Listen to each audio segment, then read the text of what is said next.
Lines are clear. Pilot, you ready to dive? Let's dive. Okay, let's go down at 15 meters a minute. Hold at 50. 15 meters a minute. Aye.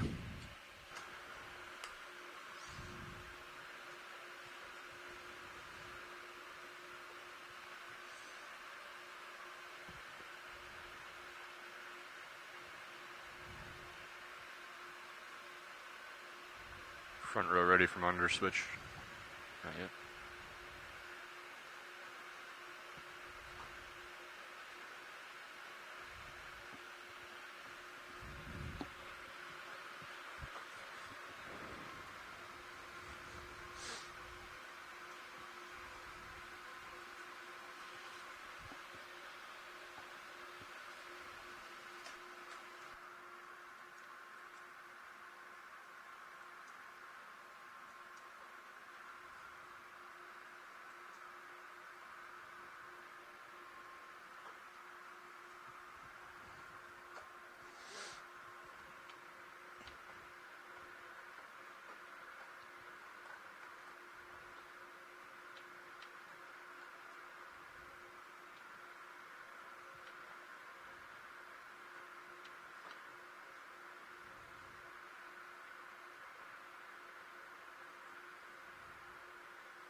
Two 0 meters, wire out.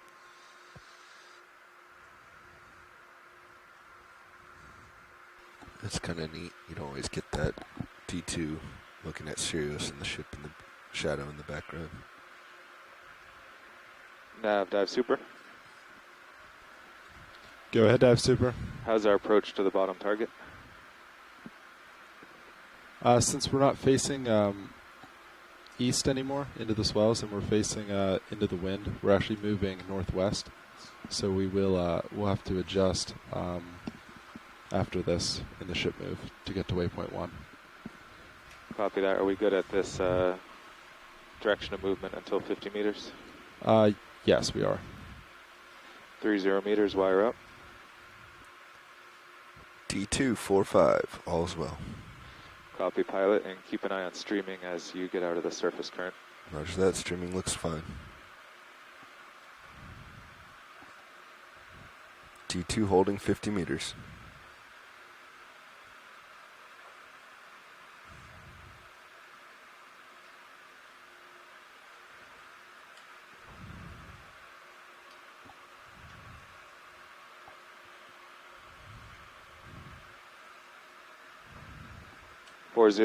Four zero meters, wire up.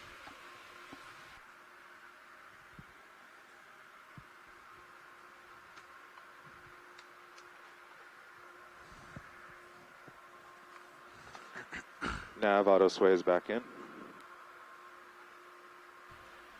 Copy that. I'm looking straight down.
Looks like possibly a salp chain in the Sirius view. Keep turning. Yeah, oh, there we go. Very nice. We have located it. Nice, below me. Yeah, no, he's under you. Back in. He's right now underneath the ROV. Lateraling. He's. Yeah, it looks like he's starting to move. Yeah, he's in your pilot cam. I mean, your aft camera there. Nice bit video. Now we know how those fish feel with those parasites on them. There you go. There He's we go. free. There. Might get a view from the Come wide on D2 now. Sirius. There we Coming go. in now to our main Good feed on see. camera 1, you can see a really nice image of the squid. Yep, the tail end. You're clear to chase him, Bob. You got plenty of room. Yep, trying to come up. To your right. There he is.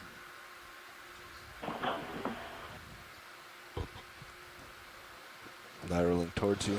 You can see the funnel on the lower side, what look like those red lips. That's a where water is taken in and ejected from the, actually it's ejected from the mantle cavity. It's Coming used up for with you. propulsion to Yep. propel it backwards.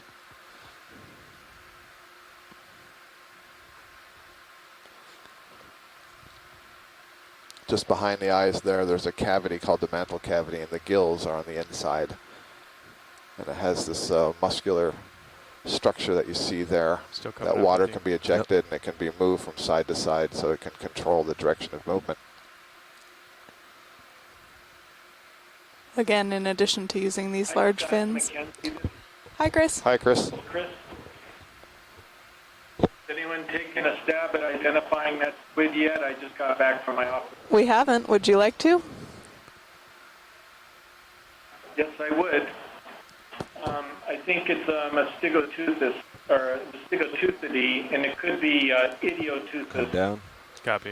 I'll let you get down there. So is it bioluminescing at the ends of the arms, or is that just some reflection? I don't know. I see what you're talking down. about, but I'm not sure. Yeah, go ahead. So see it's got white tips on the inside. Coming down and pushing out towards him. Oh. Changed on Zooming me. out. Coming up. He's gonna Zooming be, out. He's and going I'm to be full real wide. close. Yep, he's going to be real close. Nice view. Yeah, I can't tell if that's some kind of reflection, if it's the suckers on the inside as it turns the arms. You're just seeing the bright white of the suckers. Come down. Copy. Got him in the manip cam. Yep. Yeah. All right, you can probably come around the opposite of what you originally did. So Chris Kelly is Copy. suggesting So this this is... one looks like a dead. Go ahead. Yeah, this one looks like a dead ringer for. This one looks like a dead Yep, ringer for right. an image in the Hurl Gallery perfect, okay. that was actually collected Come a down. number of years ago. And one of the key features is, of course, the very large fins at the back of the body and the length of the tentacles. So that's the voice of Chris Kelly at the University of Hawaii, Push in referring for to one this more. Hawaii Undersea Hold on. Research Video. Laboratory video Partial. and image collection that you can find Push online. in the best I can, and this is going to be our last of them. And Chris is the one who put together that image guide, and so he Should be knows getting all one those over. Zoom photos out. quite I'm zooming intimately. out. Yep. Full wide. Going to bring them into the light, and then this will be the last. So he's suggesting identification More of tether there. Idioteuthis cordiformis. That's one possibility. That would be the genus and species name, and it belongs to the family of I got ahead Mastigoteuthidae. video, as Zooming you in. would like. I'll try to center you. Very interesting looking animal.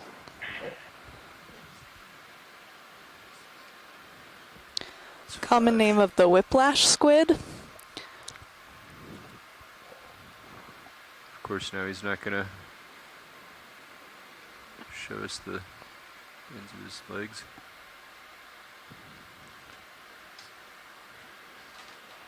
Like there's a salp or something behind it. Yep, it did look like that. Drifting off to the left. Zooming out. You can see the openings on either side of the Wide. head. That's where the water would be pulled into the mantle cavity Caught up to him pretty quickly. to aerate the gills. We're going to come out of auto head. Yeah. All right. That's Well, all that I was a have nice left. little surprise on the way down. Reading online, another common name for this one is the love heart squid because right. of those big fins. Cool. Gonna let him go. All right. And our depth right now is 698 meters. So we're lined up. And Tether this looks nice and squid happy. is in a Yep, very you're low Down oxygen 8 meters below me. level of the bring my water lights column, back what we on. call the oxygen minimum zone. Our oxygen wide on level is all only about cameras. 1.2 milligrams Auto per head, liter. back off. That's the for Sirius. concentration. And for reference, it was at about 6.2 when we were Yep, at the that's clear to surface.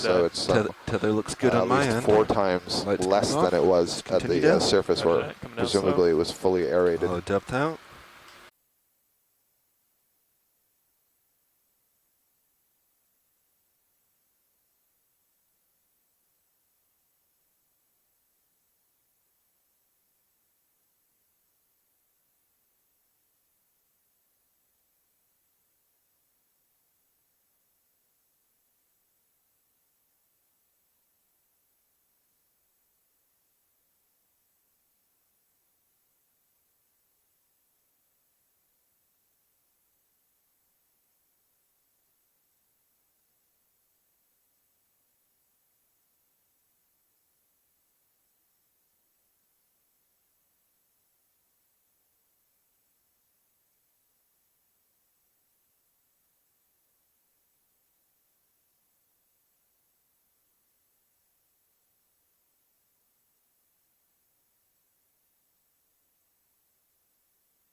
1,000 meters, 1 kilometer.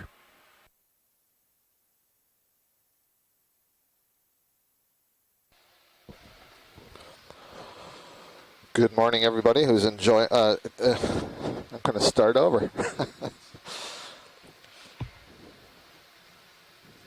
Good morning, everybody who are joining us today on our dive. This is the NOAA ship Okeanos Explorer.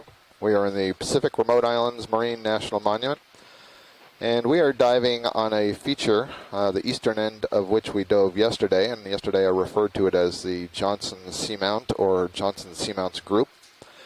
And there's a little bit of ambiguity, at least in my mind, on the exact name of this feature, but based on some maps that Mackenzie has been studying, we believe that this may possibly be Hutchinson Seamount, and I'll let her tell you about that in just a moment.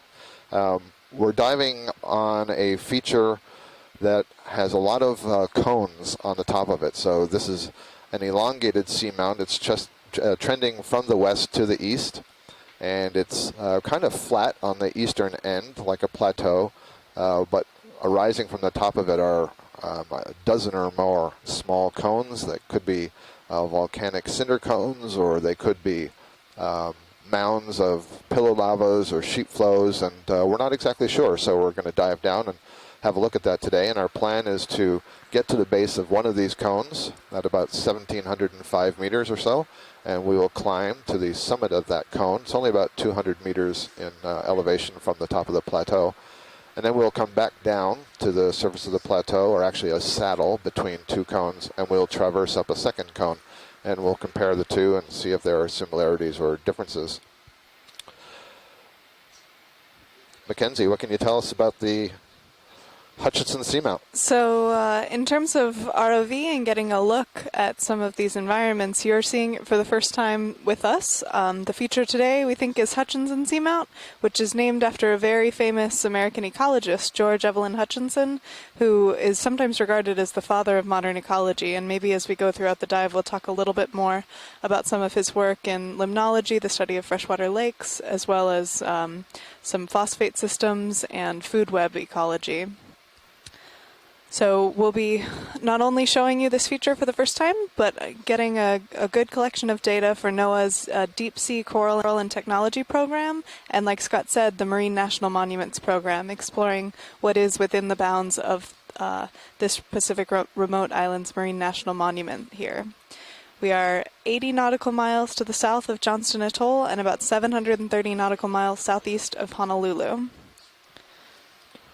One of the things we've been noticing in the last few dives down here in these seamounts that are ringing the Johnston Atoll area is that there's a pretty wide oxygen minimum zone, and we have definitely passed this oxygen minimum today. The oxygen at the surface of the water when we first put the ROV in was approximately 6.4 milligrams per liter. It dropped down to as low as 1.2, and it's climbing a little bit now. We're at approximately 1.5 or 1.6 milligrams per liter, and the oxygen concentration in the water is going to have an effect on the type of organisms that we see, their metabolism, their activity level, and so on. So we're hoping that the cone-like features that we're climbing today will have accelerated currents around them, and the depth zone that we're in will all be conducive to some very interesting bottom communities. So we're passing a depth now of 1,126 meters, and we're on our way down to about 1,700 meters, so we'll be with you shortly as we approach the bottom.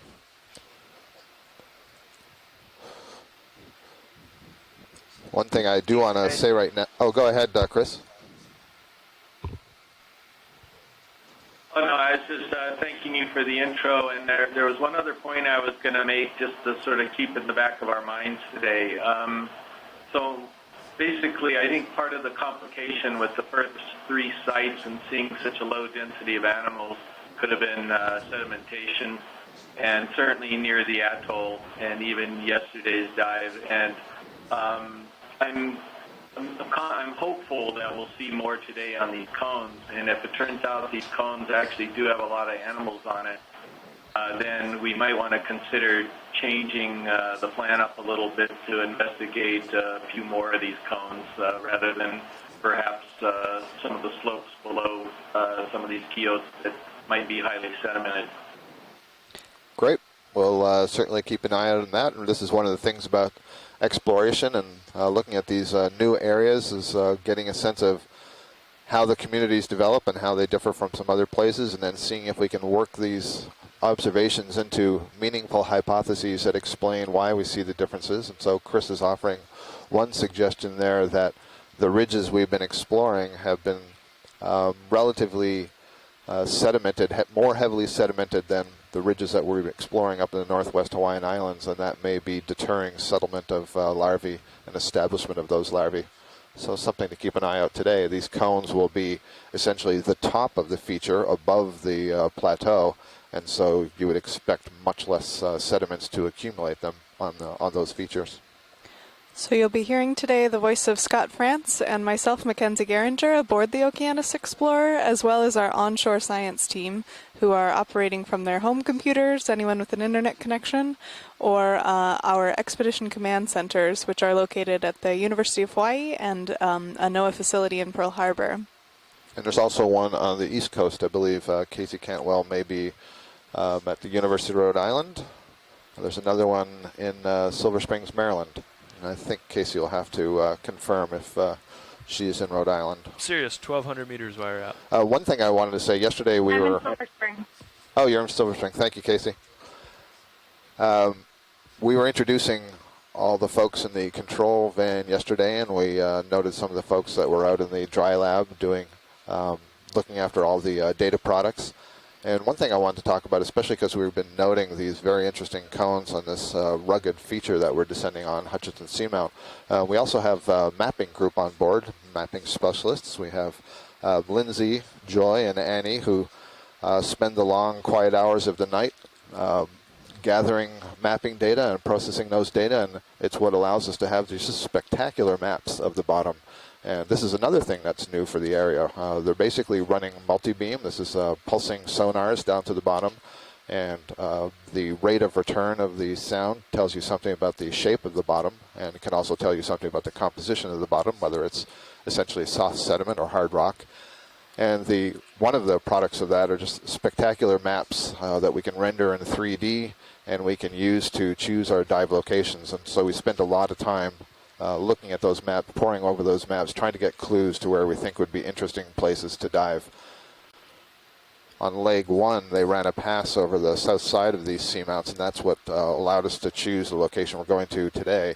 And then last night, they were continuing to map more around the northern boundary of this large seamount. And I was looking at some of the data this morning, and it's a really interesting feature, and it's kind of puzzling to me that this plateau kind of just drops off to the north. And so that'll be interesting for the geologists to have a look at and kind of explain. So again, it's a big team, a lot of people involved to get these images to you and give you some understanding of the biology, geology, and physics of what we're seeing. Thank you for joining us today. We're passing a depth now of 1,268 meters, and we will be with you shortly as we approach our bottom depth of 1,700 meters.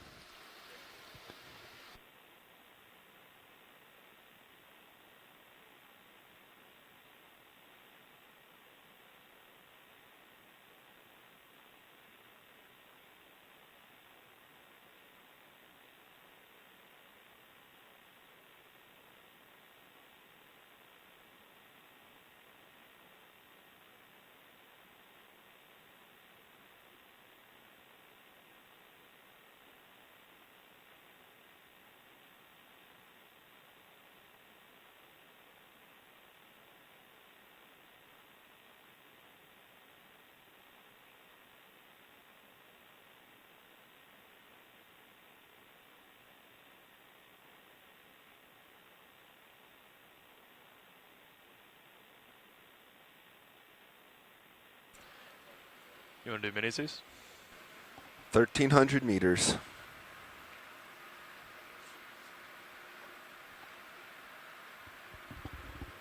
400 meters off bottom.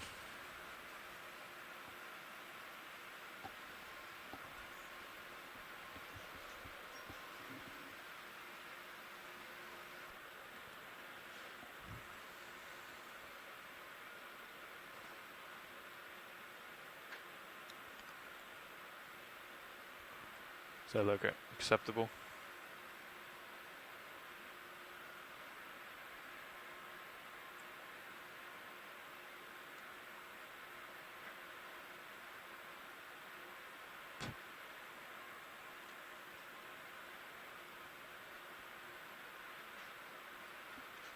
If you can tilt down a bit.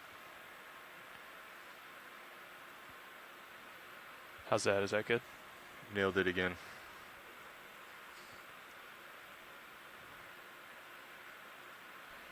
All right, pilots. Looks like the ship has stopped, and we're Gonna do it with the arm. should be right over waypoint 1 once Sirius has stop swinging. That's great. Thanks. ROV nav bridge. Go ahead, Bridge. Hey, were you calling for me? No, I was Okay. just talking to pilots. That sounds good. I will come to port. So I'm backing up towards you. Copy. I'm going to start lateraling over. Where do you want me to stop coming to port? Just halfway? I have even tighten. Yep. Lateraling. It looks like your ways out there.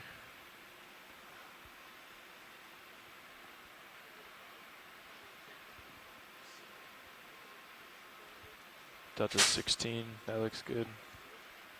There you are. Backing up. Tracking had us much closer than that. There seems to be pretty good tracking. Backing up.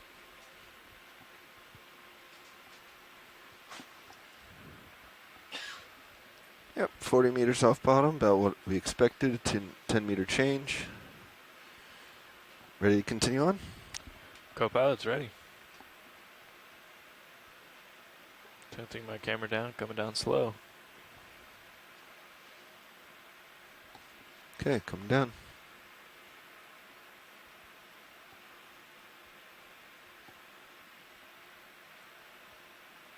$40 meters.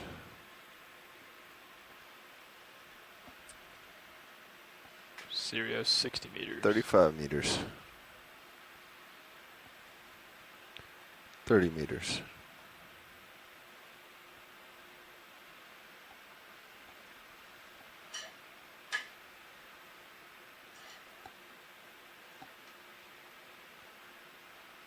$25. Sirius 50. Still coming.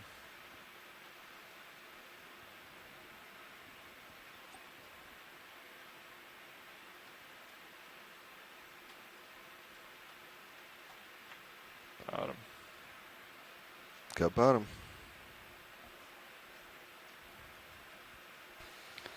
We've got the bottom coming into sight now at a depth of 1,681 meters, coming now about 16 meters off the bottom, and we're heading down.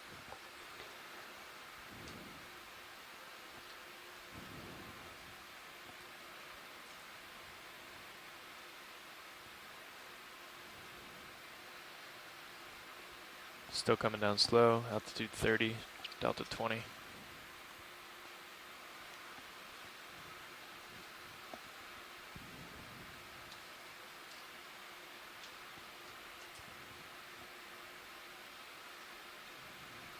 Alright, I'm going to hold here. EXRV check. Okay, EX check.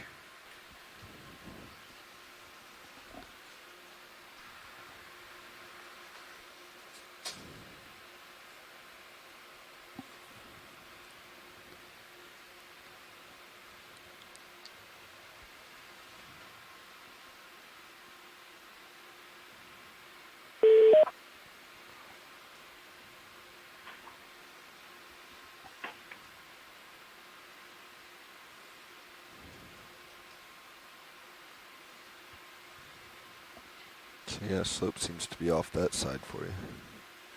Yeah.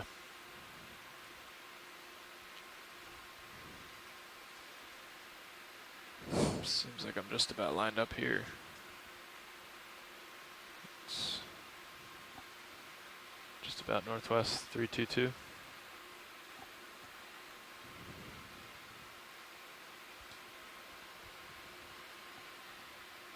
see a nice loop in Maybe one of these Your chrysogorgid corals? tilt cam. Yep. That looks good. Just finished tuning Z bias. Bridge, this is Nav. Hi, just want to let Sorry you about know that. that the Or is it a ROV is metallic at beach version? bottom. So we've reached the bottom here now, depth about 1,700 meters. Chrysogorgia, for sure. Here on Hutchinson seamount, and we're seeing kind of a rocky, rubbly terrain with a light sediment dusting, and one lone chrysogorgid coral here. You see a little stick just behind it. We'll get a better look for you, watch lead. We're just still setting up. Understood. We're just providing some commentary for sure. No problem. You want swing arms out? Sure.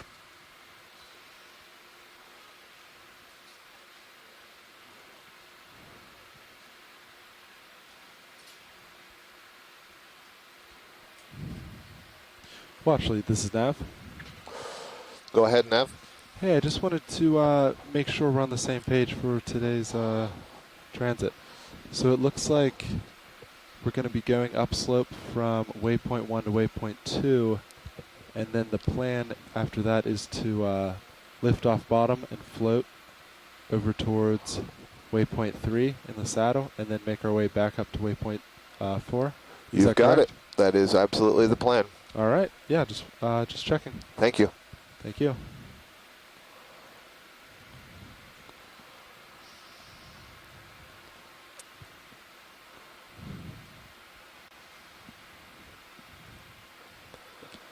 Our first coral of the day is an octocoral.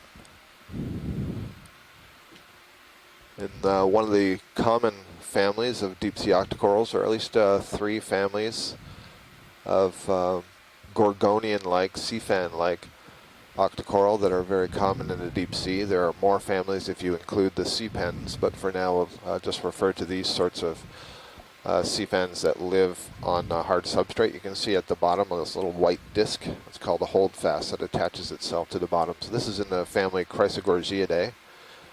Common name would be the gold corals. And we very commonly see associated with these Chrysogorgia corals very small squat lobsters, excuse me, belonging to the group, the Chirostylidae, the family Chirostylidae. And we can see up near the top here, there's kind of a pinkish red structure near the center of this bottle brush shaped colony. Go ahead, video. And that is one of those Chirostylid crabs. Holding. So as we zoom in here, you'll see these tiny polyp structures that have a ring of 8 little tentacles coming off of them, and this is where the octocorals get their name. And is that a chirostylid? That is a chirostylid crab. The name chirostylid translates as spear hand, and you can see it has that very long arm with the claw at the end. It's got a pair of those. There's something just behind that upper claw on the branch, and I'm trying to see what it is. There's like a dark, something dark now. It's exactly behind the claw. Yeah, I'll bet that was an egg case. So one of the things that we have seen on Chrysogorgia colonies is the little Dumbo octopus that you see in the deep sea here will lay their eggs, and they form a case that includes 1 egg. And we saw one of these the other day on a colony. It looks like has the appearance of a soft sort of clam shape, and you can see the base is wrapped around. It's just off the top of the screen right now. But I wonder if that was an egg that was there that has since hatched. There you go. You can see it wrapped around the branch. So we'll have to keep our lookout today to see if we are lucky enough to find any Dumbo octopus. Oh, a really nice view. I was mentioning this yesterday. Look at the back legs, the way they're hooked. So these have this adaptation of these hooks to really get a good grip on the branches of these coral colonies. And we believe that many species of chirostylids, if not all, are very closely associated with corals. That is, it's the only habitat in which they live. And this gets back to this theme that the corals themselves provide a habitat for other animals, and so increase the biodiversity of an area. It's a beautiful view. Thank you. Zooming out a bit. Yeah, whatever you want, video. Give a few seconds of that centered. You want it centered, okay?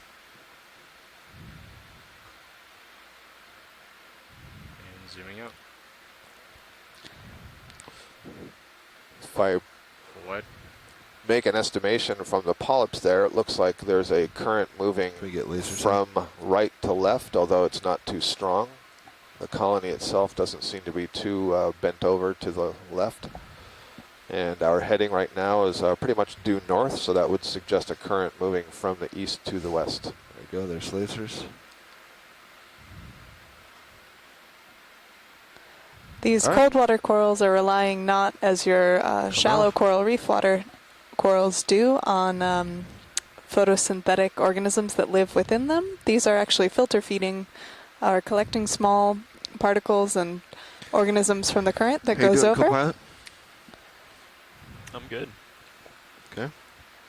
I'm Yeah, all- I think we can probably get a move underway. I'm All all right. set, yeah. Looks like local high is at about 335. Do you agree, co-pilot? Yeah, that sounds good. All right. What kind of move do you guys want to do? It should be get kind of steep. Looks like Do there'd we be do maybe 20 another meter for now? coral. Maybe Yeah, cool. Up yeah, just let's ahead do 20 center. and then we can bump it up if...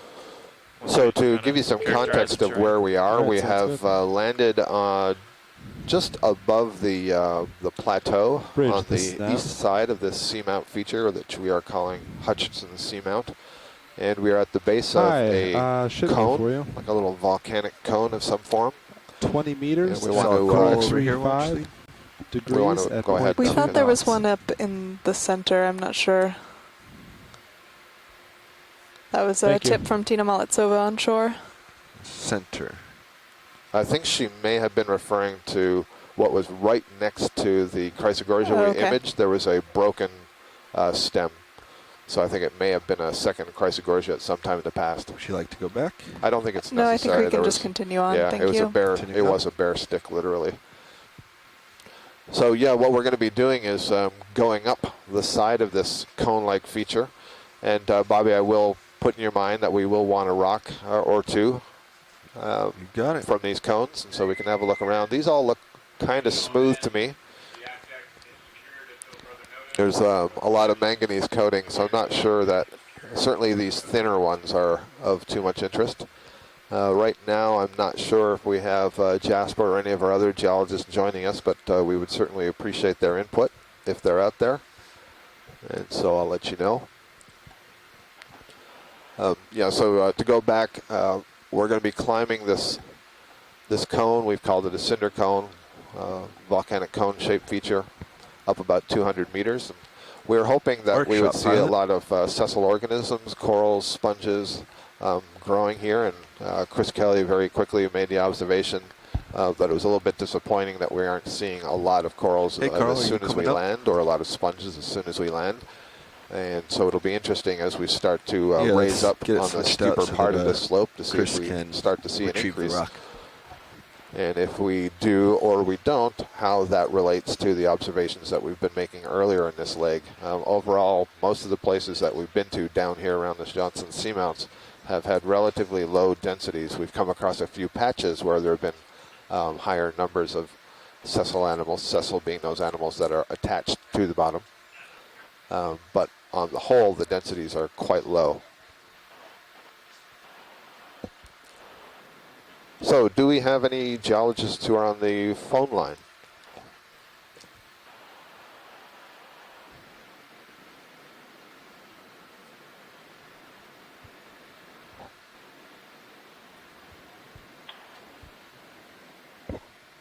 Hello, this is Robert McGuinn. I'm not a geologist, but I am making codes in the event logs that correspond to the coastal marine ecological classification system. I sent out some information yesterday about what that's all We're gonna about. stay 335.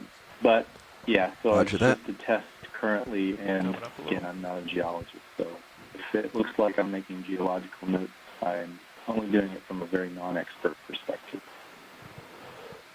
Great, thank you, Robert, and thank you for joining us. I believe you're on the East Coast, right? You're in Charleston? Yeah, Charleston. Great, yeah. Good to have you. Looks like we're coming up on another coral, Thank you perhaps, very much. growing off the side of the rock here. Going over another Chrysogorgia on the left. Geologists or not, we appreciate you making those codes.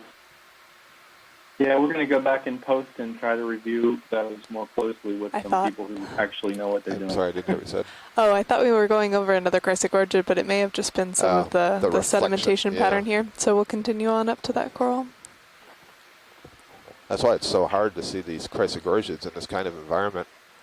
You get the reflection of the sediment and the small microtopography of the rocks Let's itself. just snap soon. So this here looks like a sponge stalk. Uh-huh. Holding.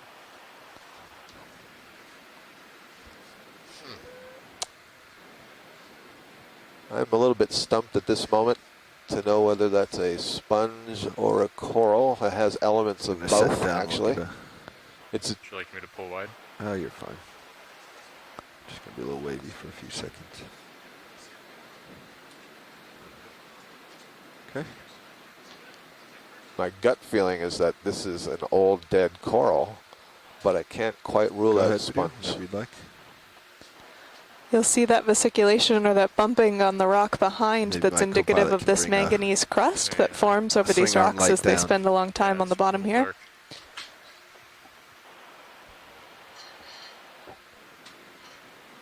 Free to zoom? Yeah.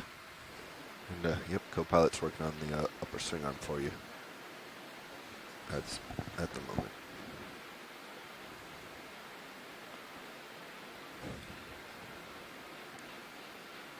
That looks more like a coral stock, a dead coral stock, rather than sponge stock. Yeah, that's my sense as well, Chris. Gone too fast. A stock that's maybe been. We're looking at this. While we're looking at this morning, I took the time to actually look at all the dive summaries from like 2 and 3. Back up some depth video, so it's gonna be wobbly. Ranged for each of the dives, and what were the community notes on those. And there was some discussion about depth and where we were finding high density communities. And interesting.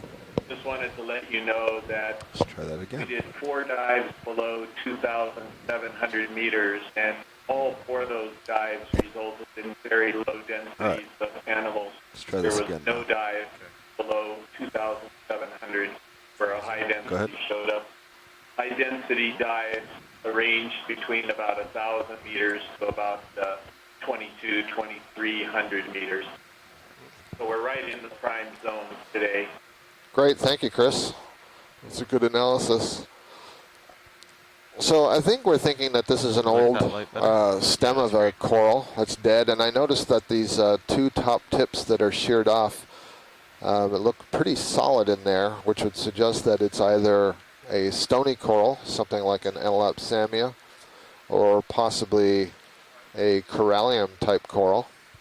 But in either case, it's been dead so long, it's really quite smooth, and there's really no identifying information. That's enough for us, Bobby. We can move on. Thank you. Let's come wide. Zooming out.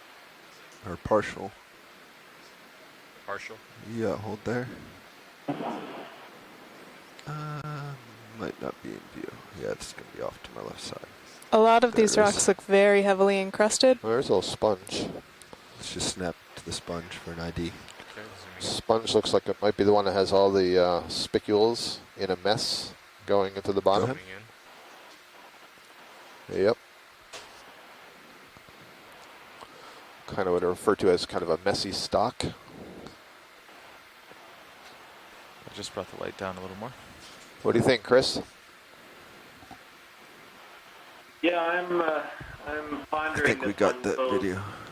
This, that was full you're zoom. right, as far as the stock goes, this is called a lopophytus attachment, which means it's a very fibrous attachment that's characteristic of the order Amphidiscophora, but it's also found in some of the euplectellids. I actually don't know what that sponge was, but those would be the 2 groups that would have that type of stock. Thank you.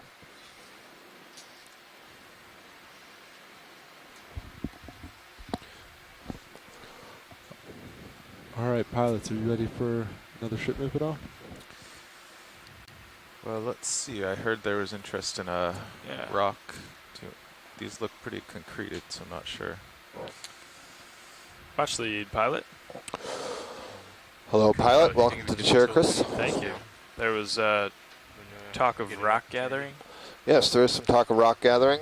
We would like to get a rock sample from somewhere down here on the near the base of the cone. We're just looking for something that is of a manageable size, not too thin, and preferably angular.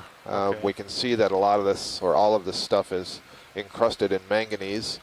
So the thinner it is, the less rock there is on the inside. Okay, so we're looking for thicker then? Yeah, something a little bit more blocky. Okay. More like a cube than a slab, I would say. Let's have a quick look at this sponge if we could, the euplectellid sponge. I think we saw something like this yesterday. It has the shape of a vase, essentially, with a closed mesh on the top.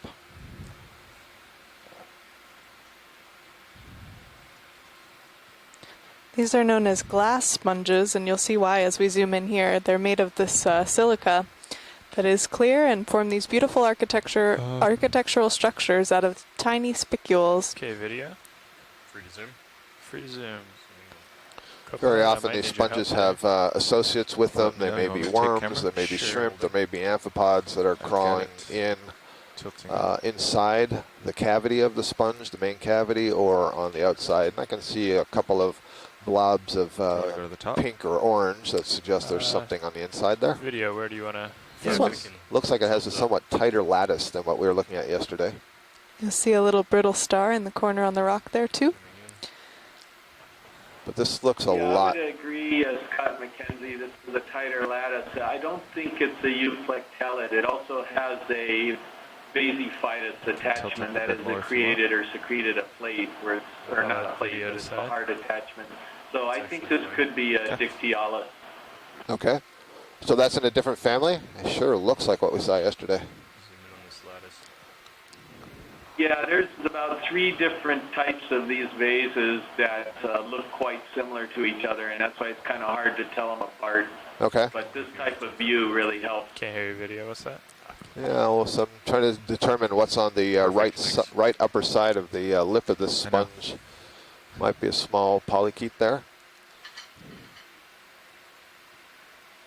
It's a great view. Just terrific.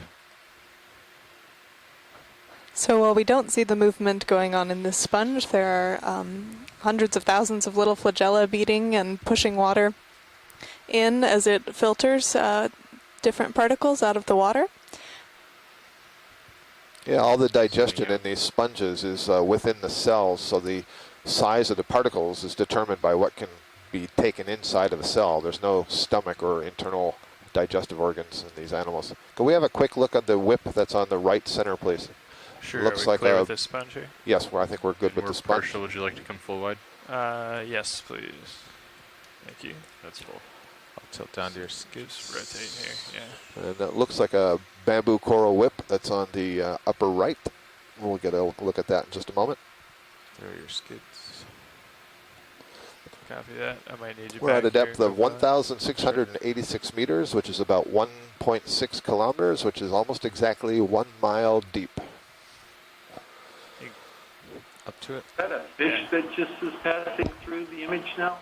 I'm not sure if that was a fish. Did you get a good look at it? It looked like Go ahead and video. some sort of particulate matter to me, Chris. No, I thought it was a little gelatinous thing. It looked like a little So that's 3 good guesses. Okay. So this definitely has polyps on it, and we're not quite close enough yet to see if there's Go ahead, video. nodes, Free to but zoom. I'm sure there will be once we get in there. Nice. Full zoom. So this is definitely a bamboo coral. I can tell by the structure of the polyps. There's some very prominent needles that are sticking out between the tentacles of the polyps, and then you can see that very nice bright white skeleton. What we're looking for are black bands in that white skeleton that are the position of what are called the nodes. The nodes are made of protein. And so far, I think there's a node dead center, Scott. Dead center, okay. Must be obscured by a polyp from my view. Yeah, I've got this big, huge video wall, and the video's really okay. nice this morning, so it sure looks like a node to me. Okay. Well, it's unquestionably a bamboo coral, but Do we want to it's take a closer look? if you could just look a little bit lower down, but we don't need to spend too much time. Sure, go ahead back in video. Thank you. Zooming in. These are in the family Isididae. It looks like a node There we go. Yep, I can see one below that polyp. Thank you. Okay, we're happy with that. Watch And you can see the Yes, I am. skeleton internal Zooming out. structure Come on. beneath the tissue there. full wide. Okay, I'm going to lift off. Tina Molodtsova, scientist from the Camera's Russian back to Shirshov you. Institute, believes she saw a snail on that bamboo coral whip. So it seems like Sirius is pretty much stopped. Okay. Let's do a quick scan Thanks here for joining us, rock. Tina, and offering your Sarah. observations. Among other things, Tina is a specialist in black corals and Anthomastus octocorals. In fact, we Hydraulics are haven't seen much in the way of Anthomastus, have we, since we Not got down since to the Johnson? beginning, no. Yep. We saw them up off Nihau, but we haven't seen them down here. Yesterday we did collect a black coral, Heteropathes, came up in beautiful condition, still on its rock when we got it, although it dislodged from the rock Do you want to try as we nudging carried one it of up. these with your I see a black skid? coral right now in the center of the screen near the top, just going to the right. Ah. Looks like a Bathypathes, I have a Any of feeling. these pretty rocks? small one. I have a feeling they're too concreted. The rocks here don't really look loose to me. Yeah, Not yet. not yet. Yeah, there probably won't be a rock for a while. Okay. We'll keep an eye out. So earlier we looked at the Chrysogorgia octocoral. Supposed Now to we're we looking at get a a different kind of ribbon? coral. This is a black coral, Yeah, he's pretty order far out there. Yeah, go ahead. Antipatheria. We could It's a do member of the another zoom in. Hexacorallia, Free as zoom. opposed to the Stand by. Octocorallia. And those are two fundamentally different groups, and the easiest way for us to talk about them and to separate Bridge, them this is is that Nav. the octocorals have tentacles in Yeah, go ahead, eight video. eight Hi, can I get tentacles, another ship lift, whereas please? the hexacorals have 6 or multiples of 6. 30 In fact, meters at 335 in degrees. truth, I at believe it's 0.2 only knots. the black corals that we're looking at here that have exactly 6 tentacles. All other hexacorals have multiples Thank of you. 6.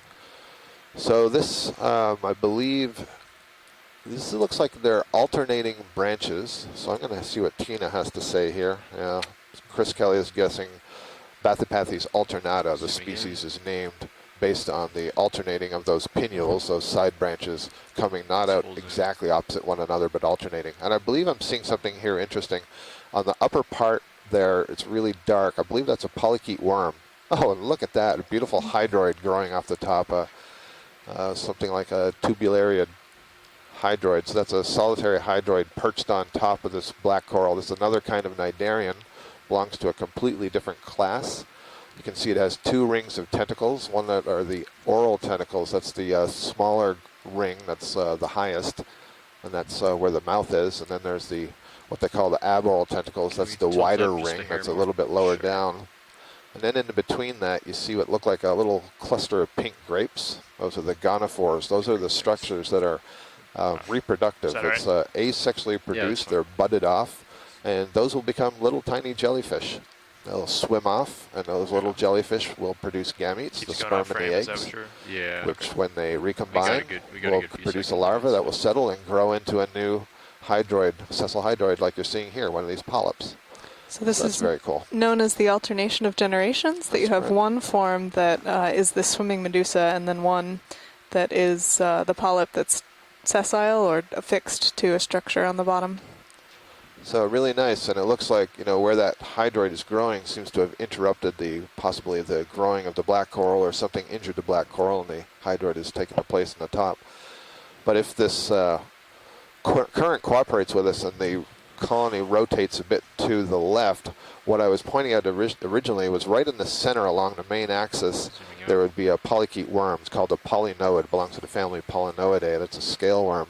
And we often see this association of these scale worms tucked into the polyps that are aligning the center. So that's kind of interesting as well. I'm not too certain if there's a Full zoom. specific species of polychaete that lives associated with these black corals, or I don't see it either. if it's a more broad, Did you want to do more full frame generalist video? association. Is that what you were going for? Yeah. Okay. Yeah, I was just going to hold it here for a second. Okay. So Tina doesn't necessarily agree that it's the species Bathypathes alternata, but I think she is How far do we agreeing have that to it the is summit Bathypathes. if we want to make Okay, it that's by good. noon? Zooming Okay. out. Thanks for that view. That was great. We Roger got to that. see a few neat things there. All right. coming Full off. wide. So again, the steam Mackenzie that we have corals creating structure that other About organisms are going to 320 settle on. meters. So that's 10, 30-meter moves. Chris, Okay. did you want to offer something?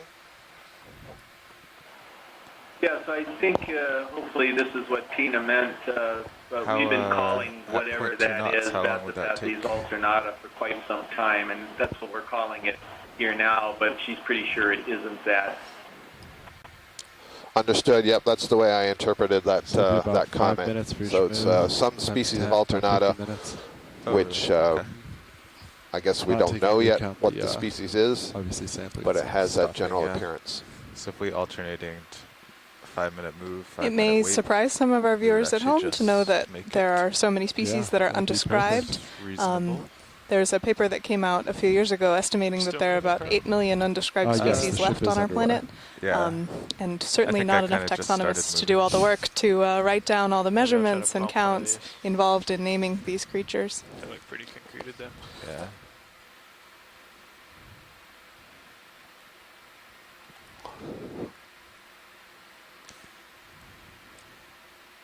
There were a couple down lower that looked bumpable, but I was just going to note in the Sirius view, it does look like there's less rubble in this area, certainly on the right side. And as you look to the left, you'll see that it's a bit more broken up.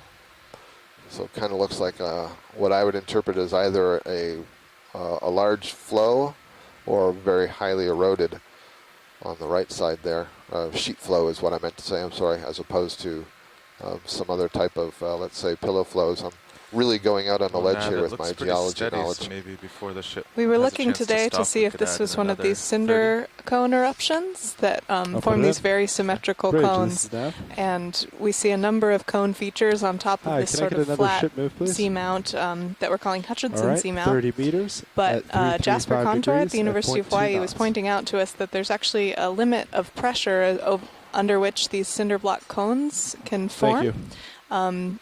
So below about 1,000 meters, you don't get this kind of bubbly lava formation. So we don't know at what Nav, depth what's the this height of the feature summit again? formed, but hopefully we can get a rock collection that will maybe give us an idea of the age of the feature itself.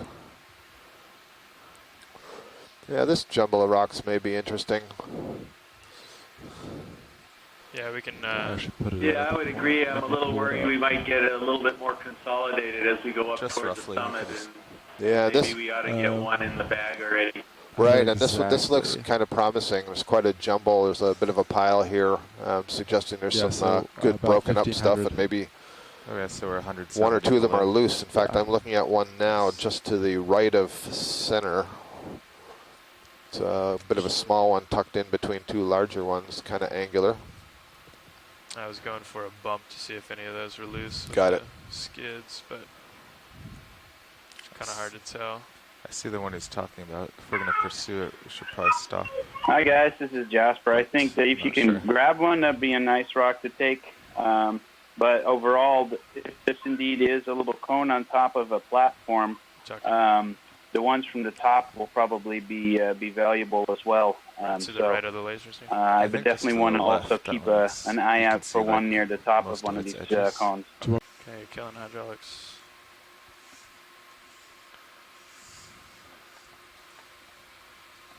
Thank you, co-pilot. And vehicle hydraulics coming down. Okay, watch lead. We have sponge just dead ahead. That is correct. Upper center, just right of center. Copy that.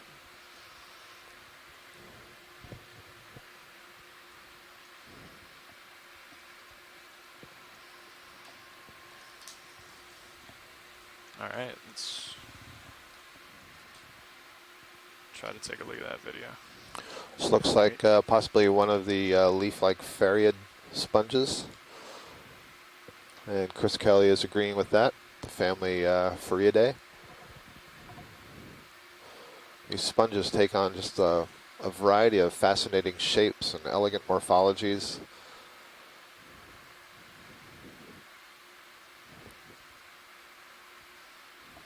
This one always reminds me of a spine.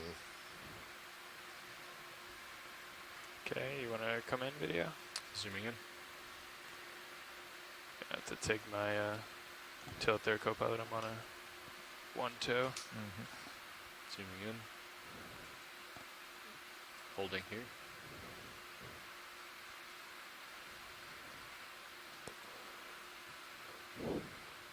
Sponges are very often host to a variety of other organisms living on or inside the architecture, the body of the sponge. I'm not actually seeing anything right now. Perhaps I see something pink through the walls of just about midway along there. I can't tell if it's a crab, a shrimp, or a brittle star.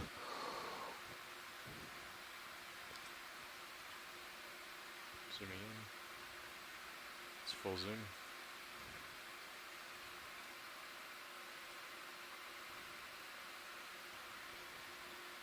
You want to look at any particular spot? I don't think so. Okay. It's just we got an ID on the general ID that's a Farid. Although, what's at the base? I'm sorry. What's that white thing at the base if you're still there? Yeah, stand by. Thanks. Back down. Sorry, Chris. That's okay. Stand by video. Okay, come back in. Okay, zooming in. A hermit crab. Oh, it's hermit crab. Very nice. So we have a pagurid. Hermit crabs are in the family Paguridae. These are decapods that have reduced fifth pair of legs and sometimes the fourth pair of legs that they use to hold these shells onto their back. Great. Thank you. Okay, zooming out. Okay. As I come up in center screen, nav, we can full wide. Probably think about getting another ship move in unless we see something stop worthy. All right. All right, you have your camera back.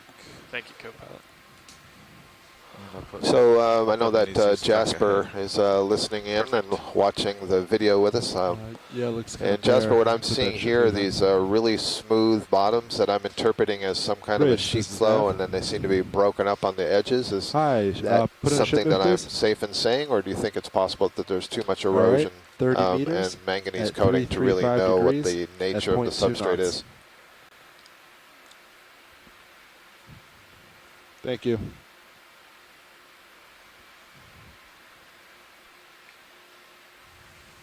Looks like there may be a sponge coming up ahead. I see in the Sirius view.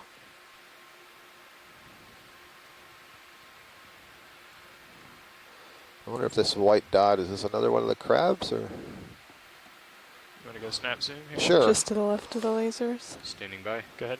I've noticed a few of them as we've been going over. Oh, the base. It looks like the base of an old sponge. Okay, thank you. Zooming out. Yeah. Partial. And Okay. zooming out. Sounds full like they're wide. clear there. Let's take a look at the sponge. There's a something Go ahead, Chris. right here. Oh, good Yeah. call. Yeah, I thought you were referring to the crinoid or the resingida head, but let's see. Is this a crinoid or is this a baby metallogorgia? I will let you decide that. Go ahead, end video. Zooming in. The answer is neither. This is a black coral. I think this may be a small umbellapathes. We have Tina Molitsova with us, and I'm sure she will help us with an identification. It's definitely a black coral. I can see the way the tentacles are rising from the main stalk and then the branching pattern at the top. You can keep coming. Tina is agreeing, umbellapathes. Great. Thank you, Tina. Tilt up slightly. So this is our second black coral of the day, and we now have a different genus and species. You may notice that it's not black. This black coral name comes from the skeleton inside of this polyp structure that you're seeing, and you can kind of tell that the skeleton on the inside is darker than the rest of the animal. Yeah, the color of the tissue varies quite a lot among black corals, from this sort of pale color that we're seeing. It could be white, it could be pink, it could be red. There's even a greenish one that is known. And you can kind of see there's a little bit of a bump between some of the tentacles, and the bump itself is where the mouth is, and essentially the main body where most of the food is taken in and the digestion beginning. But then the two pairs of tentacles on either side of that make up the whole polyp, so that would be one unit. So this is in the family, I believe, Schizopathidae, where the polyps are stretched out along the branch. Thank you, pilot. Okay, zooming out. Do octocorals and black corals feed on different things with that different polyp structure? That is a really, really good question, and we really don't have much in the way of insight into that. There's this assumption that they're feeding on whatever sort of plankton they can get, but really don't know. Other than, you know, on those black corals, that mouth opening and the size of the polyp is much smaller than on a lot of the octocorals we're seeing, so I think there would be some restriction there. But I wonder, Tina, if you know anything about gut content analysis on any black corals or observations in shallow water, what they may be feeding on, please do let us know in the event log. We'll pass that information on.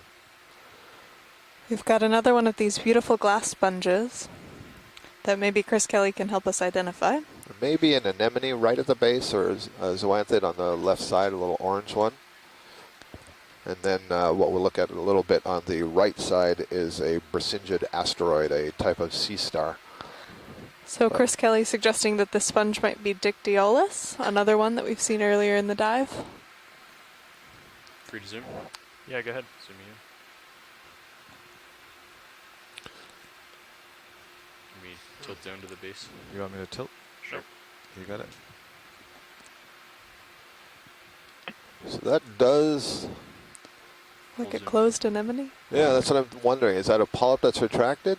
Yeah, I think it is. I was going to say, or is it another sponge? But you can see the sort of the frilliness around the margin of the stalk that's attached to the substrate. So I believe that's probably a very small sea anemone that is fully contracted and withdrawn its tentacles. May look familiar to any of you that have gone to your local tide pools and had a poke around. In fact, sea anemone is basically one polyp, and we keep referring to the polyps of the octocorals and the black corals. These all belong to the class Anthozoa, which are the flower animals, and as the flower refers to the structure of the polyp, basically that there is a stalk attached to a substrate with a ring of tentacles, and those would be like the petals. I'm just going to frame it. Copy that. Go ahead and tilt out video. I mean, Copilot, sorry. There it is. Lasers off. Thanks. As we're looking at this nice view, I'll let you know that on the right there is an echinoderm, an asteroid in a class Asteroidea, and it's more specifically a brisingid asteroid, one of these suspension-feeding types of asteroids, and Chris Kelly has suggested that it may be in the genus Hymenodiscus. Camera back. Clear there, watch leads. Yep, we're good. Thank you. I'm looking down at you. And I wouldn't be surprised that we will encounter more brisingids as we go. They're fairly common here in the deep sea, and when we see one with its arms raised in the air, we'll tell you a little bit more about how it feeds. But now we're going to continue our progress up the slope. We are headed almost due north right now. That's the view that you're seeing from the ROV camera. We're at a depth of 1,658 meters. Just come around a touch. And the slope is somewhat gentle. It looks like a couple more sponges here. Nope. One sponge and perhaps one coral. This may be something different, the one that's right in the center of the screen. Okay. And another stalk to the left, that thin. Oh, yeah. So the sponge on the right, I think, was another one of the Dictyolus sponges. Yeah, perfect. Those little vase sponges that we've just been looking at. But here we have a planar sea fan of some kind. It'll be an octocoral of some type, and from this distance, it looks like it belongs to the family Primnoidae. And I'm basing that on the holdfast and the general thickness, shape, and color of the skeleton. And as we zoom in closer, I can see that just the way the polyps are oriented and something about the feel of those polyps, I know that indeed this is Primnoid. And you can see how it's waving in the currents. It's very stiff. And these Primnoids have a lot of calcium carbonate deposited along with the protein that makes up that skeleton. So it's a fairly stiff skeleton. And there are a couple of things that are associated with this Primnoid coral. One of them is a barnacle, and that's kind of what we're zooming in now on the lower center of the screen. And right in the center is another one of, wait, have we seen a crinoid today? We haven't seen crinoids today, so there's two on this particular colony, one at the top and one at the bottom. These are also echinoderms related to those sea stars that we were seeing earlier. I saw it too. And they are also gathering Upper things left. from the water column with a series of tube feet that are covered in mucus, and they have these channels that run down each of those arms, and they'll channel all of the food down to the mouth that's in the center. Right, and in this case, in the crinoids, the mouth is facing away from whatever it's attached to, be it a coral or the bottom, versus the bracingid that we just saw a couple of minutes ago, where the mouth is facing down towards the bottom like in other sea stars. So just below that, the white thing that you see that looks like a series of plates, that's a barnacle. Barnacle is a kind of arthropod, so it's related to the shrimp and the crabs and so on. How we doing on that? But it's taken up a sessile existence, so again, this term sessile, meaning attached to a substrate. But, it's only 30 Essentially, meters. as a larval stage, it swims around, and once Yeah, it the movie encounters an stops, so appropriate usually place to live, maybe it another undergoes minute, a metamorphosis, it undergoes a molting, as do all of the crabs and shrimp. They lose their exoskeleton, and they regrow and develop a new exoskeleton. And in this case, once they develop, they remain attached to the substrate by essentially the head region and develop these plates, and will kick the legs out of the plates to feed. There's a second crinoid that Mackenzie was referring to. And then all the fuzz that you see on the golden part of that skeleton, that's basically the underlying skeleton of the octocoral, where the polyps have died, dropped away, and it's been recolonized by a series of hydroids, another type of cnidarian like we saw growing off the top of the black coral earlier today. And in general, these organisms are referred to as fouling organisms. And any of you who own a boat or a dock are very familiar with fouling organisms. You see hydroid colonies growing quite commonly off of those docks and pier pilings, and you'll also see barnacles like the one we saw there. And boat hulls, very often they have to be scraped off of these organisms. So they're referred to as fouling because they tend to settle on man-made structures and reduce water flow around them. You clear video? Yeah. Okay, let's Zooming come out. on. All right, so that's our first Primnoid of the day. Okay, you have your camera back. Copy that. Oh, you're And just look to the half flat, just left fall. as we pass by. I think it was I another can, bamboo re-enable coral it whip like we whenever you're imaged a little bit comfortable. earlier. Yeah, go ahead. Yep. You're good. It was And I think you can overcurrent. see the nodes already from this It's distance. happened a couple times. Do we have an engineering We talked log, a little or bit is Nav yesterday just about how writing that down? different I think Nav's been morphologically writing it these down. deep water corals log, look from your overcurrent shallow water on coral half flat? reefs, but these are relatives of your The shallow water Copilot corals. notebook is right behind your monitor as well. Go ahead, Oh, video. okay. Zooming in. And actually also relatives of those jellyfish and other cnidarians that we've seen earlier today. Hold there. Holding. I'd like to not sit down. I'm right over that other Looks like coral. this bamboo coral has died, but it gives us an opportunity to very clearly see the skeleton and the dark nodes. So those dark spots are made of protein, and the lighter parts are made of calcium carbonate. And there's something interesting. I was about to say, to note how long what's referred to as the internode, the white part, is relative to the short black nodes. And even though this is dead, this is something that we can identify as, quotes, long bones. And we're going to have, Abby Lapointe and Les Watling are describing this new genus. And they'll have a Latinized name of the long bones that refers to the length of those internodes. But just a little bit below, we came to a spot there we passed where there were two nodes very close together, and there was a short internode. And I wonder if there was some injury at some point. Something happened to cause some regrowth. I can see some slight bumps below the skeleton. So that's kind of an interesting observation. Thanks, Chris. That's good for us. Zooming out. Copy that. Full wide. Copy.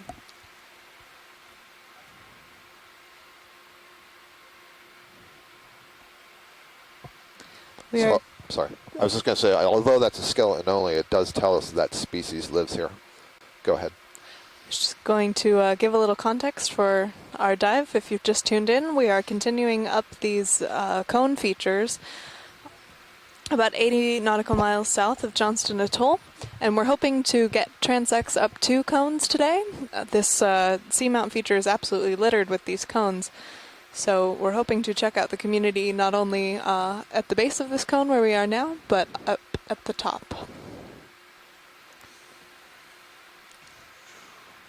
All right, you're well out ahead. Should we do another 30? Yeah. I think so. Bridge, this is Nav. Maybe 40? And Mackenzie, I'm not Hi, sure if can you I just get another noted the shipment, top please? of this particular cone is at 40 approximately meters at 1,510 335 meters. degrees at So we 0.2 have knots. about 135 meters to climb to get to the top of this feature. Thanks, Bridge. What was the top again? 1,500? Yes, 1516. I think Okay. was the exact number. yeah, So we have a ways to go. But if we took off in that direction, we could safely be to the top in like 3 minutes by hauling up. Something in the distance here. So we should Oh, just and take off at a not that direction. on the end of this rock. I'll put it in. Yes, this is going to be another Umbellapathes, perhaps. Oh, there's Kind of nice looks like the swing, I last one. presume. Copy. Where are all the Metallogorgia that are so common in the deep sea? In where? In the deep sea. Everywhere. This is a pretty good depth zone for a Metallogorgia in all oceans. Go ahead, video. Okay, zooming in. Actually, stand by Yes, there. indeed. This is another one of Want me the to black pull corals, back? Umbellapathes, that we Just come a just little had a partial. good image of I'm gonna earlier. sneak in a little more. A little. I didn't realize I was that far away. I'll just give you That's full okay, wide. Chris. It's the same species we imaged. We're gonna get If- him now. Okay. I can't tell if that's something growing up off the bottom or if I that's a was white spot on a rock in the background. I think Intrigued it's by that. A coming stalk? up off the bottom. Yeah. Well, there's definitely a stalk, but Go that ahead, video. white splotch Yeah, behind it. in the Sirius view, it looked like a stalked sponge or something. Yeah, you Holding. think? Okay, so would you rather look at the background item watch lead? Yes, please. Okay, come wide video. Zooming out. I don't know if I'll be able to make it, but maybe. You think it's an Iridogorgia, perhaps? That's what I was thinking. Yeah, that's what would give that sort of fuzzy appearance. Oh, I see. Can never tell if the front Is it row's a serious or not. spire? Yes, this is an Iridogorgia, so another member of Okay. the family Chrysogorgiidae, which is a type of octocoral. And this has this beautiful, elegant, wide spiral. It may be the species Iridogorgia magnispiralis, the magnispiral referring to how wide the the coil is. Scout, that is one of the names I remember. Excellent. Spiralis. We have Yeah. two individuals here. Yeah, it there's looks two. like. I'm trying Two to figure individual out the colonies. orientation of them and exactly where one spiral is beginning and where the other is Go ending. ahead, video. It doesn't look like either of them actually Get have good a one of full this. Good one of spiral. this. It's becoming a flashcard. Interesting. Holding here. So as members of the family Chrysogorgiidae, again, they have a Okay. gold-colored skeleton, or at least all the Wherever members you of the wanna family, take a look, video. the genus Chrysogorgia do, to which this This is closely related. But you can see kind of a golden tint underneath the skeleton. But another hallmark of them is that they have these very thin branches, very delicate polyps, and a very thin tissue over the branches, and they often give you these just beautiful patterns. Really nice to observe. They curve over into the current, and so can take advantage of the maximum current flow by bending the overall colony into that flow. Oh, and there's a benthic ctenophore that's taken the place of one of the polyps. That little orange structure that you see belongs to the phylum Ctenophora. We often see ctenophores. They're also called gooseberries swimming in the water column, and you may recognize them by the beating, what are referred to as comb rows. They're iridescent when they catch the light. Well, this particular group of ctenophores has taken up a benthic existence. That is, they have become less grape-shaped and more flattened so that they can crawl over the surface of the bottom. But they have retained their tentacles that they use for fishing, and you can see they're extending off to the right. Two very long tentacles. These are retractable tentacles. And they have structures on the tentacles that are called coloblasts. These are basically cells that when they contact something in the water column, like perhaps that little shrimp that you see dancing in the foreground, I think that might be a little mysid, essentially have an adhesive, a glue, and they can glue that animal, and then the whole tentacle can be retracted like a fishing line and then brought to the mouth, which is on the actually on the underside of that ctenophore. So really beautiful view. Actually, I can't tell if that was an amphipod or if that was. I think it's a mysid. Has too many pleopods for an amphipod. And the swimming mechanism looks more mysid-like. So a mysid is commonly known as a possum shrimp, and they're closely related to the amphipods and the isopods. And one of the things that unites them all, they're all called paracarids, is the fact that they have plates underneath the abdomen that form a brood chamber. So when the females release their eggs, the eggs are fertilized, but then they're then maintained in this space, which is called a marsupium, just like you find in the kangaroos and so on. And the embryos are brooded there for a while, the juveniles hatch, and in some amphipods there's even parental care known, such that the juveniles leave, the mother sort of watches over them, and if there's any predator they can get all the juveniles to get back into the marsupium. But now we're having a beautiful look at this polyps of this Iridogorgia. It's really nice. Okay. Zooming out. Okay. A fill frame. Yeah. Okay. Or tilt down just a hair. Sure.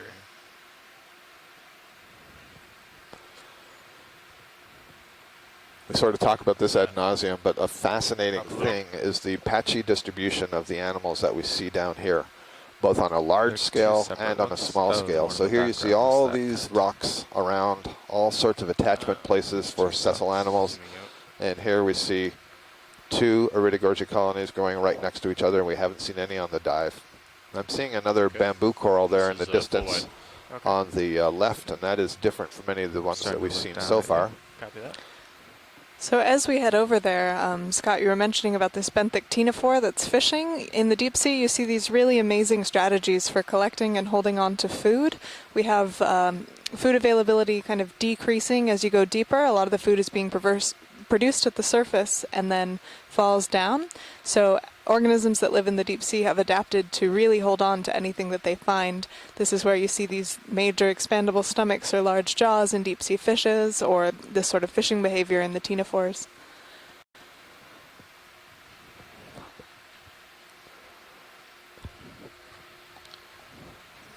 I'm sorry, I just typed into the event log. Is this what I said was the bamboo coral in the background? Looks so different as we approach it. There's also another Bathypathes black coral behind it. A dead coral stalk. I see the bamboo corals are having a hard time here. This is another one where the tissue is all gone. So this is a dead bamboo coral. I'm going to say that this is possibly an Isidella trichotoma. It's certainly the genus Isidella. But you can see that the tissue has been completely stripped off of it. So again, you can see the node, internode structure. But you see that this one is branching, and the branches arise from the nodes. And now we can see more barnacles, and here we can see these barnacles have their legs extended. Those legs are referred to as cirri. And just a moment ago, we saw a mysid shrimp, that possum shrimp, swimming, and you could clearly see the thoracic legs beating that allowed it to swim. Well, those structures that you saw coming out of the barnacle are essentially the equivalent of those swimming legs that you saw on the mysid shrimp. So kind of a nice comparison there. And Scott, you mentioned that the barnacle larval form actually looks a lot more similar to some of these shrimps and other crustaceans. So if you want to look up an image of that, it might help understand the placement of that in the arthropod family. Absolutely. Do a search for barnacle nauplius, Nauplius, and you'll see that it looks like a little crustacean. These barnacles here have kind of taken the place of the polyps, filter feeding off, taking advantage of the height provided by this coral skeleton. Yeah, Mackenzie, you gave a good description of it yesterday. As you move up off the bottom, there's less friction with the bottom, and so water moves more rapidly. And so if you can get up off the bottom and you're reliant on obtaining your food from moving water, then off the bottom is a better place to be because the water moves more rapidly. So those barnacles are settling on the structure created by the coral. And again, I'm sorry if we didn't say it. That was a Bathypathes black coral behind the bamboo coral. Aligned with the local high.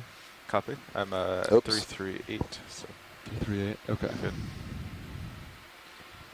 All right, Tina, I just saw your note in the event log, so I'll be sure to look at that next time. And there's another whip. I'm not sure There'll be something to look at if this is a bamboo whip or something different. Do you want to go back and take a look? If we can, yeah, it just came out of the lower center, right?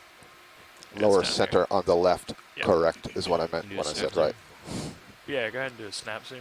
Zooming in. See if you want, Scott, if you want to take a closer look, that's fine. I'm Yeah, just gonna. snap zoom. Okay, the snap zoom is great. So this is a Primnoid whip. So this was probably Candidella gigantea. So this is a different kind of whip, but it's still an octocoral. It's related to that Primnoidae that we saw earlier that was branching, that had the large barnacle with the two crinoids. Thank you, Chris. That's good. Sure. So although we're not seeing a high density, Mackenzie, I think we're already seeing more diversity of corals than we saw on yesterday's dive in the short time that we've been diving. Mm-hmm. So we have a couple of fans here. I think the one in the foreground is probably a bamboo coral, and the one in the background, the smaller one, is probably a Primnoid coral. Both of them octocorals. Might be interesting to see what's the associate on that. Yeah, I'm guessing some kind of echinoderm, but now that I said that, it'll probably turn out to be a crab. Again, you are discovering all of this along with us, so we're doing our best to identify things as we see them, and then sometimes we have the help of our scientists on shore as well to correct and get those identifications. This may be a hipposterid sea star feeding on a bamboo coral, which we haven't seen in a little while. We certainly saw lots of observations of that during leg 2 and I think possibly leg 3. Hey, co-pilot. But it does look to me like there's arms folded over a branch. Sure enough. Tilting up. So we have a bamboo coral. So this is another Isodella. We just looked at an Isodella colony that I said had no polyps left on it. And here you can see the polyps. And then at the end here is the reason perhaps why the last one had no polyps. This is a sea star that is a known predator of bamboo corals. And you can see that below that sea star there are no polyps on the skeleton, and above that sea star there are polyps. So I suspect that this is kind of munching its way along the skeleton. And given the low metabolic rates and the cold temperatures, this may actually spend a very long period of time feeding, and it wouldn't surprise me to know that if we came back here next year, the sea star would still be on this coral feeding. So it's a fairly slow process. But a very interesting observation of predation in the deep sea. One of the things I find interesting is, you know, how high this sea star had to climb off the bottom. These things don't swim. So it climbed up there and it used its tube feet to grab onto the skeleton. And you can just see one, I think, of the tube feet perhaps extending off the leftmost arm. Yeah, we can go on the other side if we want to do that. If you want, you might get a view of the mouth, but it's not critical. Come on.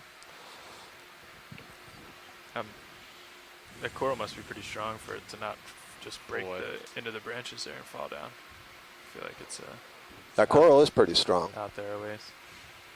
It's a pretty heavy calcium carbonate.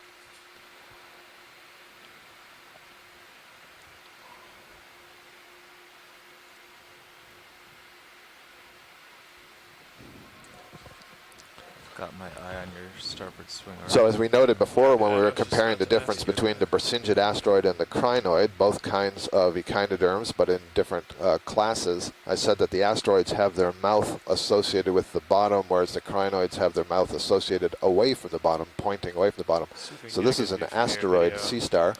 Its mouth is on the bottom side, and that's what's against the coral. And we've sort of moved around on this side of the coral to see if we can get a view of the mouth and the tube feet kind of hanging on to that coral skeleton.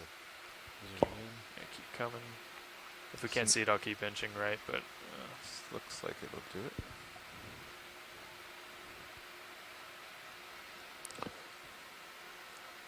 Very nice. In fact, I think this might be even better than I was hoping. I think what we're seeing, there's some lobes there, these sort of reddish lobes that are wrapped around the branches. I think that's the stomach being extended out of the mouth. So this is something that some sea stars are able to do. Their stomach is actually divided into two sections, a lower section and an upper section. And the lower section, called the pyloric stomach, can actually be extended outside of the mouth. It wraps around what it's feeding on, or if it's feeding, for example, on a clam, it can stick that part of the mouth into the inside of the clam, release some enzymes to begin the digestive process so that the whatever it's feeding on is basically liquefied and then can be carried into the rest of the stomach. So that was a great view. A very different feeding mode than you or I. I think they're happy with Yeah.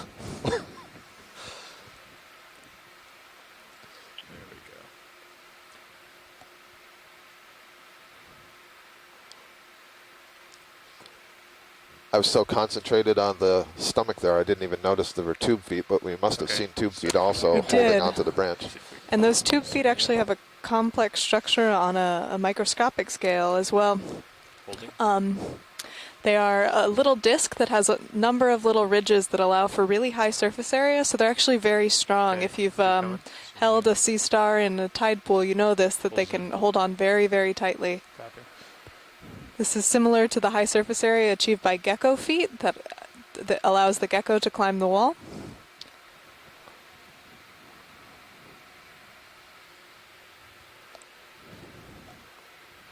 Okay. Watch these are clear. And yep, that was great. Clear. That was really nice. Thank you. Got a request from the event log to zoom on that coral to the left. The one behind? Yeah. Yeah. Would you like your camera back? Oh, the core A on the left. I didn't notice. So core A would be a black coral. I'm not sure I see a black coral right here. If you want, yeah.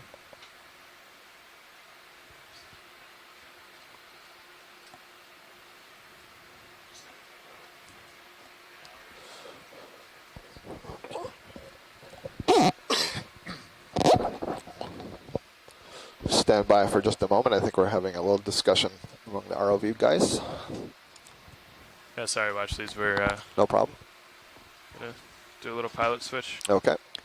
We are currently at a depth of 1,628 meters. Temperature here is 2.8 degrees Celsius. Very cold temperatures and high pressures here in the deep sea, yet you see these really amazing animals living here.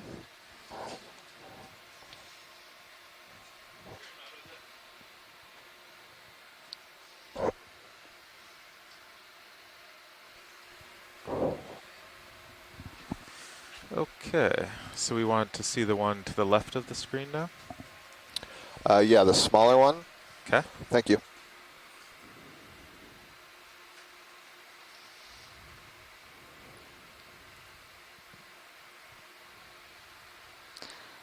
Our coral biologists have been using this word lyrate to describe them. They look like the lyre instruments, which is kind of a small harp.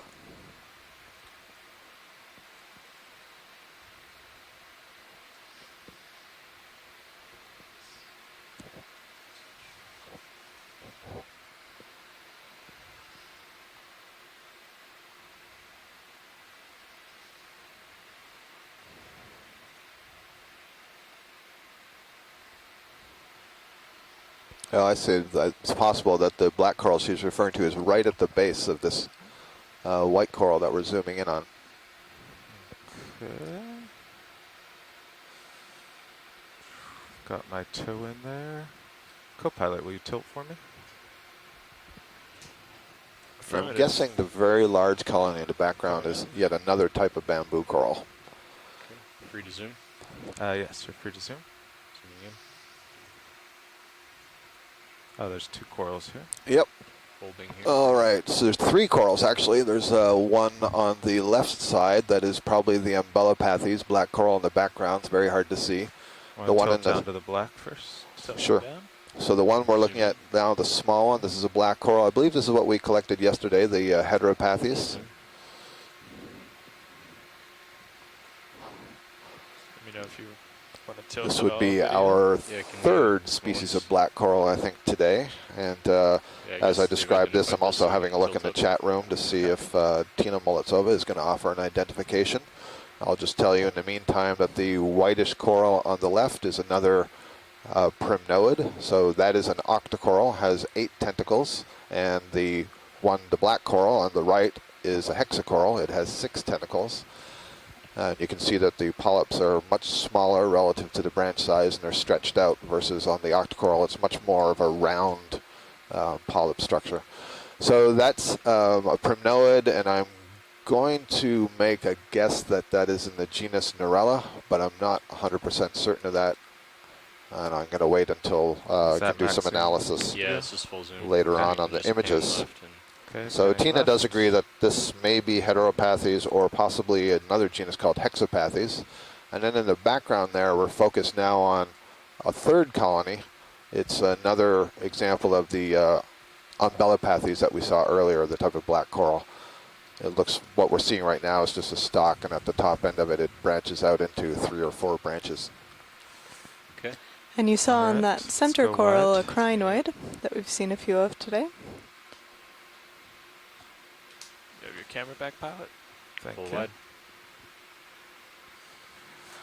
And Scott, you think this impressive tree to the right is a different bamboo coral? That's my initial impression. I think this might be a keratoisis type bamboo coral.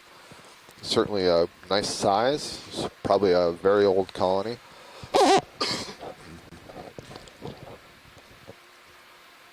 looks from this perspective that it's on the edge of a slope. This is often one of the best places for getting maximum current flow, is where there's some abrupt change in topography. So that could be on the edge of a wall, the edge of a ledge, the upper side of a cliff, or the top, for example, yesterday, the pinnacles that we saw, or stuck in channels where water is funneled through at a rapid clip. So this larva seems to have settled in a pretty good spot. You can see the difference that the coral we were just imaging is lower down and is somewhat protected if the current is moving from the right side of the screen to the left side of the screen. That smaller coral is a little bit lower, and I'm not sure what kind of flow would go over it relative to this larger one.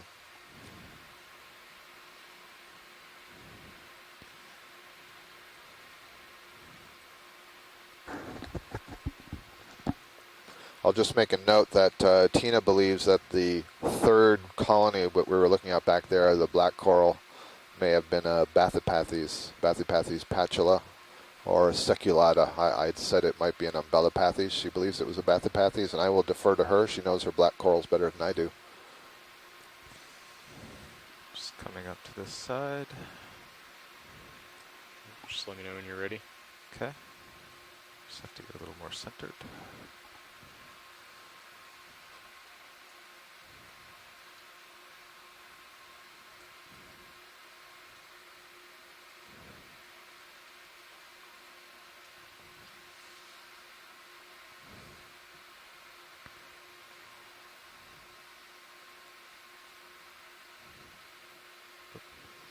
Our depth is 1,627 meters. Temperature down here is 2.8 degrees Celsius. A bit more right. So a chilly 36 degrees Fahrenheit or so. These polyps first. Okay, so although I am not seeing nodes, I do believe this is a bamboo coral. There's a node. I can see one. And I see another. And what I'm trying to see now are the branches arising from the nodes or not from the nodes. The color of the tissue covering the skeleton and the thickness of the tissue covering the skeleton are also clues to the identity of these bamboo corals. Again, you can perfectly see there that the polyps have a ring of 8 tentacles, very nicely framed, and easy to see how the subclass gets named Octocoralia. It's interesting to observe that all of the polyps seem to be extended right now. They all have their tentacles out, and we assume that that is in a preparation for feeding position. I see 1 or 2 that have their polyps retracted, and it's always curious to wonder if they may have captured something and are holding it on the inside of the mouth. So we saw a sea star feeding on one of these corals earlier. What other predators would they run into down here? Laser's eye. Nudibranchs are another predator that I know of. And I'm not, possibly pycnogonid sea spiders. I've certainly seen those on bamboo corals before. So this looks to me like it's branching at the nodes, but I don't think it's Isidella trichotoma. And based on the thickness of the tissue and the feel of those polyps, I'm going to say that this may be in the Jasonisis group. I think we've got it. It was a nice shot. Thank you for that. Zooming out. Full wide.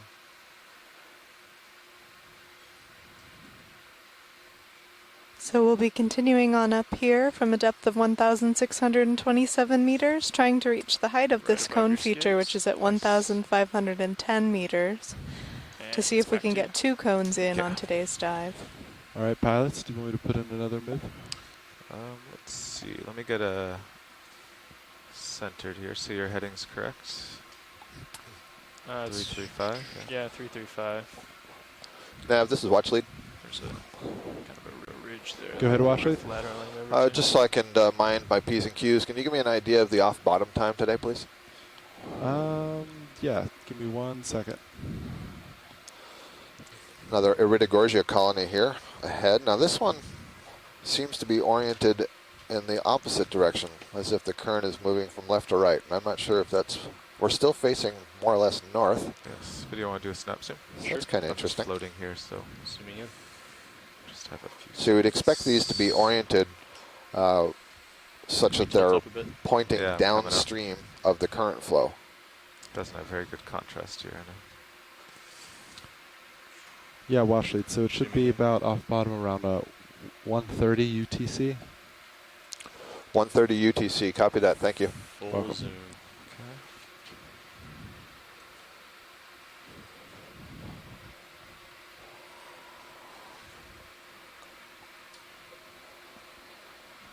Is that what you're typing?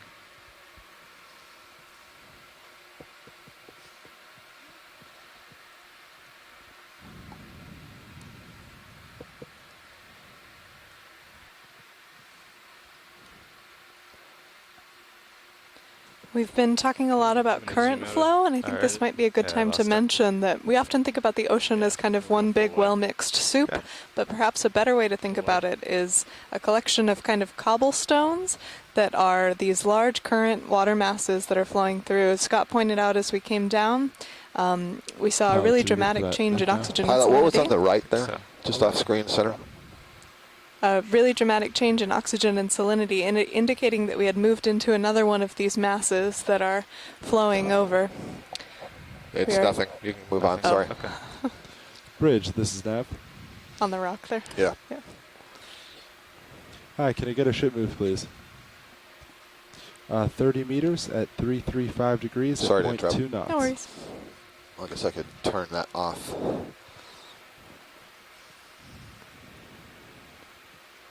That's correct. Thank you. Is that an anemone up top? With friends like these. Is that the first time we've heard that only on the cruise? I hope not. This is no, it's not our first anemone because we saw the closed up one at the base of the sponge earlier. Our first open anemone. Our first open and certainly our first one of this size. This looks like the one that has the knobby tentacles.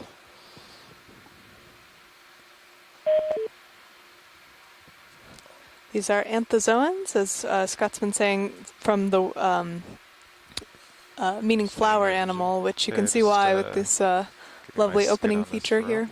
Yeah, it really does look like a flower. And so the flowers, when they're benthic, when they're sessile, when they're attached to the bottom, is essentially it's the polyp stage. But when you think about cnidarians in general, and you think about jellyfish, they have what's referred to as a medusa stage. That swimming bell is a medusa.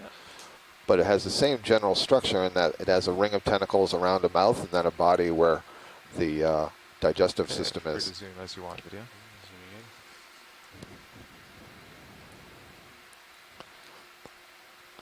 Really pretty, kind of mesmerizing. Nice color.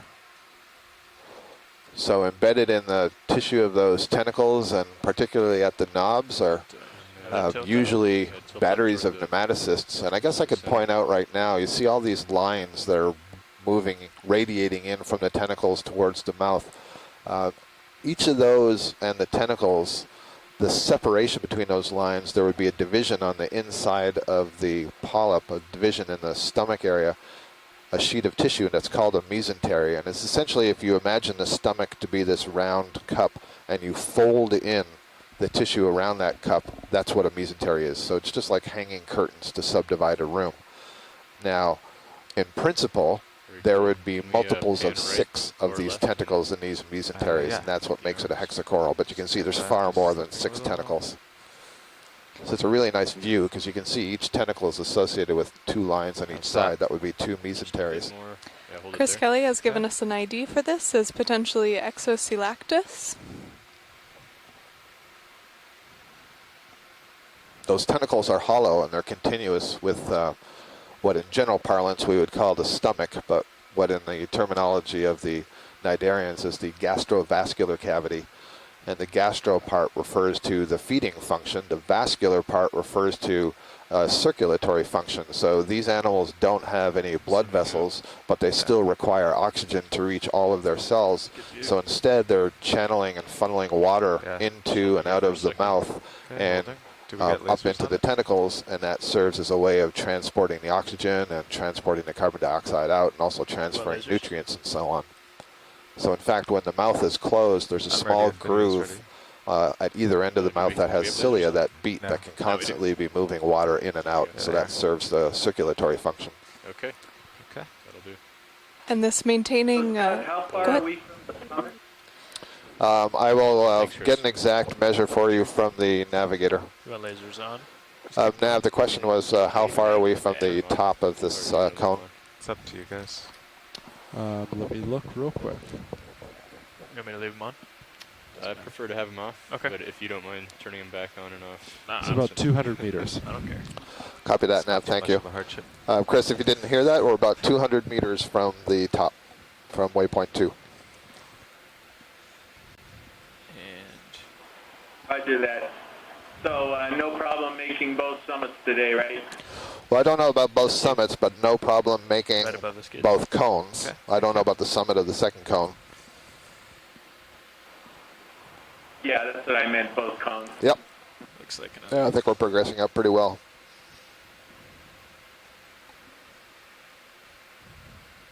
coming up. We have approximately 4.5 hours remaining in the dive.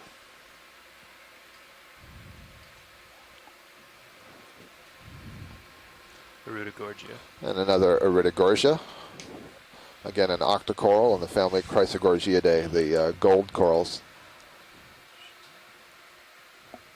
I should be careful, I suppose, when I say gold corals, because here in Hawaii they use the name gold coral to apply to a zoanthid, which is commercially harvested.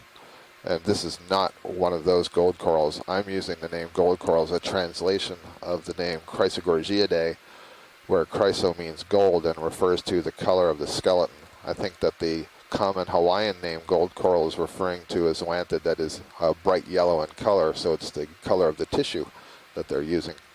So these are not the same thing. And another one of the possible Jasonisis fans, bamboo fans on the left side. And I'm not sure if we can get a quick look right in the center of the image. Sure. There's a stalk arising slightly right of center. Do we know who Jason is for this Jasonisis? Yes, that refers to the Jason ROV. With the holotype specimen, which is the name of the specimen from which the description was originally created, was collected by the Jason ROV down off of Tasmania. Good question.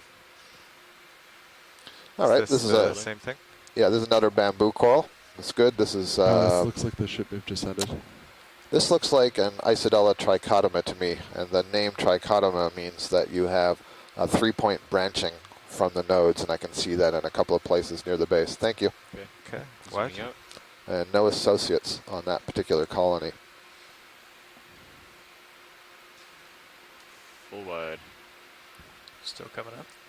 Doing a diagnostic. So again, for the most part, the bottom here looks fairly smooth in terms of the, let me say, the flow of lava. And then once in a while we get into these places where there does appear to be some rubble. And in this case, it looks like there's at least this one large boulder that's, or a couple of them that have fallen into place. But to me, I get the impression that it's more like there's collapses in place rather than downslope transport of rock. It's just the kind of general impression that I'm getting.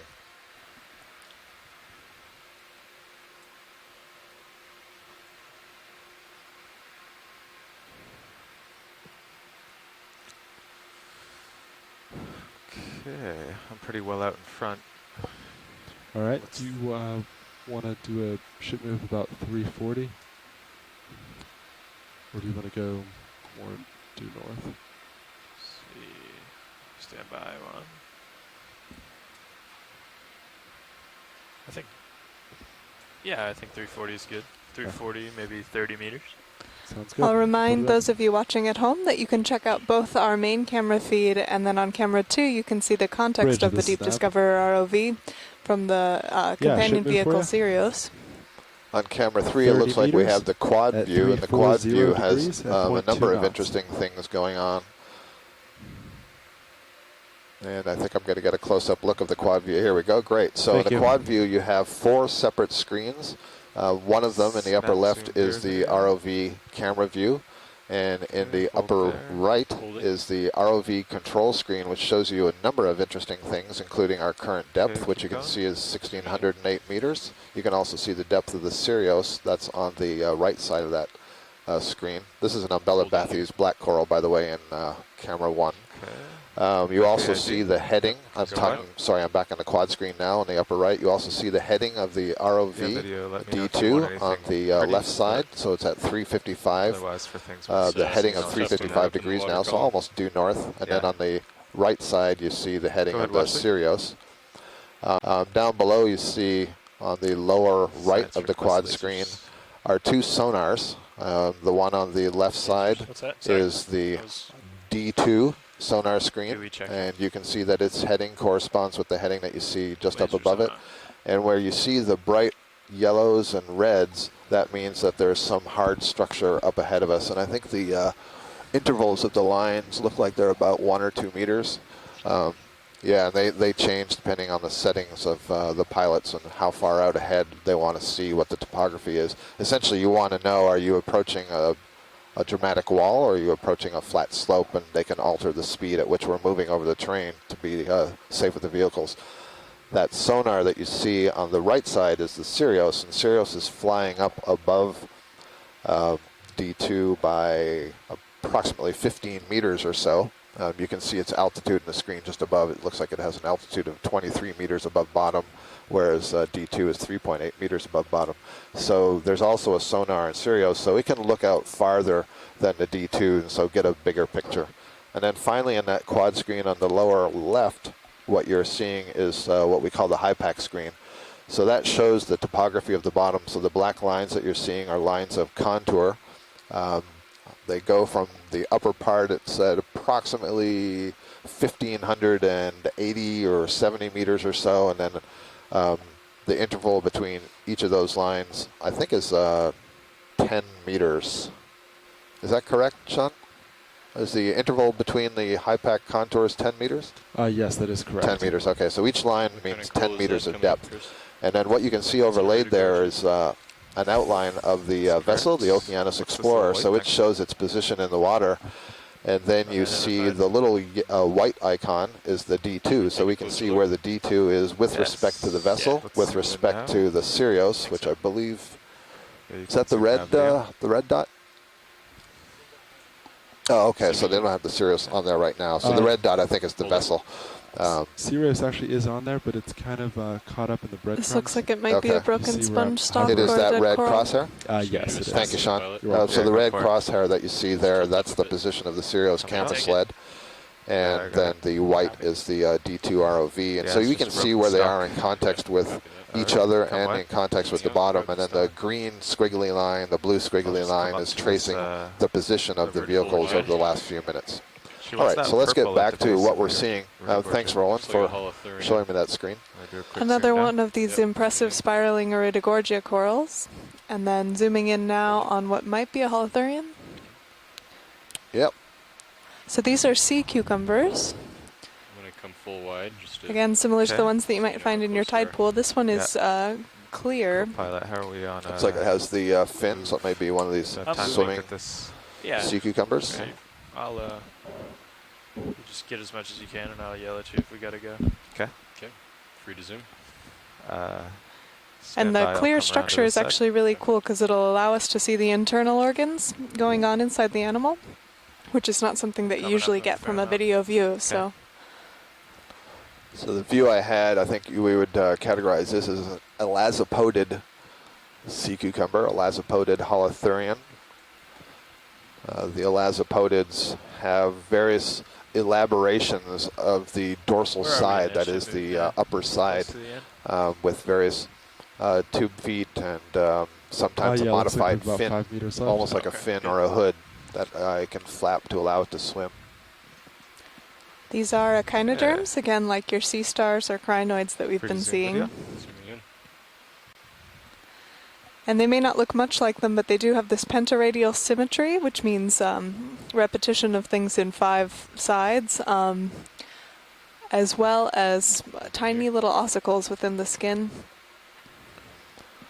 The gold color you're seeing there is the pattern of the intestine. The intestine is so packed with sediment grains that it shows up as a solid tube. And we talked yesterday about the length of the intestine, and one of the things I could have made a comparison to is the difference between carnivores and herbivores. And think about ruminants, so that's things like cows and sheep, and they feed on grass. It's quite hard to digest grass, and so you need a very, very long intestine in which to do it, a long time for the material to remain in the gut to fully digest it and get the nutrients out of it. And that's essentially what these holothurians are doing. They're feeding on plant-like cells, the phytoplankton, that have drifted down from the surface of the water and settled on the bottom. And so they have a long residence time in the gut. They're also deposit feeders, so they're ingesting a lot of sand grains and mud grains along with the organics. And that essentially just passes through, and whatever organics are attached to it will be digested. And they will leave what are called fecal strings or fecal coils, so evidence of their passage, which is basically this string of the sand grains that weren't digested after they passed through the gut. So these sea cucumbers and sea anemones are moving through a series of water-filled structures, again with this sort of hydraulic motion, similar to some of the mechanisms on the ROV itself.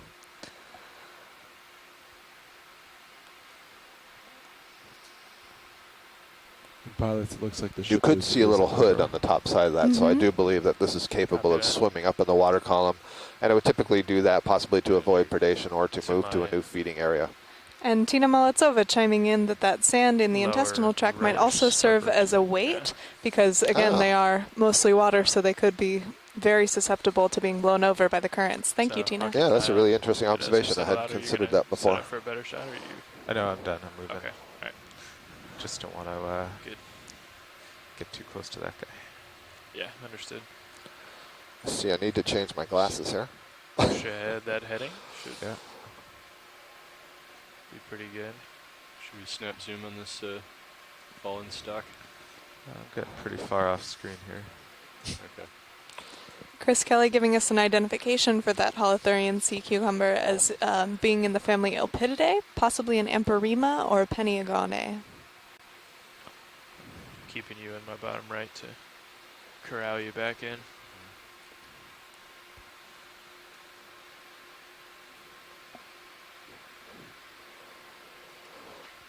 We're passing over several very slender black corals, so I think it's either these Bathypathes or these Umbellapathes, and maybe the next one we encounter we'll have a quick look at just to verify. Which one are you interested in? Well, I don't see one. Oh, maybe the white one that's just coming right of center. With the little tuft on top? Correct. Yep. Okay. Thank you. Should move his stop, pilot, so if you want to... There must be a crinoid hanging on a stalk. I can't even see the stalk, but or maybe it's an ophiuroid. Oh, yeah, it just seems like hanging out in... Do you want to look at that? Sure. Yeah, I'm just not sure what it's on. Looks like he's getting ready to bail out. Ophiuroid, basically. Oh, boy. Yeah.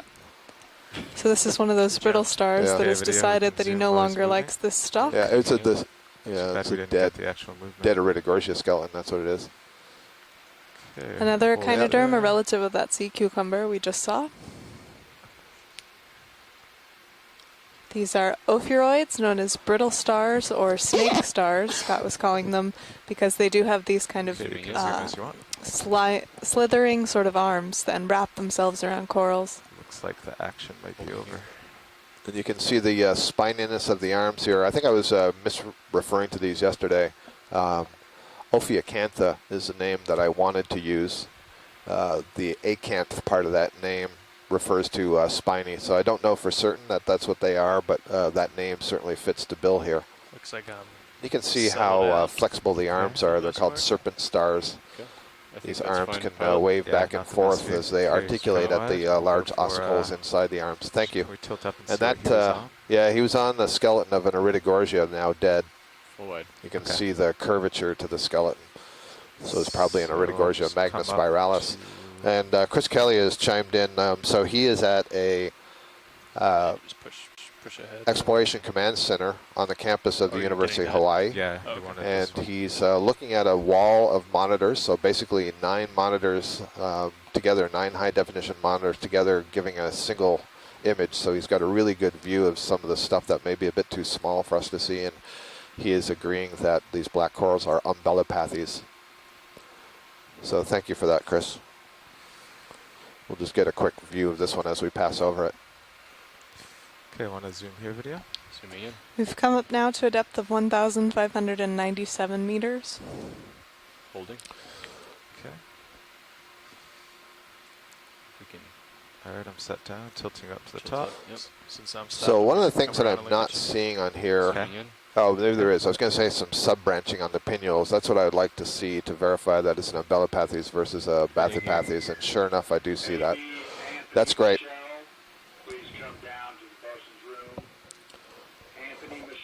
That's all we need for identification, Carl, so when you guys are good, we're good. Okay, Okay, whenever you're zooming out. clear. I think that's fine. Thank you. A little bit earlier, I was having a look in my little booklet here, Dictionary of Word Roots and Combining Forms, and it's full of Latin and Greek words, parts of words that are used to come up with the names that we apply to the orders and the families and the genera, So you so come on. back around, Chris. And I wanted to see what was the derivation of the Holothuria, the sea but cucumbers. do you wanna And I have push to out laugh that because the heading? definition I'll, is a kind of zoophyte, follow you around. which means a kind of animal plant. Hence the sea cucumber name. So we've got 40 minutes. I'm a little bit Is confused. it even possible to get to the top now? Let me do some math. And another Iridogorgia colony appearing at the top of the screen on the right side. Okay, I'm all lined up, pilot. So not a really high density of corals here, but there is a regular appearance of There's corals. another- something in And the background right fewer behind it. numbers of sponges, though. Yes, on several of the previous dives, we've had almost exclusively stalked sponges. Yeah, pilot. So we are 150 meters from the top. So So we've had a Good, mixture of 5 moves. bamboo 30 meters. corals. I think We could make it. 3 different species of more. bamboo corals Stop. today. Do a snap zoom on the center. There's something 2 primnoids. So we had a fan-like and a whip-like primnoid. We've had several Yeah. black corals. And here's another new black coral. I believe this is a Storopathes. You can see the color is a little bit more golden yellow, golden brown. Would you like a close look at this one? Yeah, a little tighter if you could. I can zoom in more Okay. All right. when you're ready. I'm not set down, but Can I push in? yeah. Okay. Go for it. I'll just keep creeping Hold it closer. here. Nav, when he's clear. So this is a black coral where the side And, branches are more highly branched themselves. 40 The terminology in the black corals is that you have a central people. axis, and then the branches that come off of that are referred to as pinnules. And then the question is, actually, Planning to sit down for a closer after look, the Carl? black coral, there's an interesting anemone This is- to its this is left. great. So We can let's tilt up stay a bit. here for a Yeah. couple of seconds here. So I'm sorry, so the Just main floating branches that around. come off are pinnules, and then part of the taxonomy is how many sub-pinnules there are. Does it go to the second order or the third order, and so on. And so this pattern that we're seeing is characteristic of the genus Storopathes. Thank you for that. So if we could look to the left, what I saw was an anemone coming out of a little tube. I don't think it was a tube anemone, that is, I fine don't think it for was a video. cereanthid. I If think you it was a wanna come kind of partially true Here anemone. there's an anemone And around. there are Just some do it. true anemones that have little tubes associated he with is. them. Where? Oh, yeah. Middle So right. this is new for our dive Standing by, today. presume. Okay. Actually, I don't know that we've seen a Storopathes at all You're free on to Lake zoom. 4 yet. I don't think so. There we go. Holding. That's full zoom. Okay. So the question is this a serianthid tube anemone or a regular sea anemone? I think this is a regular sea anemone that I'm going to come back partial. does have a tube, and I forget the name of that group, and I will search for it and see if any of our onshore scientists can help out. Tina may be good in that regard. Yeah.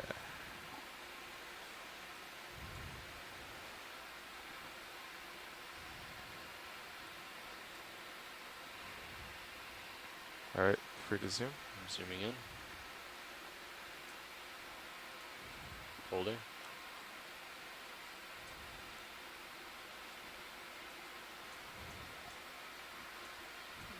We haven't moved the ship yet, right? No, I was holding off those until structures back we got out of here. Oh yeah. under the rock. There are some of these true sea anemones that form a chitinous tube, and that's what I'm wondering if what we're looking at here. So one of the differences between the true anemones, that sea anemone we were looking at earlier with the knobby tentacles, that was a true sea anemone. One of the differences between those and the serianthid tube anemones is that there are 2 rings of tentacles on the tube anemones, a smaller inner ring around the mouth, and I am not seeing that inner ring on here, which is why I believe this to be an actiniarian and not a seriantharian. So what are we getting from shoreside here? Can we pan left a bit? Yeah, Tina agrees that this is not a serianthid, so thanks for that view. That's really good. Actually, to compare this to the octocorals, one of the things you can see is that a darker tube going down the center inside, and that's the pharynx, so essentially the equivalent of our esophagus, which is passing from the mouth down into the stomach cavity. Okay, that's great. Zooming out. And I guess those are a bunch of polychaetes? Sorry. Yeah, I was just going to point those out. The tubes in the crevice there might be polychaete worms. And I think you can see 2 other tubes of these anemones, just that the anemones themselves are retracted into the tube. So that's great. Maybe I will send some of those images to some colleagues. For example, Meg Daly at Ohio State University, who's an expert in anemones, and Fanny Rodriguez at the American Museum of Natural History. They've both done a lot of work on deep-sea actiniarians. Bridge, this is Nav. Of which sea anemones are a member. That's the name of the order. All right. 40 meters at 340 degrees at 0.2 knots. There's a fish going off screen to the left. Standing by. Yes. Halosaur, maybe? Thank you. It certainly has that thin tail like a halosaur, though it is Copy that. Thank moving you. rather slowly. Okay, video. Zooming in. Zoom in as We'll you zoom can. in before I make a guess. Frame. In case he swims away. Yep, so that's a there he is. halosaur. Great. So Yeah, those he's are gone. of the genus Aldrovandia, and we think that there the he ones in goes. this area are Aldrovandia phylacra. These are these halosaurs or salt lizard. We know that suffix "saur" from dinosaur, and they're known to feed on little crustaceans living around in the sediment and are very common at these depths. Another bamboo coral colony. I was going to say just before we saw the fish that I think that the black corals are the most abundant so far today. We've seen a number of bamboo corals, but I do think that especially these umbellapathes are really quite common. This might be a stalked sponge in the background too. Yep. And maybe a farreid sponge over on the left side. Not much.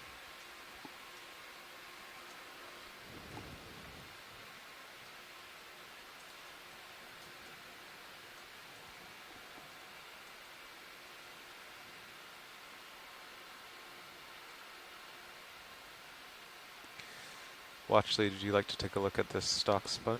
I think that would be great. Yes, thank you. Yeah, you've got a little time you're out there. Yeah. So we haven't seen as many of these stalked sponges today, and the ones that we have seen have been farreids, which are those kind of spine-like Scott was describing. But we haven't seen these sponges with the long stalk and the head on the top. We saw some of these in previous dives that were thought to be of the genus Caliphacus, but as we zoom in here, we'll see if Chris Kelly at the University of Hawaii can give us a little bit more insight into this. Standing by. Another umbellapathes behind it as well. And possibly a Bathypathes black coral, this sort of pinkish thing on the left side just going out of screen. And as you said before, it's kind of funny when I'm describing the black coral as the pinkish thing. The black coral refers to the color of the skeleton. The skeleton is typically if the animal is alive, Not very good lighting. below tissue, which can be any Actually, number of colors. Let's try that. So Get a little Chris bit of Kelly agrees backlighting. that this is probably one of those Caliphacus All right, sponges. we'll try it. Zooming in. We tilt up toward the lobe. You may have a Trissopathes over to the right, too. I was just typing that very observation into the chat log, Chris. I agree. Looks like a lot of small hydrozoans possibly also growing on the stalk. We see this quite commonly for this type of sponge. Tina Molitsova also saw that Trissopathes. Want to get the lasers off, Copilot? Sure. I think they are on. Off them. Oh, off. Yeah. Lasers off. Tilt down a bit more. Okay. Thank you. I'm going to zoom in on the stalk. Want to tilt down more? Sure.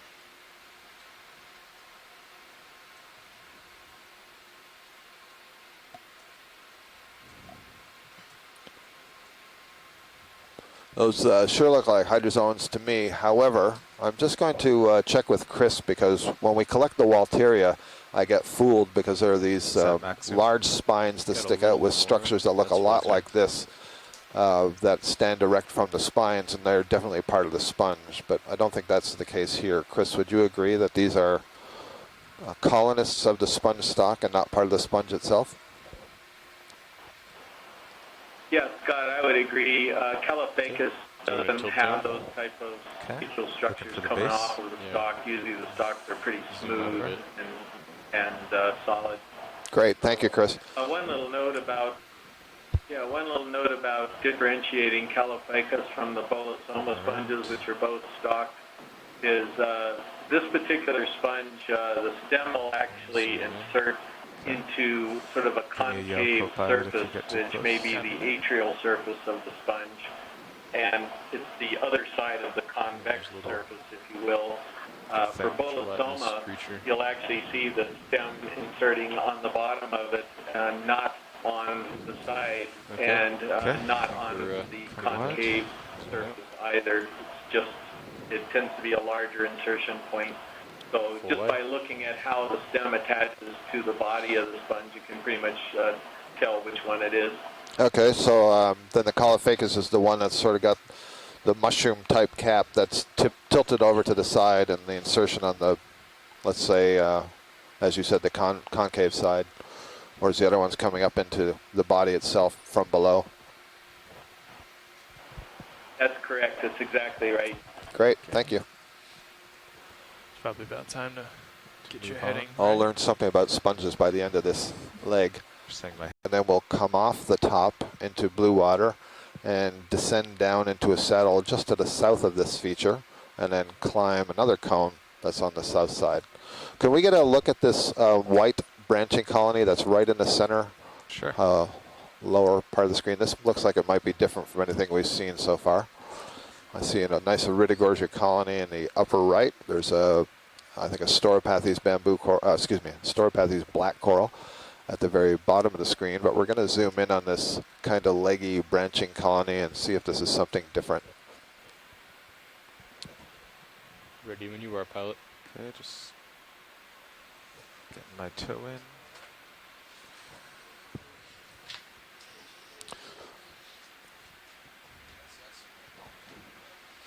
Okay, free to zoom. Zooming in. Just lost my toe. Done. Holding here.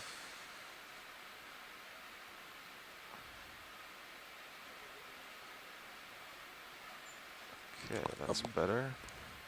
I'm getting the sense of Primnoid. It's a Primnoid or a bamboo. Say again, Chris? Looks like a Primnoid to me. Yeah, I think it's a Primnoid too, but what's really interesting about it is that it's got a very, very thick skeleton. Yeah, I think this is a very old Primnoid. I believe that there are many branches that have been broken off, and as we have a close-up look here now, I can see the polyps, and it is unquestionably an octocoral in the family Primnoidae.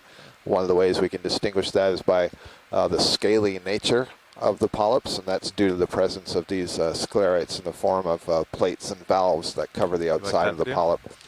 But again, the major part of the axis is very, very thick. I think this is a extremely old colony. What do you think, Chris? You got any ideas on what it might be? Does it? Got some more light. It's not exactly planar. Tilt. Try to center the crinoid. Oh. Sorry. I could have been more specific. Yeah. And at present, I'm looking at the polyps, and they're almost perpendicular to the axis. One of the distinguishing characteristics is how the polyps fold up once they're preserved. Of course, they're different in life, but sometimes we can get a clue that they're oriented head down or head up. When you lift off. So very nice. We'll have a look at the images later and see if we can get any clues from the pattern of the scales on the body. One of the ways you can distinguish different genera, for example, is the number of rows of those scales, how the scales are oriented around the upper part where the tentacles are, and then, as I said, whether the polyps curl up downward toward the axis or upward towards the axis. These are all different characteristics. Ultimately, to get a really good species ID, what you need is to put those polyps under a microscope and look closely at the sclerites.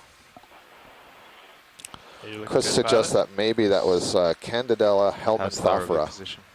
So the genus Candidella is a genus of Primnoid octocoral. We saw. Oh, let's have a look at this fish before I continue to talk. So unfortunately, Mackenzie has stepped out to go to lunch, but this looks like an eel, and I'm going to take a chance and say this is a synaphobranchid type eel, and I'll let our folks on shore help me. Oh, unfortunately, we've also disconnected from the chat room just now. Zooming in. Well, Scott, you're right. You're getting your fish down, sitting next to Mackenzie, but yeah, this is a synaptobranchid for sure. She's a really good teacher. She knows her stuff. Oh, there we go. What's that about? It's fussy. Yeah, so the dorsal origin is sort of far back. It looks pretty far back to me. All right. Certainly well back of those. Yeah, it doesn't quite look right for Breva dorsalis, though. I think just synaptobranchus, perhaps, or synaptobranchid. Colonies, or 4 colonies arising from it. Actually, I think the one in the distance is a sponge. Oh, can we have a look at this whip-like form that's on the, exactly, on the left side? Yeah, what I want to see is this 2 colonies next to one another, or is there a branch here? Video, you can zooming in. I think We'll see some kind of crazy coiling going on. I see one stop. Okay, hold there. I'll come up to it. All right, so this is a bamboo coral, and there's a group of bamboo corals that we believe exist as whips, but every once in a while, but when I say whip, I mean they're unbranched. Every once in a while, we see something like this, where it almost looks like there are 2 whips attached to one another, or maybe there's a branch. And in fact, here I feel like I'm seeing 3. So, yeah, if it's possible to zoom in there tight, that'd be really good. I'll try to slowly approach it. Thank you. Far away. Actually, there's even some branches coming off right there on the coil that just went off the screen to the right side. That's interesting.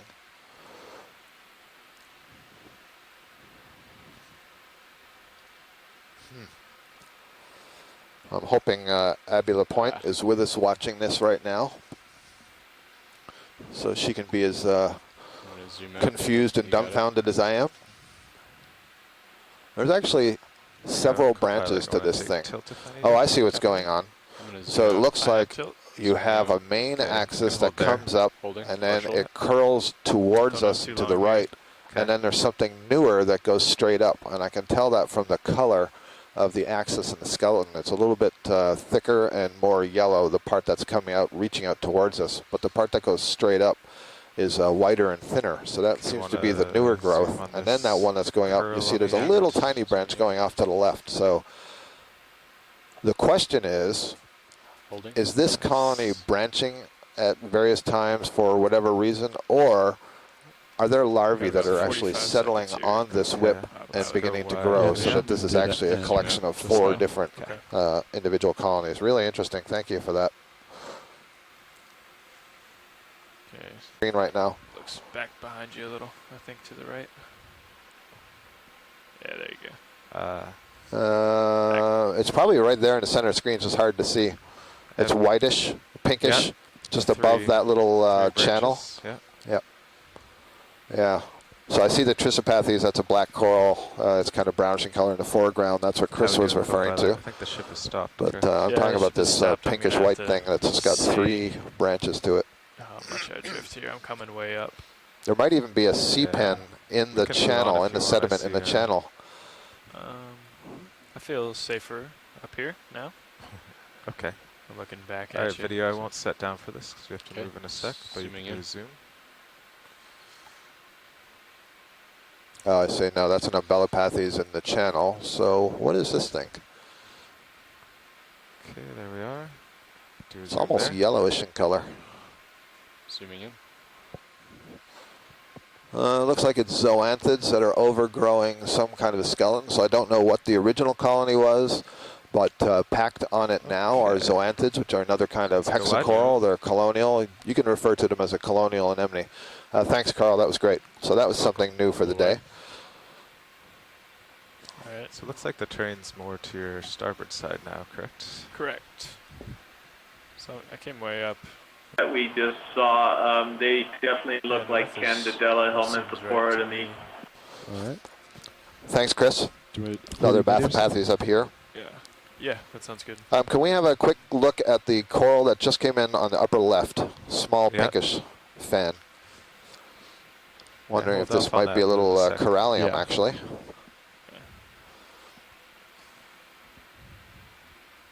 I'll get a close look at this, then we can keep moving. There are quite a few colonies here. They're small. There's a lot of small black corals, so we shouldn't be fooled that there isn't a lot of stuff here. They're just really small. But this may be our first corallium of the day. We'll see once we get a little bit closer.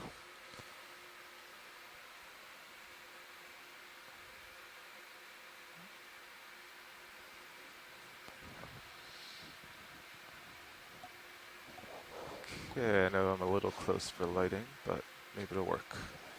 Go in video. Zooming in.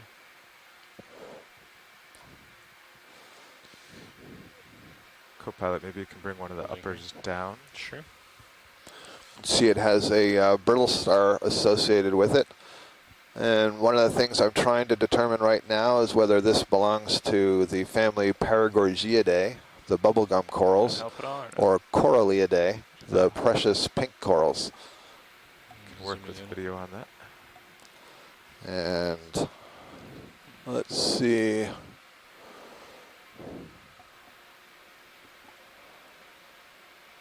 Oh, there it is. I am going to lean towards Corallium for this, or one of the related genera like Pleurocorallium or Hemichoralium. Chris Kelly also is supporting me on that family, and he's going with the genus Hemichoralium. So really nice. So this is another type of octocoral.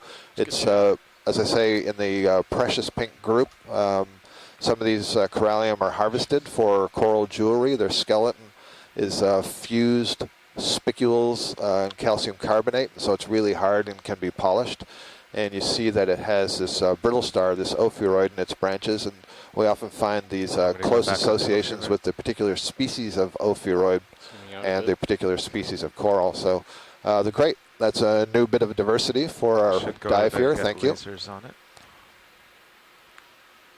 Chris Kelly is asking if this is an unusual ophiuroid, and he's referring to the particular species that we're seeing. And I'm not sure about that, Chris. That's one of the reasons I was hesitating on whether this was a Paragorgid or not, because that looked like the sort of, I believe they're astroschema that are associated with the Paragorgias. We also, great to see Asako Matsumoto is joining us from Japan, another coral expert. Weighing in here, and she agrees that it seems to be a corallium of some kind. So thanks for joining us, Asako. Live version of what we were looking at earlier that had the zoanthids overgrowing it. Thanks. Yeah, Chris, back to the question. I really don't know the different species of Abyssopathes, so I really couldn't say. Okay, snap zoom video, and if we like it, we'll set down. By the way, this one coming up could be that Narella macrocalyx. but I'm yeah. not really sure. Well, it's definitely a Primnoid, so I think that's a good bet. Okay, would you like a This is an closer look at octocoral. this? Yes, please. All right, so you can come back out. And video. even on that lower branch, it looks like there's something hanging on the end full there. line. So Okay. we're going to get a little bit of a closer look at this, but we can already say that it is an octocoral in the family Primnoidae. And you heard the voice of Chris Kelly from the Hawaii Undersea Research Lab on the campus of University of Hawaii, suggesting this may be the genus Narella and the species Narella macrocalyx. We were seeing some of these in earlier dives, and we're basing that on the pattern of branching from the base and then the relative size of the polyps themselves. And one of the hallmarks of the genus Narella is that the polyps all face downwards, and so as we zoom in, that's one of the things we're going to look for. And I noted something on the end of this branch, so we're going to choose this lower branch and see if we can determine what the associate is that's living on the branch. Okay, zoom to associate. Zooming in. Looks like a little Let me check crinoid. my, Sure. tilt. Holding. Yes, indeed. All right, so we have a nice view of the polyps themselves, and I can see from my particular And left angle of and it. vantage that there Sure. are scaliness to the polyps. And they are in whorls of 3, perhaps 4, and we have a crinoid associate. That's great, pilot. That's good for me when the video is ready. Sweet. Anything else you want video? I think that's fine. As long Okay. as it's happy. Okay, full wide. Full wide.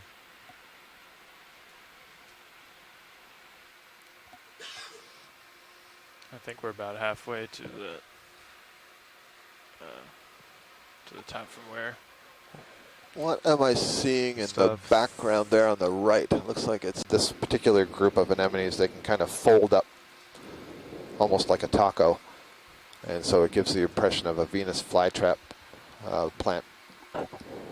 This one looks like there's a shrimp swimming next to it, perhaps getting dangerously close to that anemone. So we do seem to have found a higher abundance here on the That's right. upper part of this ridge. Absolutely. This cone. Just watching that coral below my port scape. Yeah, good call. He's got clear of him. Yeah, you're clear. Okay.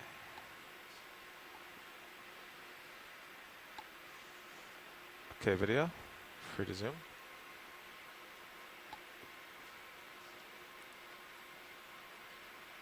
Which target is your preferred? This fly trap. Actually, we'll start with the shrimp. And maybe the fly trap will eat him.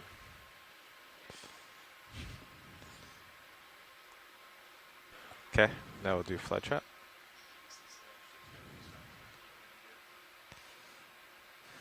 So watch lead, is this the same as we saw before or different? I see it has pointy tentacles. I had my headset off. I'm sorry. I was sorry. getting ready to go to lunch. Did you say, is this the same? Yeah, is this the same as the one we saw before? No, this is definitely new for the dive, and in fact, Okay. I think this is new for the leg. And I was referring to that as Hormathiidae. That's the name of the family, and I see that Chris Kelly is agreeing. And because of that sort of wrapped up taco-like shape, we refer to these as Venus flytrap anemones. And I think there are actually many different types of Venus flytraps. They don't all belong to the same genus and species. But the name Hormathiidae, the family, is in part referring to the roughness, the texture, the wardiness of the external column to the polyp, the outer body wall. External. There you go. So you can see how warty that is. Some of these structures will be thick with nematocysts, the stinging cells.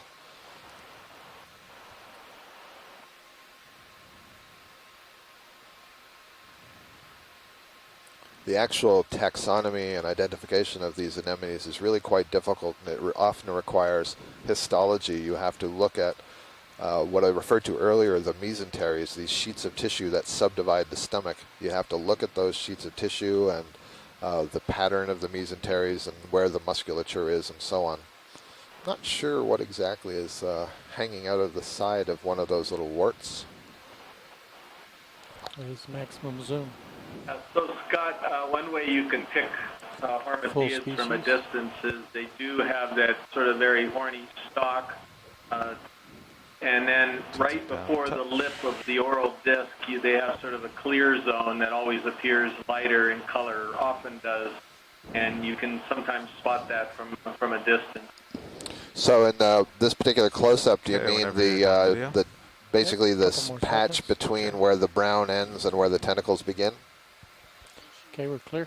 Okay. Exactly. And right. From a distance, it appears as sort of a lighter colored band between the stalk and when the disc is. And that's also fairly characteristic of the family Hormatiidae. Great, good tip. Yeah, and that's actually coming from Daphne Fountain herself. And Chris mentioned Daphne Fountain's name. She's one of the preeminent cnidarian biologists and actiniarian biologists. Before I mentioned Meg Daly and Fanny Rodriguez, both of whom were graduate students with Daphne Fountain, who just recently retired. Rocks around, but that might be a good time. There's a lot of stuff up here. This is not the time for me to be going to lunch. Let's do a snap zoom on it video, make sure it's dead. Yeah. So this looks like what we started off on. When we first landed, we saw something just like this that was also dead. And we have, I think while you were gone, we did find one corallium. Okay. Pink corallium. There are a few ophiuroids on this. Yep. That's good enough for us to establish that it's a dead coral. Thank you. Thanks, video.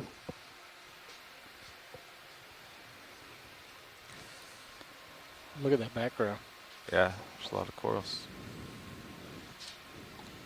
We are just 20 meters below where we think the summit is.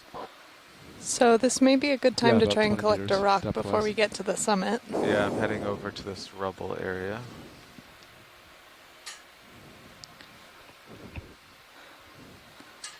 It's looking very concreted where I am, but yeah, we've got a lot of fused manganese crust here. So we've come up today from a depth of 1,700 meters, and you can see here at our current depth of 1,519 meters that we've got just a much richer community than we saw at the beginning of the dive. Again, these corals and sponges are taking advantage of this high ground here to get some of the currents that are flowing over, so they can feed on the organisms that are living within the water.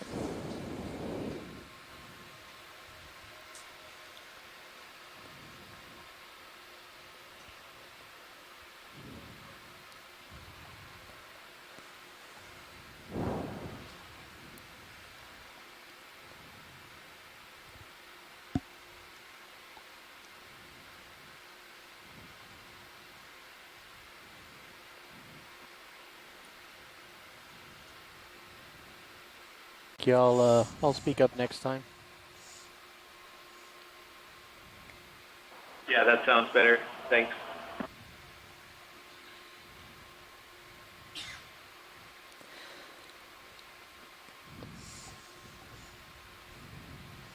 Jasper, what do you think about this one?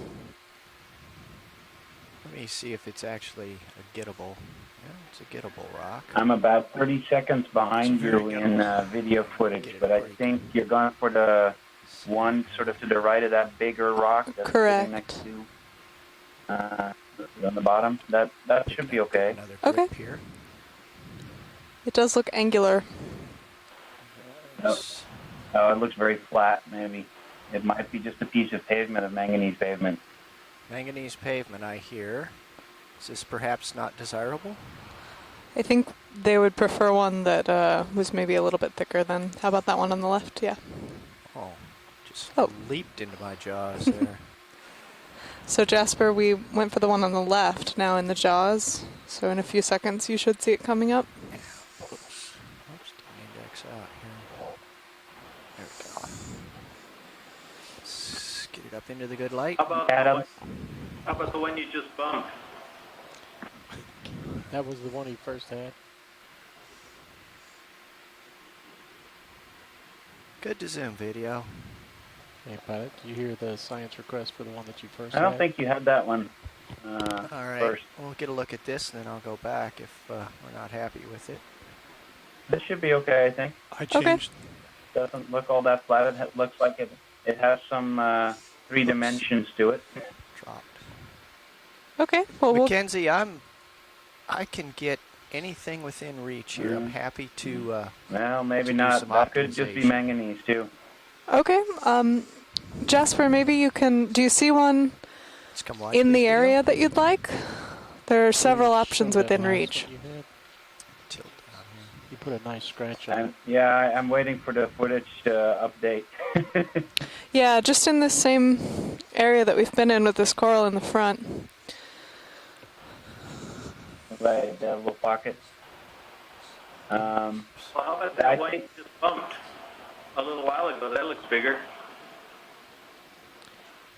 I believe that first one you had would be their best choice once they saw The it. one that we bumped earlier. The one with the brown scratch on it right Yep. there? This one in front with the brown deposit.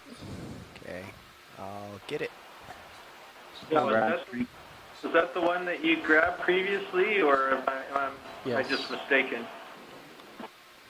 I'm not sure, Chris. I The think brown it scratch is, yes. is the scratch from the manipulator that Yep. where the pilot had it. so. That is the one that we picked up before that we thought might be just the manganese pavement. Hey, how about this one I think right out there? That one. Is that any more? I think the one you had is pretty good. If you Oh, look at that. This is interesting. That's Okay, what's so that one is inside. breaking in half. So that is just this brittle manganese. Well, let me see what, Can you reach out to that bigger one that's kind of behind the rock he's holding now? like, okay, I think I know what he means. Yeah, just behind that little sandy patch. That one? Is that one reachable? Yeah, that one. Let me see. Well, we'll check and see if that one's gettable, and if not, then we'll take the one that we currently have in hand. we should also image the one you cracked.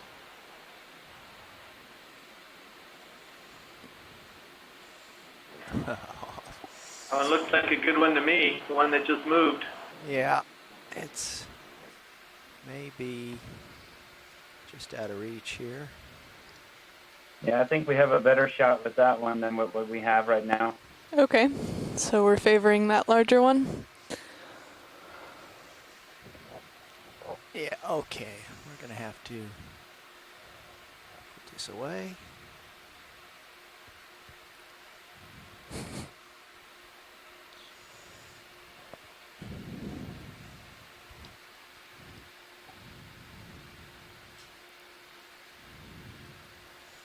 Oh. It's tantalizingly just out of reach. Before Please stand by. Before you move, Dave. So that one's a little bit out of our arm's length, so... Rock collection there. Is that correct?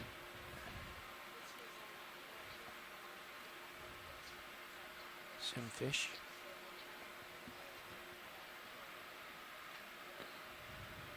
Yeah, so I think that's waypoint 2 is pretty much the top, I think. Or what I have labeled as the top here. Yeah, we want... So you want a rock this from the was, top of this? No, we or don't. This is it?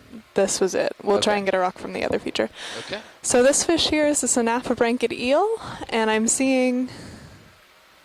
looking for where that dorsal fin starts, because that'll give us a clue for the species. So it is very far back. So this is an eel known as Synaphobranchus brevidorsalis. It's a common character here in the Central Pacific. And they are scavengers, but they're also able to feed on small fishes and squids in the water column. And this is probably a stress response to the ROV, this sort of shaking. The lights are not usual for this fish to encounter. Okay, what? We'll let him be. There's a nice purple squat lobster in one of those corals we passed over. Okay. I think it's the one just left of lake. Just amazing diversity on this rock here. As we started the dive, we were seeing a coral kind of here and there, and here we have, I think, about a dozen individual colonies growing on one rock. So this seems to be a very good current environment. And maybe if we can get a zoom on the one that has the crab on it on the left top. Okay, come I on think in, it's a Roland. crab. There's 3 of them in view here. Oh, yeah. There's a plethora on in. So you'll see here another one of these chirostylid crabs. Chirostylid meaning pointed claw at the end, or pointed hand at the end out there, and you can see why. What's that little? We've is that got a cup coral on the left? There? Yeah, so we think that this here on the left is a cup coral. And I think the video has frozen on shore, so we'll have to get an identification on this later. But this is something that we haven't seen on this dive, so we'll try and get a zoom. Okay. All right, come on in, Roland. That's probably good. Still floating here. What a coincidence. So is he. Trying to get a focus here. Yeah. And welcome back, Scott. We have a cup coral here on the left that we'll try and get an image of. Oh, cool. And we've come across this rock that has a huge diversity on it. See where you're at. Yeah, I was just noticing in the dry lab there that a lot of corals up on top of here. Most of them seem like black corals of different species. I see Trissopathes on the right and several Bathopathes in the center, and I think that was an Umbellapathes that you were zoomed in on with that squat lobster sitting prominently on it. We have a dead sponge stock at the bottom with several ophiuroids. I think at some point, Dave, partial zoom and you flying around all of them. Yeah, I want to get this cup coral. And were we able to collect a rock? We were able to collect a rock. Great. So hopefully that'll give us an idea of the age of this feature. Oh yeah, look at that. A little cup coral extending off to the left. Is that alive or dead? So I think it's probably alive. It has that appearance, but the polyp itself and the tentacles must be retracted down into the calyx. The calyx is the name for the cup that it lives in, and you can see that the cup has a number of these little plates in it called sclerosepta. The sclero for the calcium carbonate, of which that whole cup is constructed. So this is a scleractinian, belongs to the order Scleractinia, which is the order that includes all of the stony corals. This may be our first stony coral of the day, and this is a solitary one. So this particular species does not form a colony. And in the center of the ring that you're seeing there pointed out towards the left, you see the color is a little bit darker, it's a bit orange, and that's where all the soft tissue right now has been retracted. And this would have a ring of tentacles, just like all these other polyps and corals that we've been seeing today, and the anemones. They're just that they are retracted right now. Sort of tucked down into the protective spaces of that calyx and those sclerosepta. A little bit rolly, and I'll do a fly around here. I'm afraid I do not know right about the genus of that particular species of cup coral. Just as we're backing up here, I see that there's also this foreground, the dark red orange. That's a Stauropathes black coral. So quite an abundance and diversity of black corals in this one rock. Yeah, Scott, they all.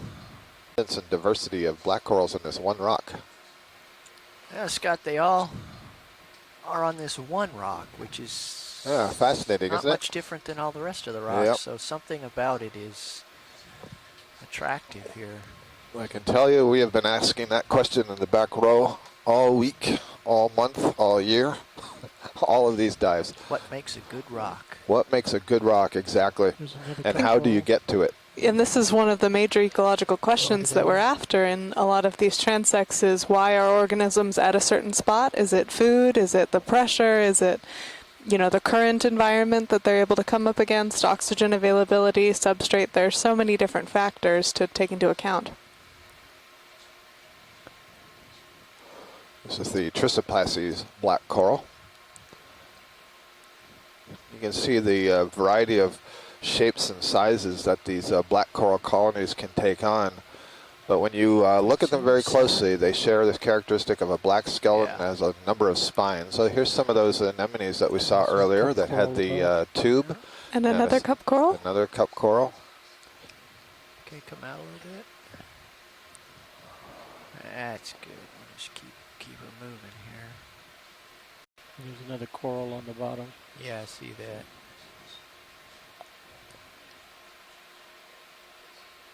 Partial. Yeah. So there's an umbellapathes with a really pretty, what looks like a chirostylid crab. It's at the very least a galatheid crab. The Galatheoidea is a larger group that includes the chirostylids and other kinds of squat lobsters. Yeah, if we can get a good view, that is a different squat lobster than I have seen so far. And so that might be of much interest to the crustacean biologists who are following along. Come wait a second. I know that Mary Wixton had sent me an email. She's at Texas A&M asking to get some good images of some of these Galatheid crabs. And this one looks a little bit spinier. The color's a little bit different than what we've seen earlier. And Chris, if you recognize this, please let me know. I'm going to give this one a little bit more attention, Scott. Yeah, I do. I think we imaged it on leg 2, and I think Mary sent the picture off and came up with this potentially being a new genus even of squat lobster. Do you think it's worth trying to collect that black coral along with the squat lobster, or do you think it'll zip off? I was pondering that right now as you were mentioning. I think it might be worthwhile trying to get the umbellapathes and perhaps the squat lobster with it. Okay, I think this is likely a female, and why I'm saying that is that abdomen, you see that it's sort of pulled down a bit from the bottom of the thorax, and they will hold their eggs up in there, and they need to aerate the eggs once in a while.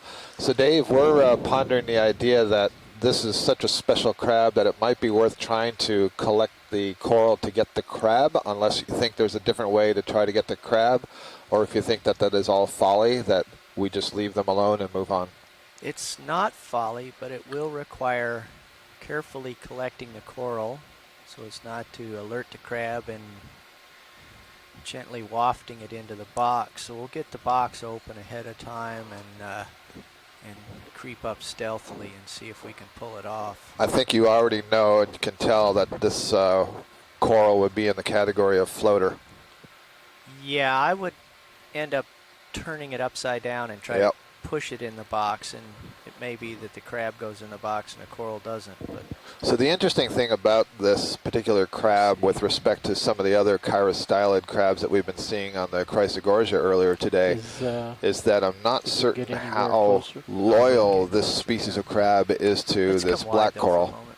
And if it were the chirostylid in the Chrysogorgia, I would have no hesitation of saying, let's collect that. Or there's another black coral called the Parantipathes that often has these little squat lobsters in it. And we know that they're so specific and they're so attached to that particular habitat that they will not abandon the coral after we collect it. Oh, I think I see a sea spider also on a coral just off to the left. But let's continue with the collection. Okay. At any rate, the question is this a habitat of convenience for this crab, or is this a specific coral that this crab wants to inhabit? And if it's a very specific coral, then I don't think there will be much of a problem with it hanging on as we clip the coral and move it into the collection box. But if it's more that this is just a suitable high point for this time being, it may abandon it. Go ahead, Chris.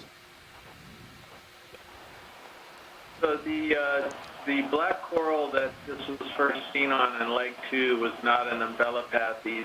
I think it could have been a Scarapathes. Ah, okay. So there's a clue right there. My attention. How do you feel about getting drawers open ahead of time? Let me see if I can see I'm clearance. actually trying to find her email where she mentioned when she talked about this crab. She sent me a lot of emails, so I'm sort of working my way through them right now. Get myself Okay. planted here.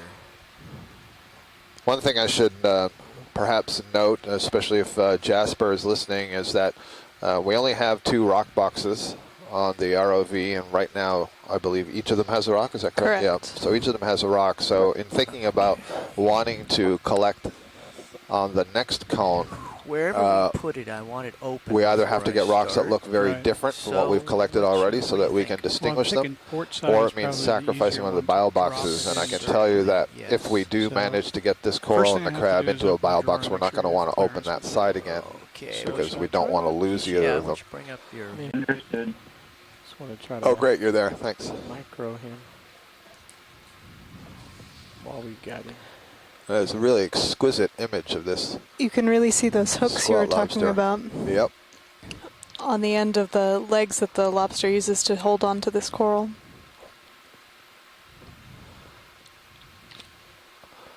Formal name for that segment of the leg is the dactyl. And this is appropriate for this one. They Science look quite note pointed. That, each wherever his little hooks are hooked around, the polyps are not there. So he has scraped them Huh. Yeah, I can definitely see that on the right side. So Roland, our video engineer, has just pointed out to us that where the squat lobster is hanging on, and I can best see this on the posterior leg on the right side, where the dactyl, the claw, is holding on to the colony. It's scraped away the tissue. and also on the lower left. Okay, and also on the lower left. And so if this is the case, that might be a good indication that this thing has spent quite some time sitting in this position. You know, from the port side manip cam, he sure looks within reach. Yep, he does. Let's see what the drawer looks like here. Okay. While we're doing this, we're also getting some really nice images that'll provide some important characteristics, like, for example, on the claw, the dactyl of the claw, which is the finger-like structure that's on the upper part of the claw, you see has a protuberance sticking out below it, a rather large tooth. He's describing the claw now. So that may be useful for identification.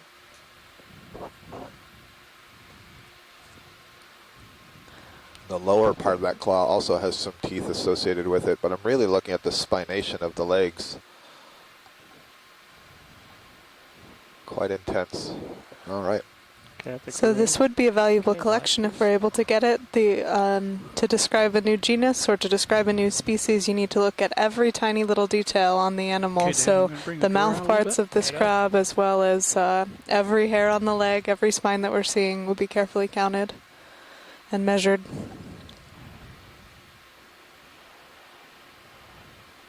So I did locate the email about this. So Mary had sent this on to Dr. Kaiji Baba, who's a specialist in these type of crabs. And he said it's either a chirostylid in the genus Gastroptychus or a new genus. He said if the third maxillipeds are close to each other, it's a species of a new genus. If the third maxillipeds are remotely separated, then it would be in the genus Gastroptychus. Well, that's a great example of what Mackenzie just said. The maxillipeds are modified legs that, yeah, not too much longer. I want to make sure that we can get to the top of this feature and then still have time to go into the water, down to the bottom, and back up to at least some of the next slope. So we're good to zoom right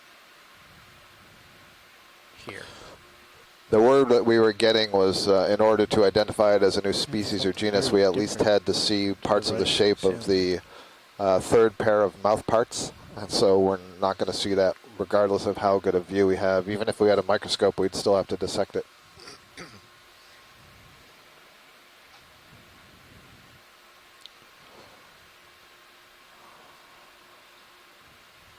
One last look. You don't know how lucky you are, fella.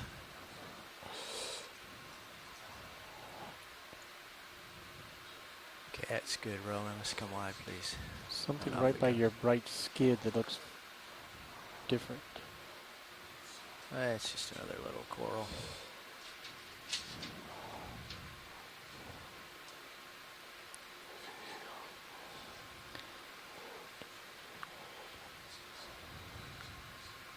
We're coming up now to near the summit of this little cone feature on Hutchinson seamount, which is a flat-topped feature that has all of these little cones coming off of it.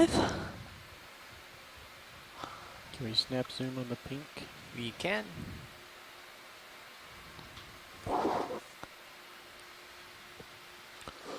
Another ophiuroid here. Yeah, so this looks like the Coralia that we saw earlier that Chris tentatively identified as Hemichoralium, close to the species Loense. And it also had a brittle star wrapped in its arms, and when we saw it earlier, we were seeing it from the other face, so we saw the mouth side of this brittle star. And now we're getting an opportunity to see the dorsal side, what you would refer to as the back side, so we can see a little bit of detail of the oral disc from this perspective. Okay. That's good, thanks. I've run out to the end of the tether. I'm going to back up a little bit, crawl around on the rocks until Sirios catches up. I think in this view it's a good time to point out that Chris Kelly at the University of Hawaii will be going through and counting some of the individuals seen in this video, as well as making those in-depth identifications. And this will give us an idea of not only qualitatively what we're seeing on each feature, but a little bit of a clue of the quantitative amount of each species. Get relative abundances of these different corals. And again, compare that to the cone that we're headed to next. These two Iridogorgia here are always very impressive, I think. They're really beautiful.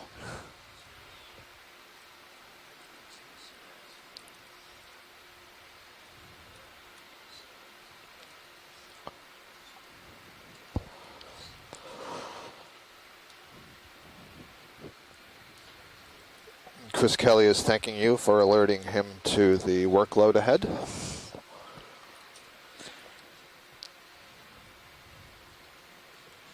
There's a nice view. You can see there's a pretty good density and diversity up here. It looks like a little Chrysogorgia bottlebrush. We haven't seen one of those in a little while today, but we did see several colonies earlier.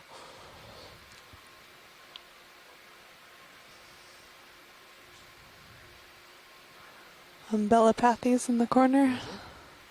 They're pretty distinctive once you get to know them. Another bottlebrush Chrysogorgia colony. Another corallium. You can really see the particulates moving through the water column from right to left. It's in the general east to west direction. Don't know the specifics of whether it's slightly southeast to northwest or northeast to southwest, but it's generally east to west. Part of that is me, but my sense of current is out of the northeast. Thank you, Dave. Dave suggests the sense is that the current is out of the northeast. Okay, Dave, I'm Another one of those starting to move Narella macrocalyx, and this one had 4 branches. Could we see if some of these white things on the rocks are broken stalks or if they're something else? The small. Oh, yeah. They might just be broken stalks of sponges and corals. Let's get a quick zoom here, Roll. That's good. Yeah, it does look like a stalk. A holdfast, I suppose, is the more appropriate term for the base. That hold fast to the environment. Exactly. Is much known about the adhesives or the glue? I know we have... Good question. I don't know. I actually can comment on that because I once was involved in a project that was using glues extracted from corals to knit bones back together in a medical application. Awesome. I think they were using some of the coral as a matrix, but there was some cement derived that was compatible with healing in humans and was injected into shattered bones to knit them, help them knit back together. Very cool. We've talked a little bit about the strength of biological adhesives and that the deep sea or the ocean in general is a good place to look for solutions if you're trying to solve problems that are even in everyday man-made situations, like how to stick things to the wall in your wet shower. Upper left. Other umbellapathes. Take one more look at one of these fans that's near the top of the screen. One question in my mind is whether this really is the Candidella helminthopora on this. I'm sorry? What are we looking for? Just off the screen to the right, there's going to be a fan coming into view. a white fan. There you go. Okay. And if we could get a broadside view of this fan, what we're looking for is to determine if it is indeed what we think Candidella helminthophora. And that name, helminthophora, means worm dwelling. And this particular, the species, Candidella helminthophora, has polychaete worms that are associated with it and may form these tunnels. And that's what we're looking to see if we can see. Essentially what happens is the presence of the worm induces the polyp to lay down its sclerates in a different way such that it creates these little garages and tunnels for the polychaetes to live in. So this is no question that it's a primnoid. Thank you, Bridge. And that's the family to which Candidella belongs. And so what we're looking at is along the branch, we're looking for areas where it looks somehow swollen or thicker, which would be an indicator. Like, so right there, they're on the left side at the V, the branch. So it looks like that branch that's on the leftmost, right after it bifurcates, is a little bit thicker underneath the polyps. The plate's a little bit wider, so that's a possible location. Let's scan a little bit more to the left, please. Okay. Okay, Dave, I'm looking sideways. Scott, if you see those closed polyps that are almost in the upper part, those look like Candidella to me too, the way they close up. Great.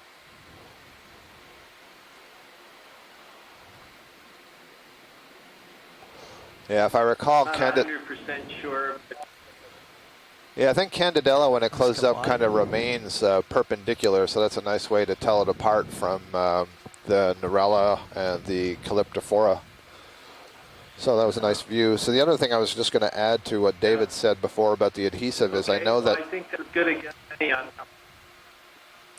I know that some bamboo corals have been examined for their properties as the bone matrix, as replacing the bone matrix to help with the regrowth process. So here's a really nice rock. We have a bamboo coral coiling out from that, and I think I mentioned yesterday that there's a new genus that is being named for its propensity to coil, and that probably belongs to that genus. What we currently refer to as clade B in our labs.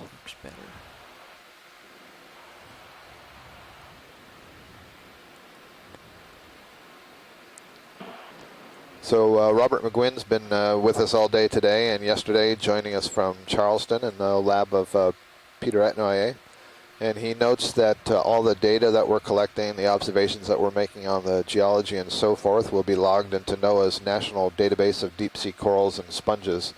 And he provides a web link to that. And he says that all these data, the observations, the images, and the analyses that Chris Kelly will be doing later will all be preserved for human history to inform conservation and management of these critical environments.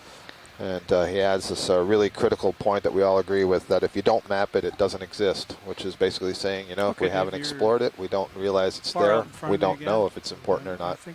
So thank you for those words, Robert. And for our viewers that are watching without the event log, that website is deepseacoraldata.noaa.gov. Yeah. Well, I think we actually want to think about jumping over to the other peak soon. I'm not sure if you have the peak of this. Dave, if we're going to wait for catch-up, that fan that is growing off it, and I'm thinking I probably see the arms of some brittle stars wrapped around, but just to verify. Get some tether. And I see another Umbellapathes with a coral, a crab on it, but. Oh yeah? I do, right below that. But we have another cone to get to today. Yeah, and he's underneath. He's not sitting on top like the other one. Another ship move, please. So we're at a depth now. It looks like he's a different type. Yeah, a different. Can we do 30 meters, bearing due north? Not quite that bright pink color. I'm out at the end of my We want the peaky, spiny one, but we can forego that to get to the other summit because this is. Sorry, guys. I was told that we were going to get to waypoint 2 and then jump over to the next. It'll be really interesting. I think we want to make it all the way to the top of this, so I've scooted him a little further along. Okay. Just make sure, you know, try to find the peak. Proofs in the pudding. Peak, we can move ahead. Cecil fauna like the tops of things.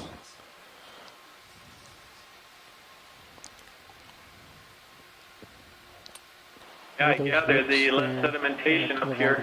Yep. French. We have come up a little bit in temperature to a balmy 3 degrees Celsius. No, it's still cold down there and dark and high pressure in the deep sea.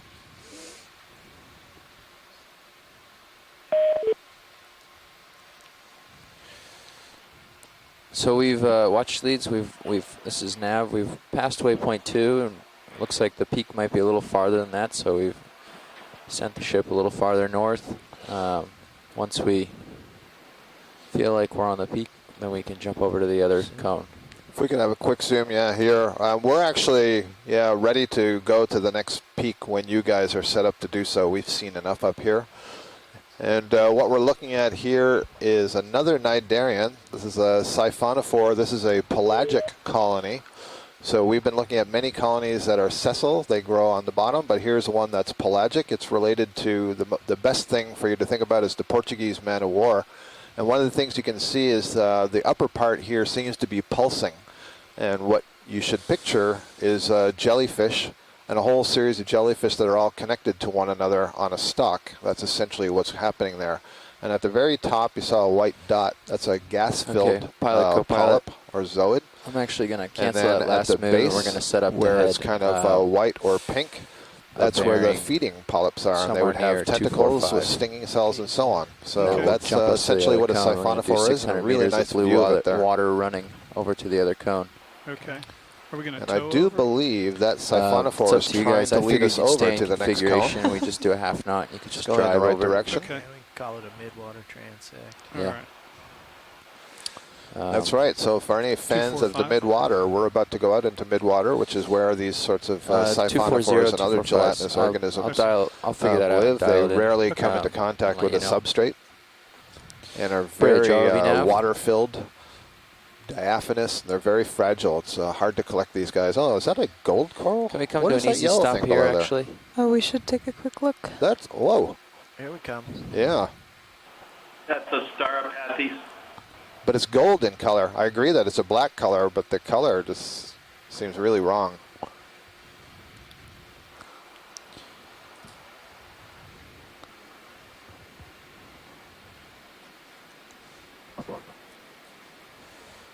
Bridge ROV nav. So you've seen these yellow-colored ones, Chris? Yeah, I think we saw one we're planning on doing a ship move that's in excess of 600 meters, going towards the southwest. I want to make sure. Hey, well, I don't knew that forget was to about your me. beam. I want to make sure if we do it a half knot, if that's okay, or if you wanted to turn your head at all. Daniel Wagner on the last or the first ROV cruise up in. Or what speed would you be comfortable doing towards your beam? Noted, and we got a great image of two Stauropathes, one that deep red and one yellow like this side by side. Okay, stand by. I'll call in the move in a little bit. Great. Probably the same species. Yeah, I completely agree that the structure is absolutely Stauropathes, and by structure I mean the pattern of pinnulation, the pattern of branching.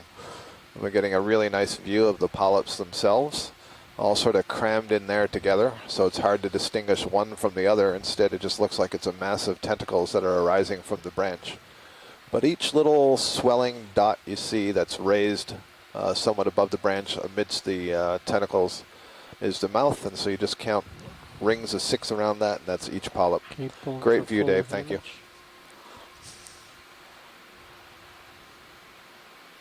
Little tilt down.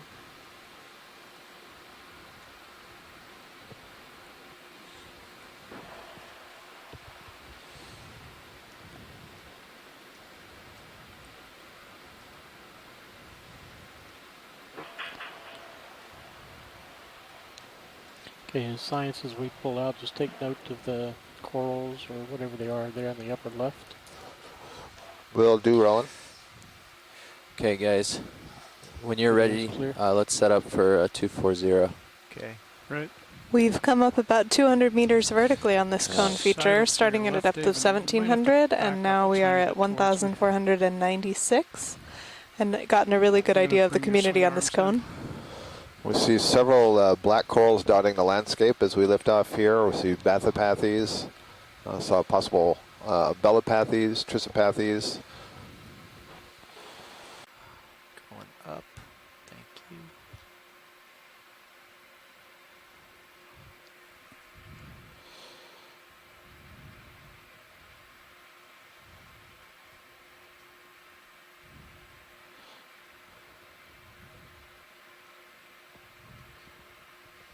This may just be mucus string, possibly from squid. I don't know. It looks like it's. You think it's moving? It just did something. Oops, getting a little close here. Well, if so, then it's a mangled siphonophore. Still far out. I've gotten a little far away and I'm getting some tether bounce here. Thank you, Rolly.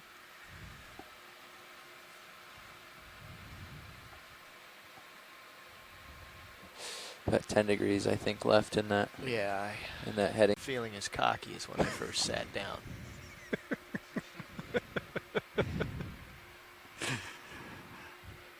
Yeah, I'm feeling like 100 meters is pretty easy. Some gelatinous jellyfish maybe upper right. Oh yeah, I see that. He's kicking about.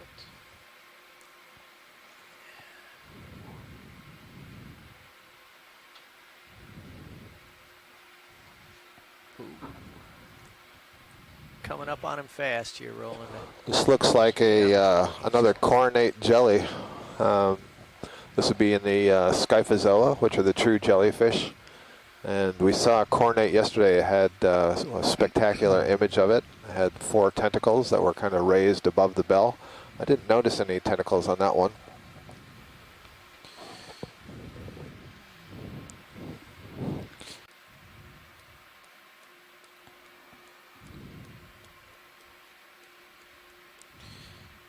So the ship is getting close. 2/3 of the way there, almost 3/4 of the way there.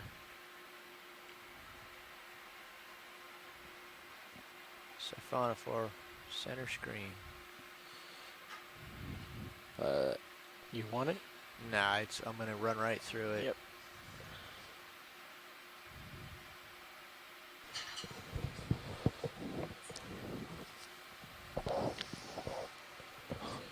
Look at it's reacting to the light.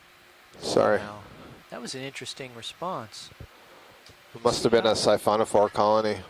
Did you see how it, when the light hit it, it changed form?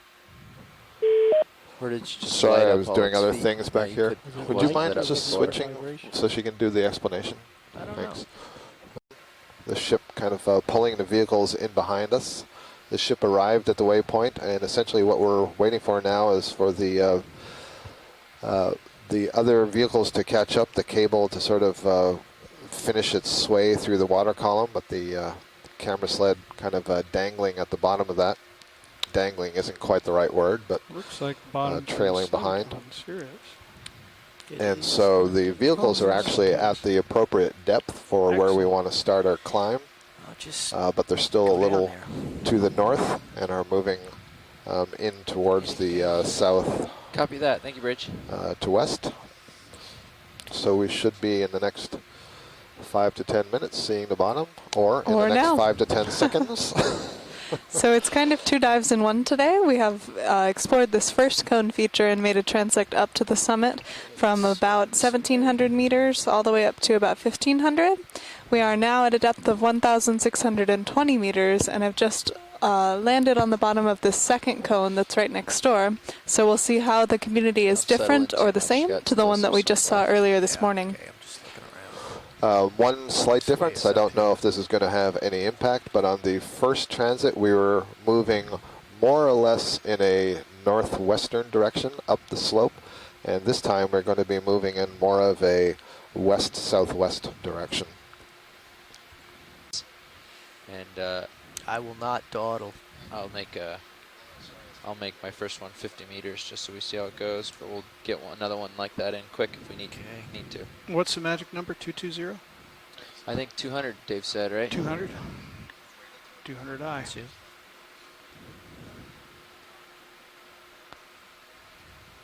This fish is a different fish. This is an ophidiid, a cusk eel. And as we Bridge, come ROV closer, now. maybe we'll be able to get a better look at that. Vehicles have settled on a new mound on the These bottom. are our two things. other First of all, common the faces in the bailout deep plan sea, though they're will be very hard to changing study because they're kind of patchily distributed and we don't northeast, really know just to make sure exactly we're where right. they're That's going to be. 045. And from trawl catches, they're hard to kind of get an idea of the role they're playing in the community. So this sort of ROV footage is really great because we can see And how we're they're ready for our interacting with their shipment. environment. Let's do 50 That one meters, decided we were scary and bearing left. 200 degrees at 0.3 of a knot.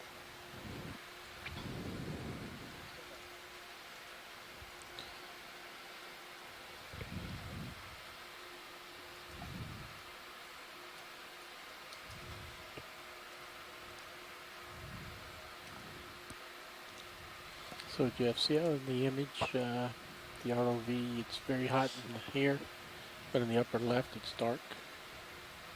So if I bring this down to legal, that's what the image should be looking like because the center is so hot. So it still seems like we got a lot of light. Snap zoom coral? Immediately in front of us. Thank you, Bridge. We have coral here in frame. Is this one of the chrysogorgids? Oh, finally we have a Metallogorgia. Oh, good. It had to be here. And there's its ophiuroid in the center. Well done. Underway. So it is indeed in the family Chrysogorgiidae. This is very characteristic of this depth range, so I was kind of surprised not to see it yet. You see it has a very long stalk with no polyps, and all the branches and polyps are right at the top. So think of this as kind of like a dandelion, if you will. And the fascinating thing about Metallogorgia, and this is probably the species Melanotrichos, so Metallogorgia melanotrichos, is that it always has this brittle star, this species of brittle star living in the center of the colony. And I believe the genus for that is Ophiocrius, and the name of the species is escaping me right now. But it's a fascinating association. We can talk about this more later, but we never see a live Metallogorgia without that brittle star. How on earth does the larva of the brittle star find that coral? Okay, Rolly, I've pulled the light And that's a very exciting find. That's one that Scott's been waiting for, I think, this whole leg. I have been. Now you can see I can light more of the background without blowing away the foreground. Okay. I was typing some information into the event log, so I missed it at first. I think I see another anemone, like the larger anemone that we saw earlier, maybe two of them. And this one seems to have its tentacles retracted. Oh, maybe not. Nope, they're out. It just has a very wide base. That's called the pedal disc. Pedal, like your foot. Disc, you can see it's well attached to the substrate there. There's a bit of a current coming down slope here. And the other round structure was the holdfast of either a coral or a sponge that previously lived there. There's an Umbellapathes, that whitish colony on the left side of the screen. So that black coral was very common on the previous cone. And there's a little star below it. I don't know if that's a much smaller one or is a crinoid. Is that a stalked crinoid or is that a crinoid on something? I think it's a stalked crinoid. It does look like a stalked crinoid. And then I'm just trying to anemone see there. the bumps in the... Oh, I didn't even see the anemone. Good eye. This is our first stalked crinoid in a long time. So we've been seeing a lot of the comachulid crinoids, which are called the... Did not know that. This red in might be interesting. That is a beauty. Red This is like a nice crinoid, yep. Okay to zoom. So a different type of stalked crinoid. Yeah. Really beautiful one. So it's funny, we haven't seen any stalked crinoids, and now we get onto this peak and we see two. Again, the story of patchiness is repeated. This is an absolutely beautiful one. Nice coloration.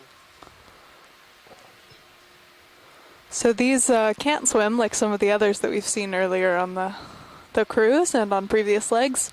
Okie dokie. But they are stocked up a little higher in the water column, so they are able to get that height advantage into the faster currents that are moving above the seafloor.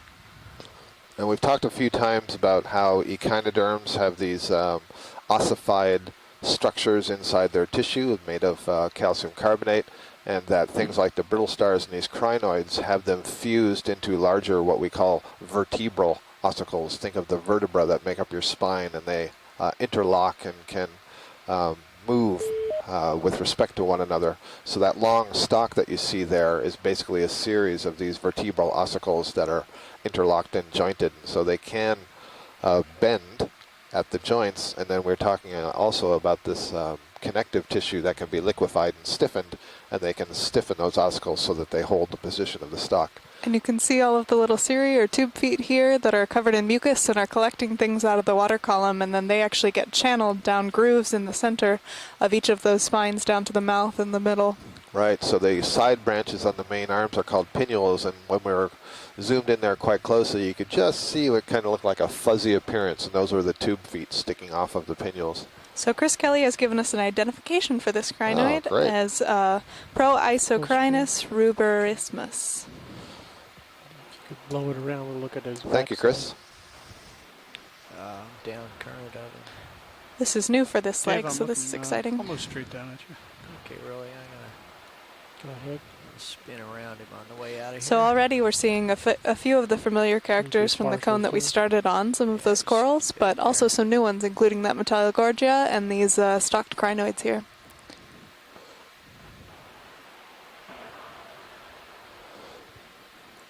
This one does a very small number right 0.3 knots. where the top of the stalk is. Great, Chris, thanks. Thank you, Rich.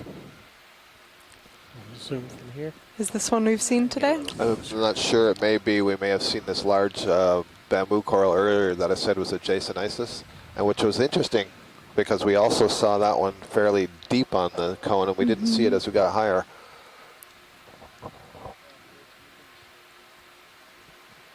We're at a depth now of 1,600 meters, and temperature here is 2.7 degrees Celsius. All right, so it has nodes, and it's branching at the nodes, and the coloration of the tissue and the fact that it doesn't have trichotomous branching.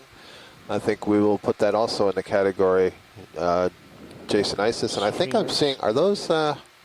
Okay, those are like, I was wondering if they were benthic ctenophores, but they might actually be, no they are, they're benthic ctenophores, yep. So there's a bunch of benthic ctenophores, the platy-tended ctenophores on that bamboo coral, and that's what those long stringy things you see there are. Those are the paired tentacles from the ctenophores. Fishing lines sticking out in the water. Very cool. Thank you.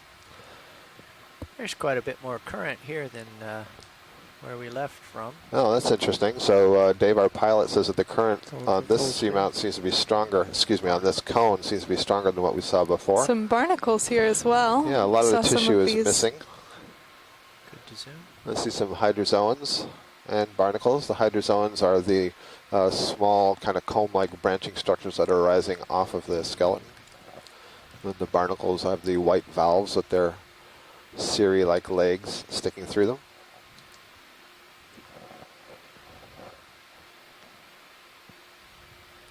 As we pull out from this, let's just make sure I see it long enough to see the base where it bifurcates.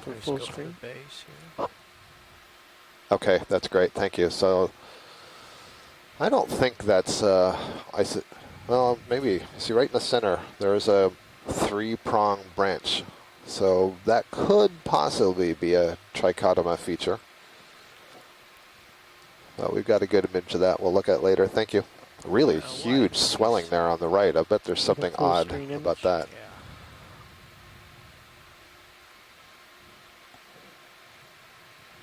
Is trichotoma a species name, or does it just refer to the feature itself of the 3? It is a species name based on the feature. Okay. And it's the, as far as I know, the only formally described Isidella from the Hawaiian region, from the Central Pacific, for that matter. And we have a Bathypathes black coral, another, I think that's a sparsely branched bamboo coral. And is this another Paragorgia / Coralia, the pinkish one? If you're going to zoom on the sparse branch one, that'd be great, just really quick. Oh, great. Okay, so that's actually a Primnoid. So that's probably, oh wait, no, those are zoanthid polyps.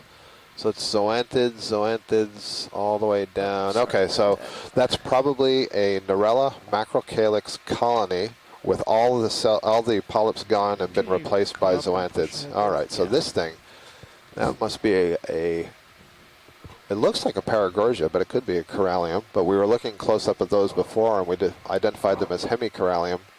Just not sure about the shape of that one.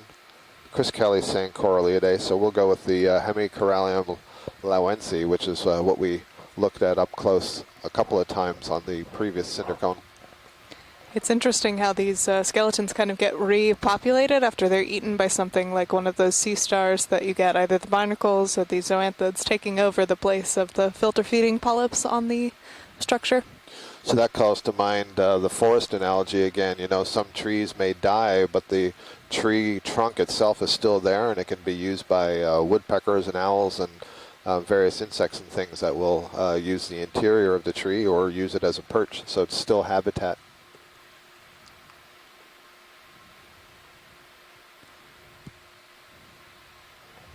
That's a very comfortable place. You can look around out there. But there's nothing here. Well, oh, wait. There's something. In the right. There are lots of right rocks. of center. You could look at a rock. And there's a Bathopathes black coral just going off to the left of center. Okay, we'll get him in just a second. Let's zoom. Oh, I was just noting it, Dave. We know what it is. In fact, it's the same thing that you're zooming in on. Okay. Okay. So these have been pretty common today. And earlier on, we saw an interesting one that had a solitary hydroid, possibly in the family Tubulariidae, growing off the top of it. So it appears to have a spot lobster just inside. Oh yeah, good eyes, Roland. There's a little charystylid squat lobster tucked down in the branches of this Bathopathes. You can just see one of his white arms waving back and forth. One of the things you can see about that is that the skeleton of these black corals is really quite flexible.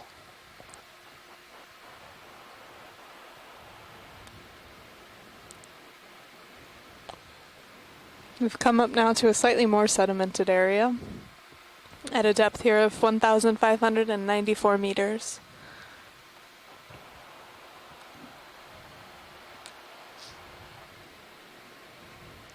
We haven't seen many of those charastylids in the Bathopathes. They've often been in That's right. some of the other species. In the North Atlantic, they're really common associated with the genus Parantipathes. We haven't seen any of the Parantipathes black corals on any of these dives around the Johnson Atoll yet. Thank you, Rich.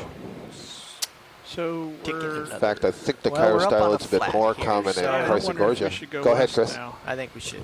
All right. Yeah, definitely cut it west. Yeah, just looking at the map, is the ship actually headed towards the summit? Yeah. It looks like it's actually headed to the side of the summit.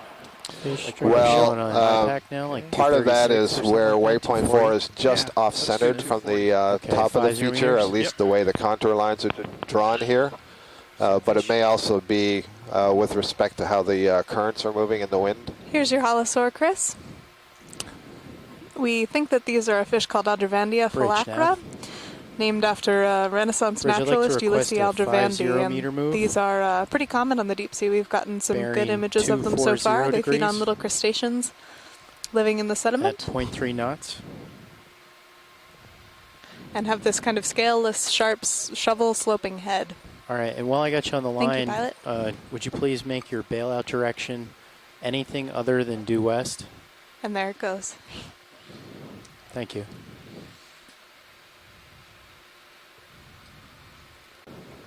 Yes, maybe one of these Phareid sponges. 2 sponges and one of these whips. 3 sponges. Yep, that's another Lepidisis whip, probably in the B clade, maybe the long bones. Actually, long bones, that would be our C clade. It's a very long whip out there in the distance. I'm not sure if this sponge on the right is in very good condition. I think it does look like a dead Phareid, and then maybe one of these Dictyolus on the left. I see a Pheuroid climbing down and is now paragliding. And a Crinoid on the bottom. There's actually several more of them. Yep, a Crinoid and lots of Ophiuroids on the top. So they must sense the approaching vehicle. and are fleeing. Yep. Maybe they're not fleeing, you know, maybe this is the game and they've just got up there and we happen to get here at this point.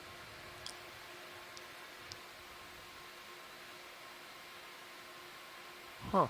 It does look like fun. So we are continuing up this slope. We've got about an hour of bottom time left, and we're now at a depth of 1,595 meters. And we're hoping to see the difference between this area that we're over now and what we might come across on the summit. On the last cone feature that we dove on this morning, we found a really dense community up on the summit. So we're kind of making our way up the slope with some haste to try and hopefully anticipate some of that community that we'll see at the top. Okay, thanks. And at least on our estimate in the pre-dive planning, we thought the summit was somewhere around 1,525 meters, so that's only about 70 meters up from where we are. We'll see if that's actually the case in practice. And this looks like it's another one of those funky branched whips. Rock in front of you is several. They are certainly impressive against this stark landscape. Yes, they are. And what's interesting about it is the definition of the genus Lepidices is that it is unbranched. So whenever we see these apparent forks that are arising high up, just so we can see it gives us reason to pause. And I saw below it there are Stauropathes. So at the point where that branch is originating, I don't see anything unusual going on, but there is something unusual right there. The color is wrong, and it makes me think that there's been some kind of damage or something is overgrowing it. Huh. A little bit hard to say exactly what's going on there.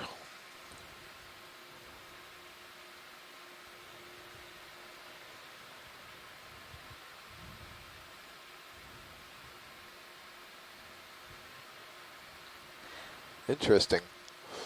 So is Lepidices being redescribed to include these branched individuals, or what's the story on that? Well, this is a really interesting story. Thanks for that close-up. I'm going to look at that closely after the dive.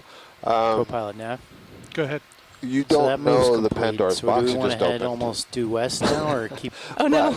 Yeah, so there's multiple answers to that. So first of all, yes, what we know is that actually, both 270 looks really good in the genetics have shown the sonar that on D2. there are multiple clades of 270. unbranched whips. 270. And their nearest relatives are 50 branched. meters? So we can't say that there's one thing, e.g. Lepidices, that represents all the unbranched whips. This Got is a damaged stalked crinoid here. yeah, and we have an Umbellapathes black coral. But what's fascinating, we talked before about, you know, using holotypes and the original descriptions. And the original description of the genus Lepidices did not have it as unbranched. In fact, it said maybe branched from the nodes. So it's during the history since then that someone else has decided that it should represent just the unbranched forms. And so that's where There's some of the controversy fish off is. in the distance. Is that a fish or is that a polychaete? It's a fish. Okay, just depends how far in the distance it is. It might be another halosaur, but it might not. There's one way to know for sure. Thank you, Bridge. Looking backwards at you, Dave. Okay, some fish. That's good. This is an ophidiid.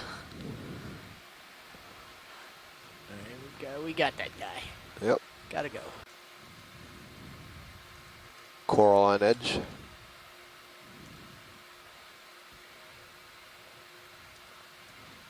Looks like a little bit of a ratty corallium. Maybe it's not ratty, maybe it's just because we're seeing it on edge. The bottom part of that colony looks unusual, but that's definitely what it is. This is what we were calling Hemichoralium loensi earlier. This one appears to have at least 2 brittle stars, maybe more, associated with the colony.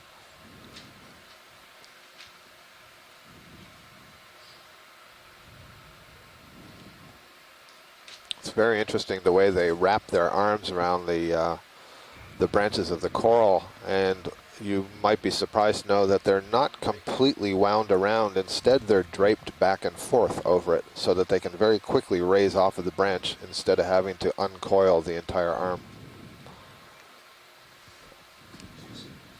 So it's a combination of looping and, in some case, coiling. Great. So I'm pretty sure that is what we saw a little bit lower down on the slope. So now I feel more comfortable calling that previous one a Hemichoralium and not a Paragorgiid.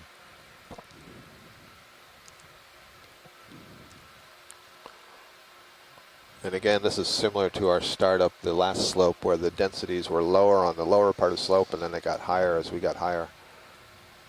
Compare directly our starting points Yep. here at 1,600 meters. Another bamboo coral here that's got a coil near the top. And we had another Narella macrocalyx that was on the right side.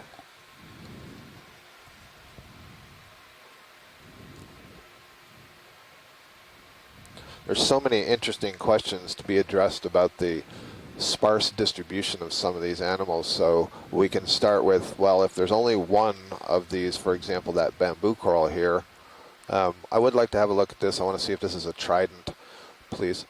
If there's only one, then how do they reproduce? How do the males and females get their sperm and eggs to recombine?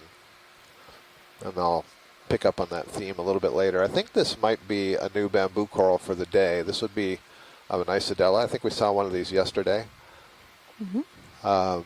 You'll see that it's a long stalk. If this is what I think it is, when we get in the right position, you'll see there's a long stalk and then it has a trifurcation point and then it puts out new branches, kind of like a candelabra. So when you see it at a young stage, it looks like a trident, and when you see it at an old stage, it looks like a candelabra.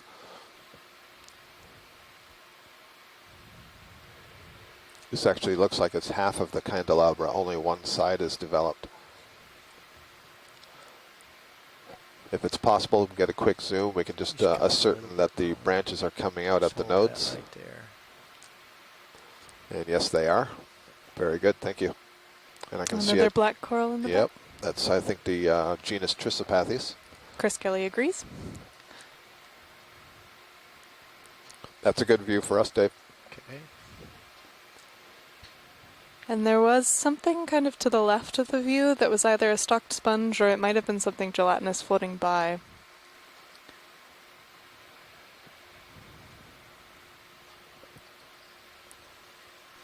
There's one polyp facing up current. Yeah, there's a renegade. Starting to get caught up with you, Dave. Okay, coming up. Yeah, there's something gelatinous on that coral there. That's good. Or it's a sponge behind it. It's a sponge behind, yeah. Okay. Down lower on the rock. That's the one that has the massive spiculas at the bottom, Chris. I'm not sure if you could see that. Probably did on your wall of monitors. Yeah, so that's a curious one. It's probably back in that Euplactelid group, and maybe even the subfamily Euplactelini. It reminds me of one of the ones we saw at the lower part of the first cone. Much more of these smooth sheets here.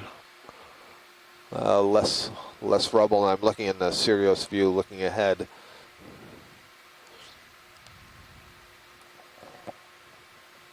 Something dead that's been colonized by something else.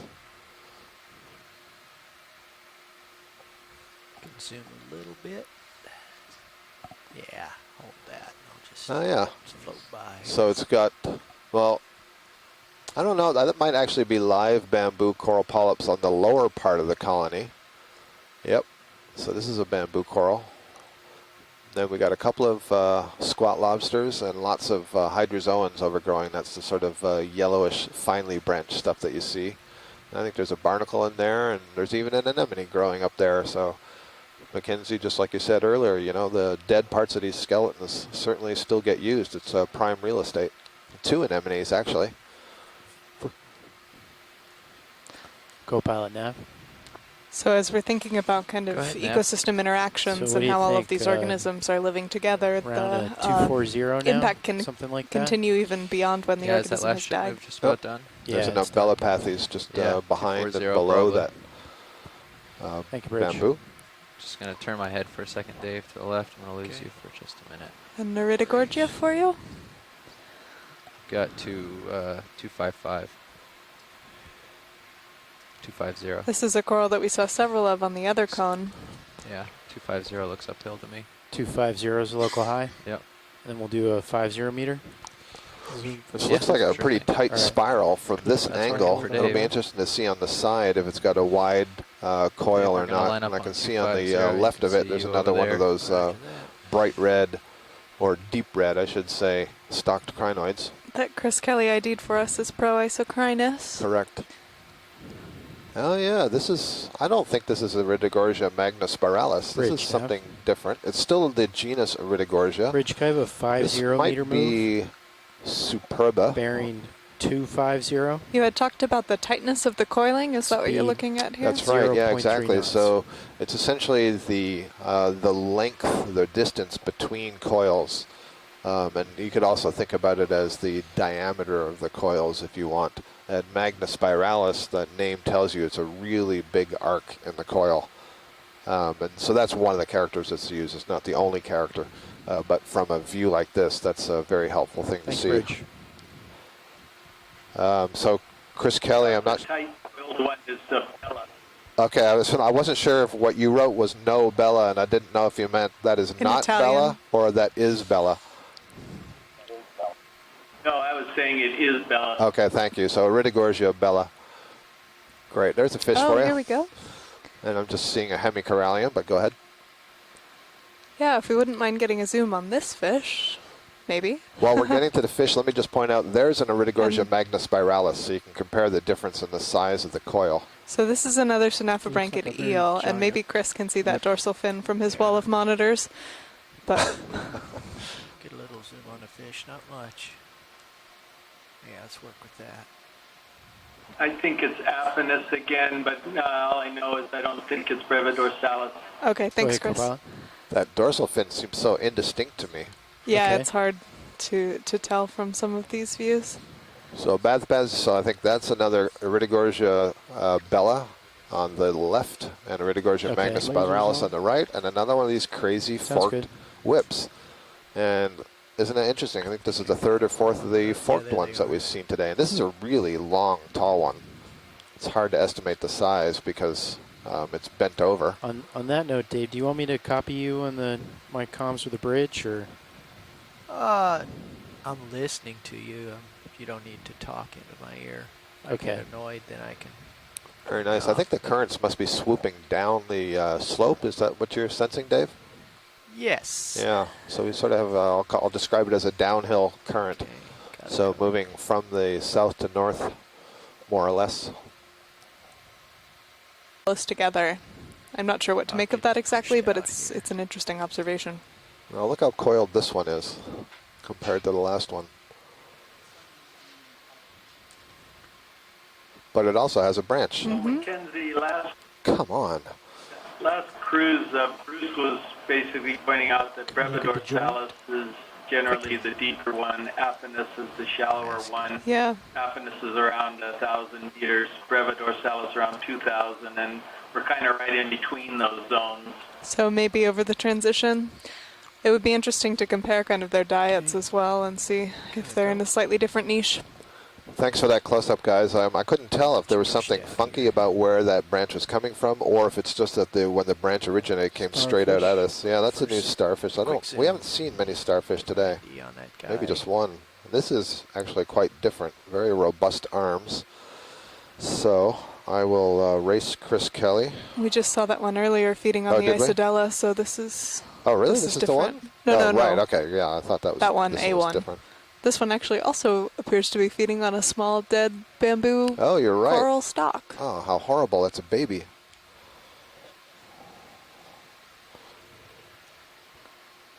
Oh boy, where's Chris Ma when you need him? I don't know what this is. Chris Ma, if you are watching, I think that's your cue to call in. Well, no, because we can't stay and look at it, and watch unfortunately. it right now. Yeah, I'm in kind We're of on a mission. scurry mode Yep. here. No, that's good. You're doing well, Dave. And this is perfect.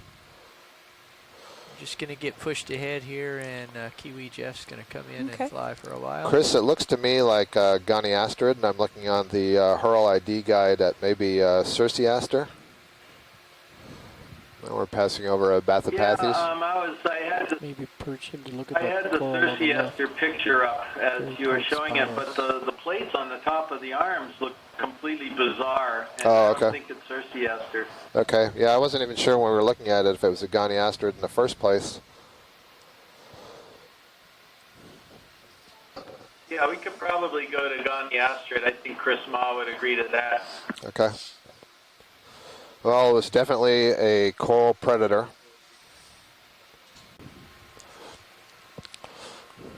Bridge, Nav. Bridge, I'd like to request a 50 meter move, bearing 250 degrees. We have a Hemichoralium, the pink Speed corallid on the 0.3 left, knots. and two Bathypathes, the feather-like black corals, center and right. Thank you, Bridge. So nav and pilot is watch lead. Let's just so we're all on the same page. Yes. So the goal is to get to the top of this feature, but what we think is going to happen is as we start to get up towards the crest, that's where we're hoping to see a high density of corals. That's what happened on the previous cone that we were on.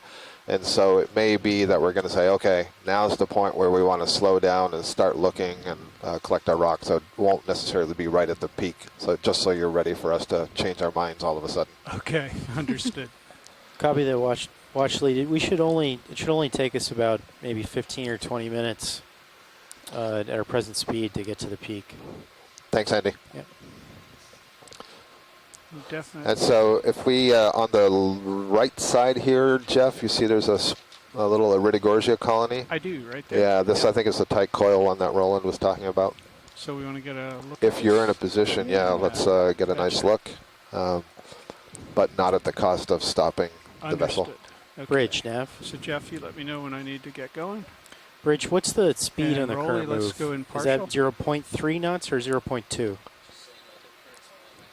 Bridge, can I make the speed 0.2 knots? Okay. Thank you, Bridge.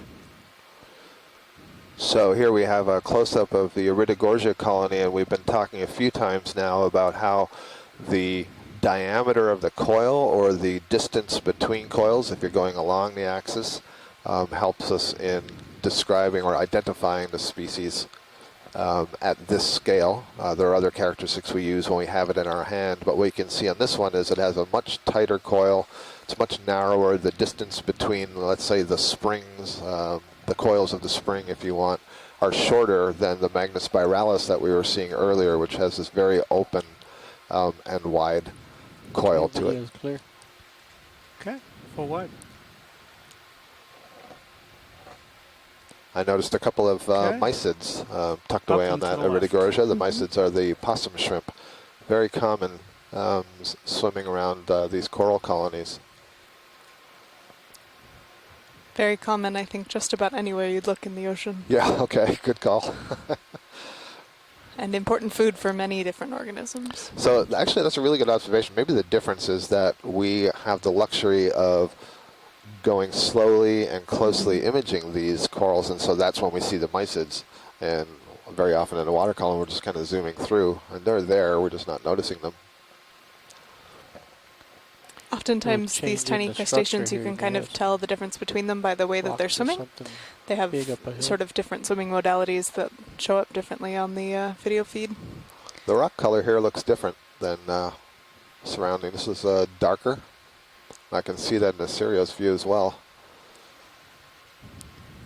There's 2 or 3 Bathypathes. So these are the black corals that are kind of feather-like. They have that one stalk in the center, and then you can see the branches go out on opposite sides, right and left of the main axis. So it kind of looks like a feather. It's described as pinnate, is the way we describe that. You're mentioning that we might run into a thicker concentration as we near the top, and this seems much thicker. Yep, I agree with you. So it's I think we can slow down any time and start to think about a rock, and I'm looking at the contour lines and the way it's starting to flatten out. So I think this is a good spot for us to now just go into our more regular operation mode. Okay, Scott. We've Thank got you. the ship going at point 2, so we slowed the ship down a little These bit. darker rocks may indicate they have less manganese crust because they're trapping less sediment in between the grooves. So maybe targeting one of those really black rocks might be a good idea. Branches. Yep. Thanks, Chris. Great tip. Yep, I completely agree with you, and that's what caught my eye. And there's a lot of rubble here. I'm pretty confident that we're going to find something loose and be able to pick up. So, pilot, I'll kind of leave it up to you as you feel comfortable and the situation is stable enough and you see something that looks grabbable. All right. Anything in this area. Okay.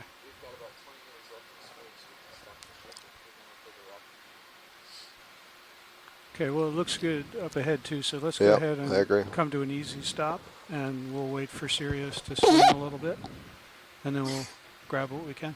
Should I call that easy stop in now, pilot? Yeah, that'd be fine. All Thank you, Andy. Coming up on another Bridge spiral nav. coral on the upper right. Bridge, can I have an easy stop, please? Different from the previous one. It's got a Thank you, Bridge. So we are seeing a lot of familiar faces that we saw on the other cone. I think total for today is about 20 different species of coral.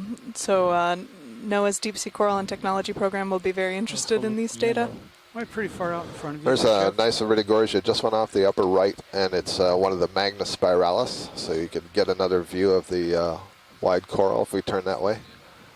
And I think that might be a Storopathes black coral, the gold and brown one in the left side. Are these other umbellapathes? I believe these are umbellapathes, several colonies of them. Umbellapathes being a black coral. You'll notice with the black corals, most of the genus names have the appendix pathes with them, P-A-T-H-E-S. Like right in there. And the name of the order is Antipatheria, stuff right in there. Antipathes, and that means against disease. And yeah, just to this the right is going of back lasers. some 2,000 years or so. The skeletons were ground up as a powder and thought to have medicinal properties. Okay.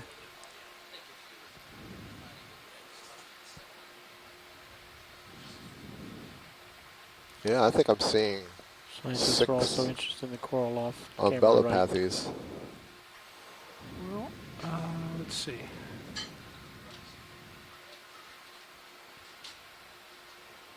Think we have anything loose right here?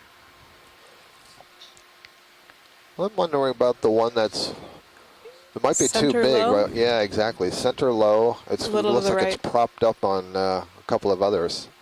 I don't know if it's going to be too big, but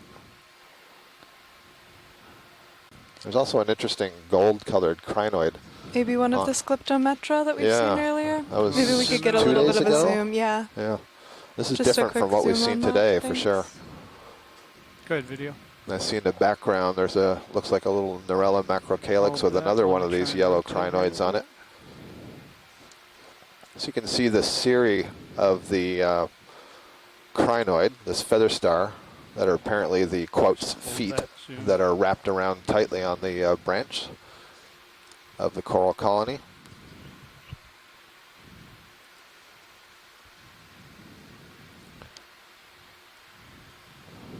And again, the view that we have, the current is moving off the top of this feature and downwards. Sorry. No, that's fine. Thank you, pilot. Okay, full wide.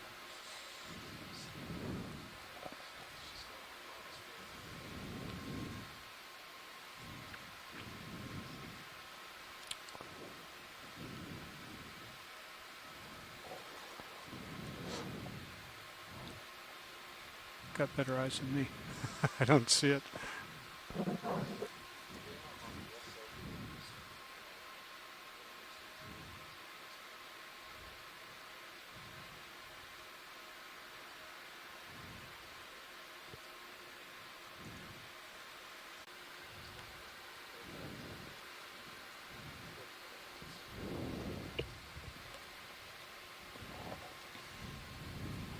Okay, stop guessing, plug the numbers in. What's this little squishy thing here? Indeed, what is this squishy? This is a fish. Is this a little like snail fish? Oh, if it's a snailfish, Oh, it's a, no, I'm wrong. no. It's an amphipod. So sorry to get you excited. Sorry. So I study these snailfishes, Stand these down. parrots. Stand down. It's the pink one in the front center. And 10 minutes Low. of bottom Okay, time. video, let's go in on gold coral. Yep, that is definitely a Storopathes. And there's a little squat lobster on the rock to its left. And an ophiuroid brittle star to its the, right. The time remaining port. So that's a different kind of squat lobster from the ones that we've been seeing on the corals. But again, these are those chirostylids 2 with their hours, hook 10 hands. minutes. Yeah, I'm not sure if that one's a chirostylid. It could be. Okay.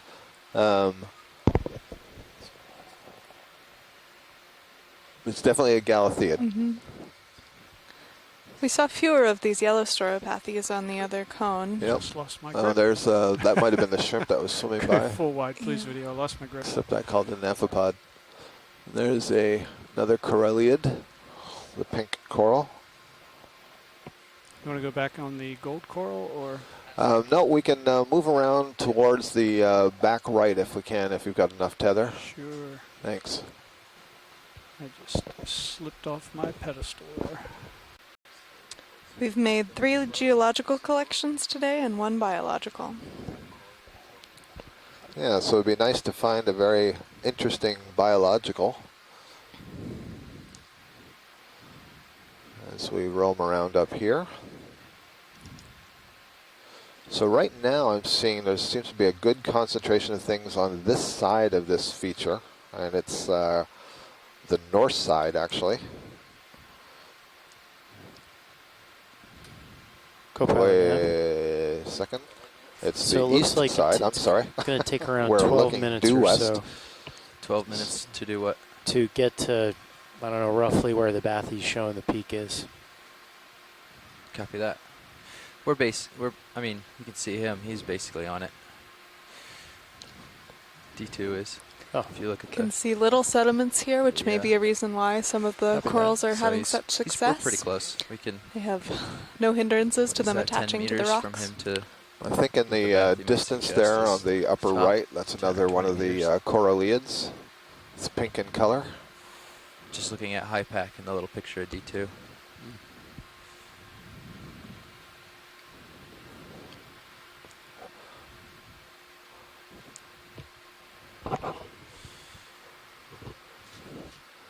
Can we turn a little bit to the left, Jeff? Thank you.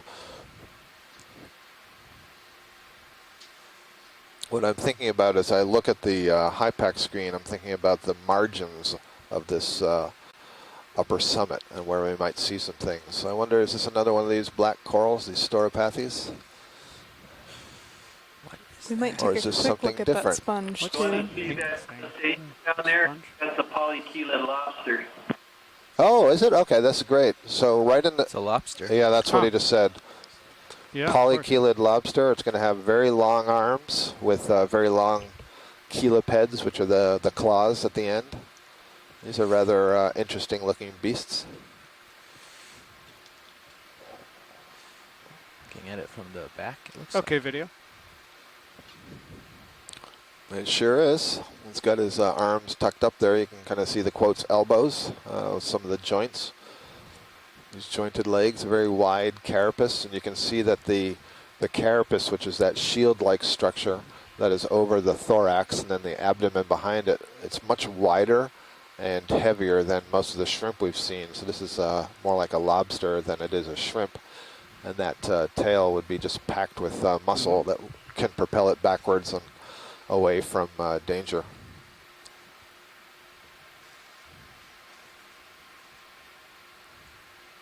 We've talked a little bit that lobsters are not as common in the deep sea as the crabs are. That's correct. Or the shrimp. Okay, full wide then. Science So, good with that? yeah, very good. Thanks. We got an identification from Chris Kelly. It's in the family Polychelidae. He believes it's the genus Homerion.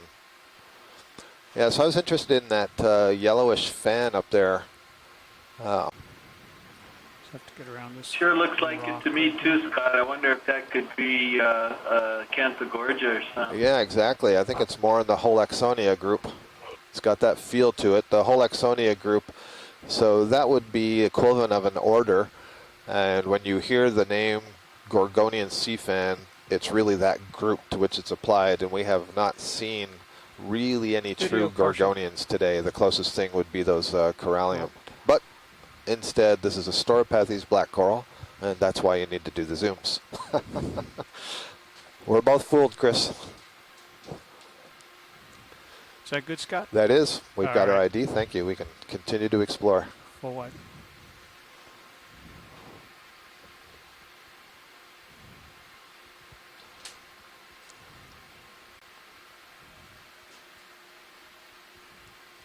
We've come up on some interesting topography here on this Yeah.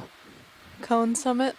Yeah, so I'm not sure if this is the absolute summit or a little false peak, or wouldn't it be cool if this was a There's an cone with interesting a looking little like fish that was crater right in it? behind you there. I just was noticing it. That's all. Well, maybe we should head up a little bit then. Yeah, Jasper, if you're still in the line, Okay. is that a possibility that Take us up the this hill, would be like an I'm still eruptive facing feature that would have a north, little bit of a just so you know. caldera-like Okay. structure in it, or is 270 that over not this way. reasonable for what we're looking I'm at? thinking like 3. You like something different? What's the last part you said? Well, I'm just wondering if this could be like a caldera-like feature up Downhill. here, or is that Uphill. not reasonable? Is You face that not the towards sort the of right, looks like. event that would have caused this structure? So like 310 or 315 or something you like? Yeah, that's... No, this could be big enough to have a That's the little, goes up crater in there. the top. I don't see why not. That's funny. Okay, so we'll keep going in that direction Let me and look- see let how me this look drops west. down here. West would be uphill according to Jasper, can you tell by what we're seeing whether this is blue one of water. those cinder cone Well, there's something features? out there. Yeah, so co-pilot, pilot. So what I'm wondering is if we're at the top of a cinder cone, is this a little bit of a crater at the top? So we're going to investigate that a little bit. Yeah. Or a caldera is what I mean. Right. Well, let's get right up to the local high and Scott, see could you what... ask the video come back to around to put 310. the nav screen back Head on towards you. feed 3, please? We want Sure can. 20 meters or something, or 30? Video, is it possible to put the high pack 30 on? meters. Very good. Jared is looking after that for you right now. Actually, it looks like I'm going to come right to the edge of something here. So You should have it now, Chris. 30 meters. Yep. Yeah. That sounds good, Andy. Thank you. Yep, see it. Thank you. Yeah, this all looks like nice solid rock. It's a shame we already have 3 rocks. Oh, I got what you're saying. Bridge, could I have a 30 meter? Everyone always wants more. Bearing 310. It's just as high as it gets right here. Speed 0.2 knots. Yeah, in fact, this is shallower than we thought would be the shallowest point. Huh. We're at a depth Well- now of 1,502 meters here at the peak of this second cone feature. So you're at the local high now? Yeah. I'm not sure which way to go from here. So should I belay that? Let's keep going. Check out Well, that you rock. should, no, that's That- okay. that'll bring- That'll bring me right on top, and then we can look Yep. around. Yep. And you should just drop a little target and say peak of cone 2. Right on D2. There you go. Yeah. So Watchley, this is as high as we can get right here. Right, so let's go towards just to the left of the lasers. I see there's a fan out there. If we could head towards it. And I'm just wondering, the idea was, is it possible Mosey there that as you get there's to a caldera situation here, so we're actually on the lip of the caldera? Right. Or is it truly that this is the absolute top of the cone and now it's just going to start falling off onto the other side? So if we continue to the west, I think that's the best idea. Okay. So, Scott, I can't get there right now. I'm Okay, at the I end of my understand. tether, so we'll just look around here for Okay. a minute or so. Yeah, sorry, too many voices in my ear. So answering first to Jeff, I understand. We can't get there yet. Answering on shore, that is where we want to go, but we just are at the end of our tether, so we have to wait, but we will get there. All right, so Jeff, are you asking, is there something else we want to see in the meantime? We've got a few minutes till Yeah. Sirius catches up. So Okay. I'll just back up here so you can see this peak. Understood.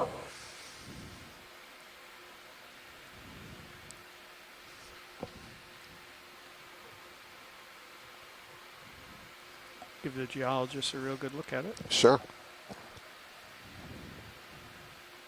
But that's as far away as I can get right now. Hemichoralium. So it'll actually turn out to be pink once we zoom in on it.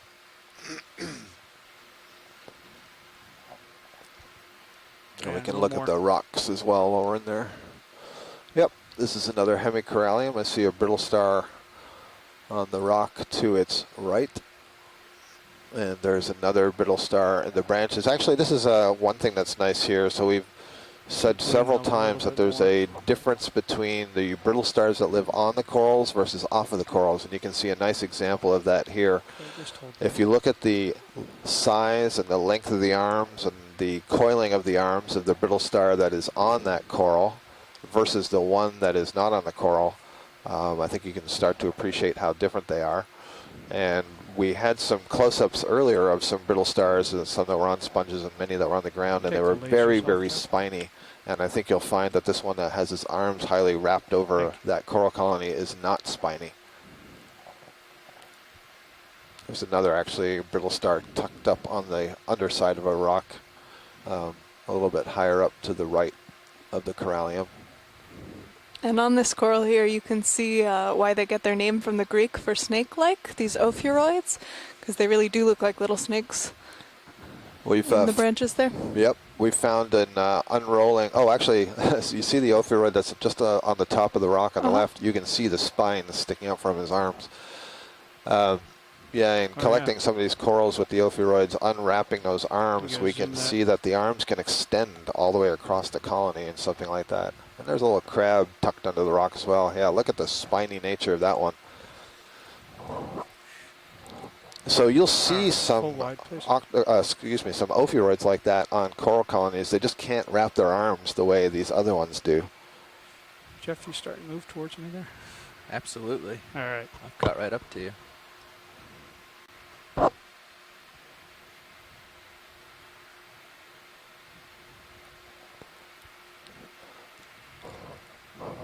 So this is either a very big anemone or a lot of smallish corals around the anemone.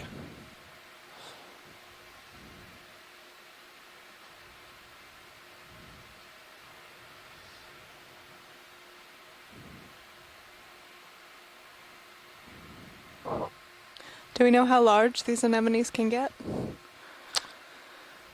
I do not know the answer to that.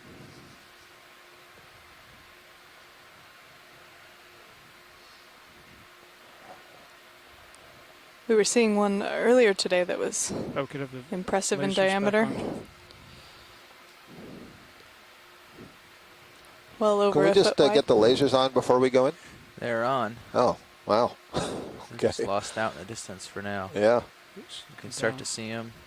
There. Oh, there they are.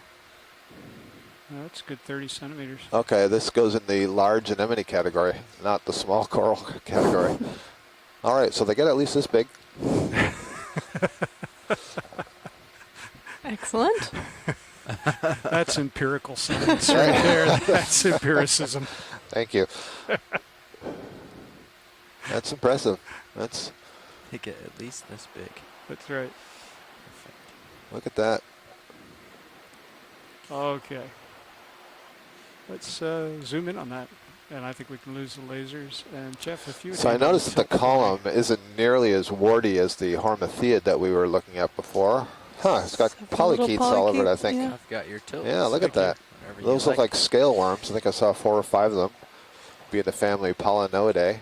The scale refers to the fact that the dorsal surface, the back surface, is covered by these small plates that are elaborations of the paddle-like legs. They're also on the side. Yeah, on the base. Oh, neat. So slightly larger than your tide pool variety of sea anemone. Yeah. We've talked about this trend of things getting smaller in the deep sea. But of course there are exceptions to every rule. Yeah, so this is a good, 25, 30 centimeters across. That means it's also at least, 15 centimeters tall. Let's take whatever kind of macro we can. Yeah, this is great. Let's see. So Chris is telling me that it's an actinostolid anemone, which is, I believe, a family name, Actinostolidae. Right, Scott. This one we only know is actinostolid brown or actinostolid orange or actinostolid tan. They come in different color morphs, maybe the same thing, not sure. But they're all massive. As you already noted, they have very smooth stalks, not nearly as warty as the hormetheids, and of course the tentacle arrangement's quite different as well. Thanks, Chris. We're looking at a nice close-up of one of these polychaetes. I'm not sure if it's the same one, but yeah, this is definitely a polynoid. You can clearly see those scales. They're in pairs because they arise off of the left and right paddle-like limbs, one for each limb, and they extend down the body, and essentially they create a space between the dorsal surface or the back and the underside of the scale. And when the legs beat, they can draw a current in across there to get water into the gills, such that these worms can tuck themselves into really tight spaces and still keep their gills aerated. The polynoids are pretty common down here, the scale worms. There are lots of different species, and some of them are closely associated with certain species. I have no idea whether these are particularly closely associated with this anemone or just happens to be a convenient spot for them. Yeah, these are different species. I agree with you. The coloration is very different. The size is very different. So we noted earlier these tentacles are hollow extensions of the internal digestive cavity, and so that any food brought in through the mouth can be funneled up on the inside here, but more appropriately, it would be the water that's being funneled in and out of the body of the animal containing oxygen can be extended up into the insides of these tentacles for gas exchange of the cells that make up the tentacles.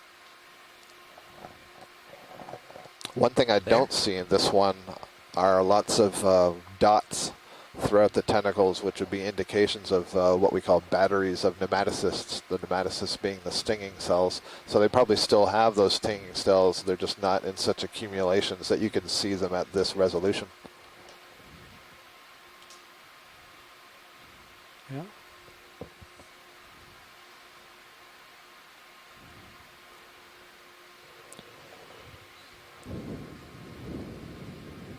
Go ahead. This anemone has found itself a nice spot perched on top of the rock here. And I don't know that anybody has done any aging studies on anemones. I think in order to do so, you would have to actually follow one through time. I don't know that they have any structures that would be useful in aging. And we know that growing them in the lab is not quite the same. You wouldn't get the same age results as growing them in the wild. That's known from several organisms, that longevity in captivity is very different because we're just not able to reproduce all of the conditions. So we're at a depth now of 1,507 meters.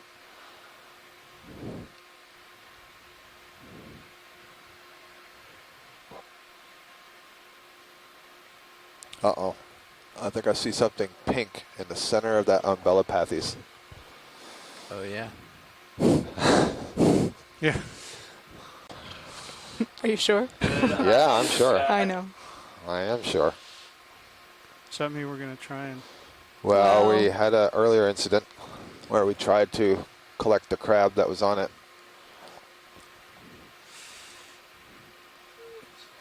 You can see a decapod in the rock, that little speckling of red. Oh, the big ones are in the mouth there. That's right.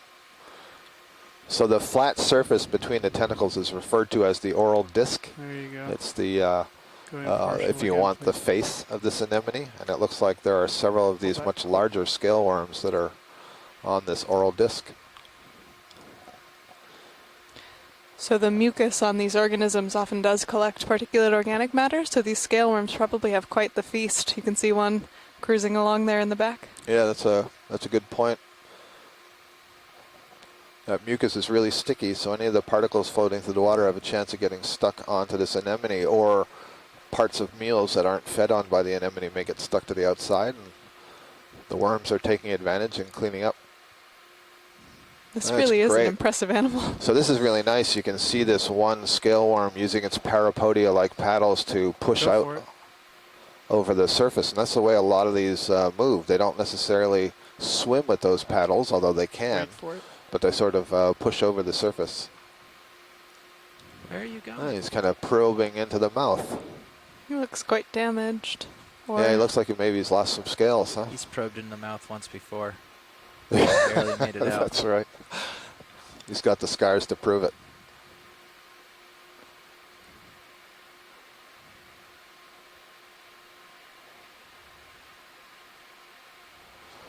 You can see there's a little bit of iridescence to the scales themselves.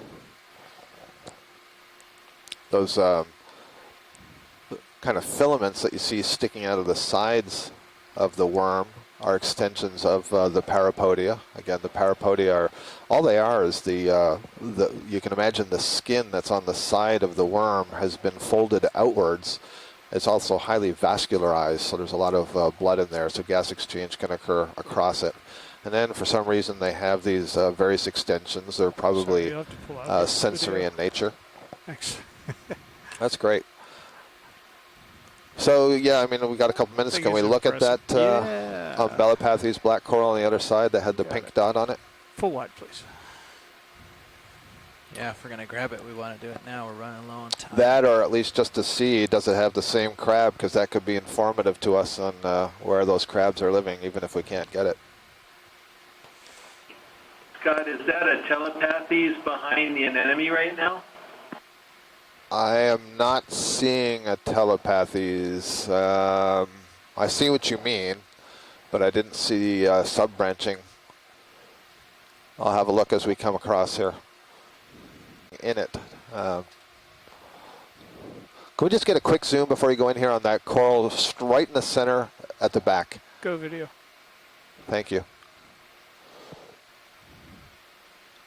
And, well, you know, Chris, you may have a better eye than me, because I do see there's branching on those side pinnules. Thank you. That's good. Wonderful. There is a squat lobster in there. Yep. There's a small chirostylid. Let's go full wide. That's excellent. Thanks a lot. And so now now Jeff, tilt down and let's take a look at this guy with let's the take a little pink in look the at the middle. clover. This one just, I mean, it's certainly a lot Okay, smaller. video. Yeah, this is not the same. Yep. So this is another chirostylid, but you notice that the legs and the carapace are very smooth. They're not highly spiny, and the one that we were really interested in earlier today had a lot of big spines associated with it. I will note that on the lower right, there's another cup coral. So we can add cup coral to the list of this cinder cone. Thanks, Jeff. Okay. If we go back on the other side, there was, I think it might have been another forked bamboo. And we are just about at a time here on the bottom, just about 6 minutes left. Video, quick zoom on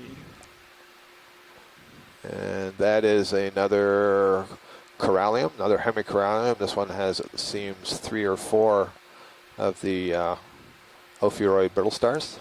Thank you. Okay, full wide. Where was the... You would have to go back the way you just came to your right. Okay. Well, where do we want to explore for the next 5 minutes? I would like to explore that bamboo.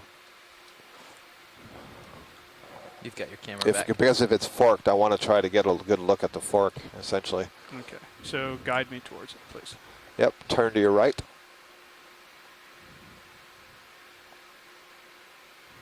And it'll be down just a little bit. And I think... maybe I'm wrong. What I thought it was is it's now almost right in the center of the screen, but that might just be an Umbellapathes on edge. Yeah, I think that is what that is. Okay. We don't need to go over there. My bad. Well, let's see. We came from the right, correct? So shall we head to the west just a little bit, see if we... That's good with me. Actually find... Because that's new territory. Something interesting. Yep.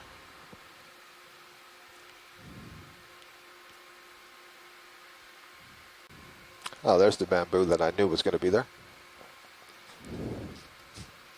Tall one. That one is as not well branched. as an Iridogorgia. Yes. Narella macrocalyx, I think. So we are now headed west to what on the high pack shows would be a high point, but what we can see in reality is a low point. And so one question is this a depression at the top here, or is this map just somewhat offset, or was there just a false topographic high there? So we're going to see if we can get across this whole feature. I see a Benthic on the left.